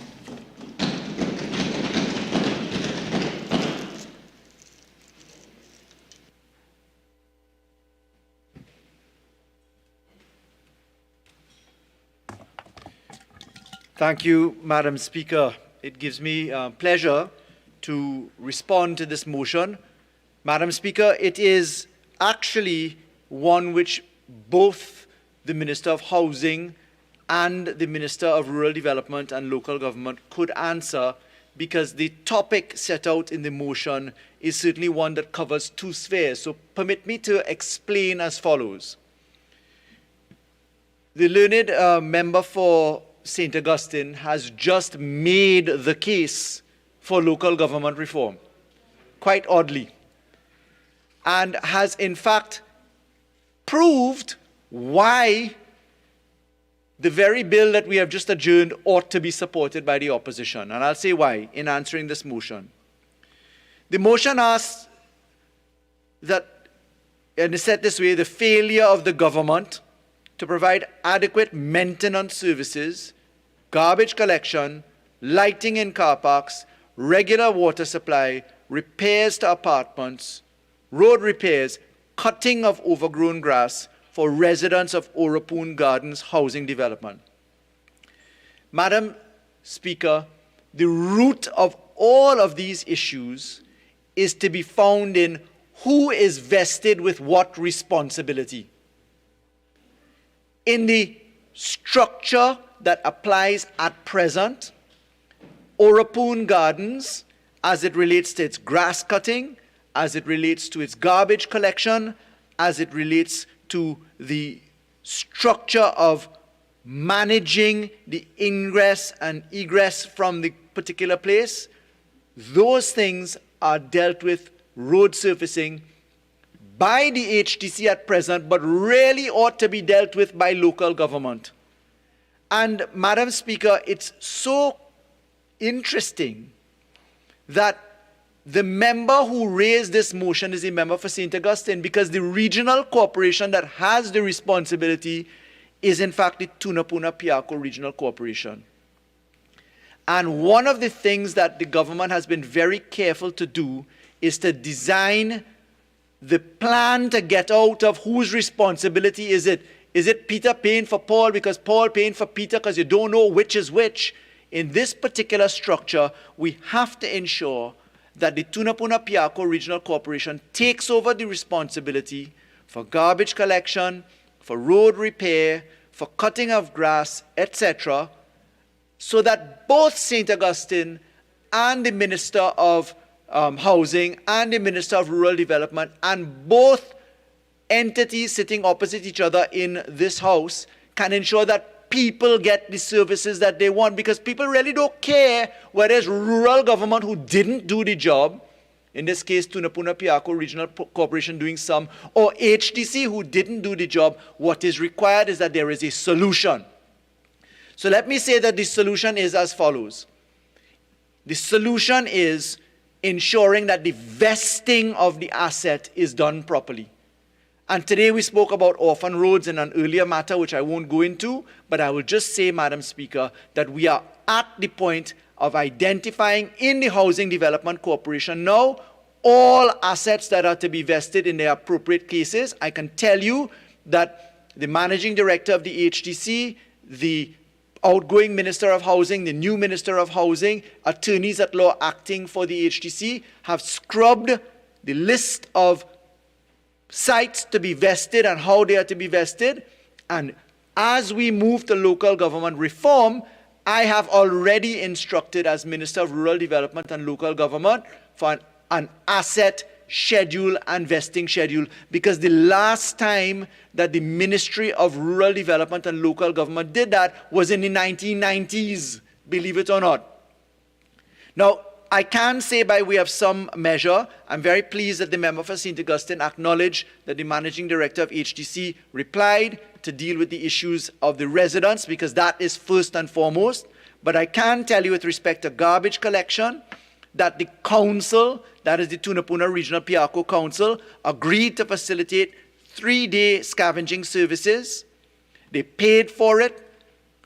The corporation, despite being in difficult circumstances for its monies, contracted a company by the name of SAT Sascon Limited to operate compactor services on Mondays, Wednesdays, and Thursdays.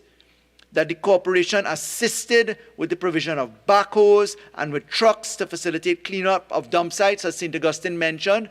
Of course, informal dump sites occur if you don't have the services done. So the Tunapuna Piarco Regional Corporation has leaned in to provide services which HDC cannot provide in its current circumstance, and we are sorting out the titling to know who does what.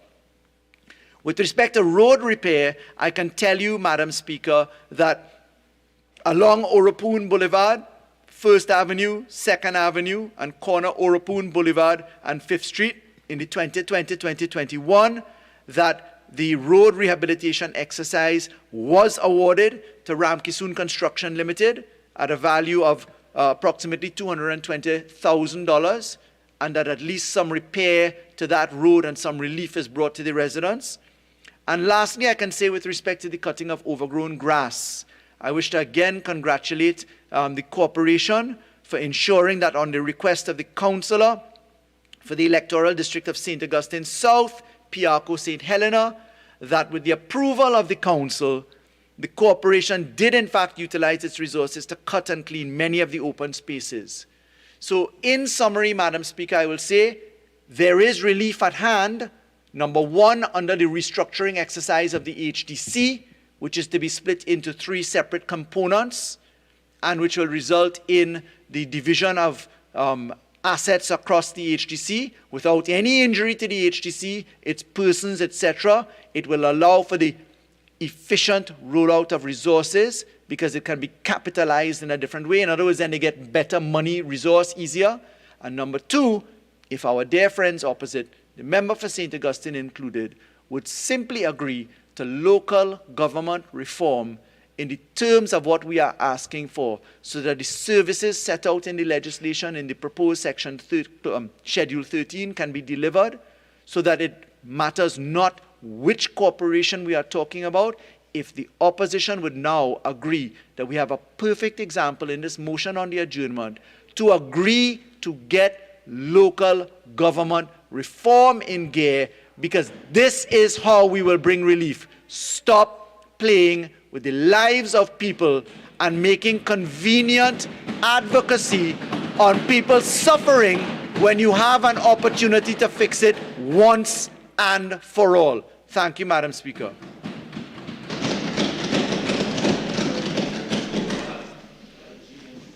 Honourable members, the question is that this House do now adjourn to Friday, the 25th day of March 2022 at 1:30 p.m. All in favour say aye. Any against? I think the ayes have it. This House now stands adjourned to Friday, the 25th day of March 2022 at 1:30 p.m.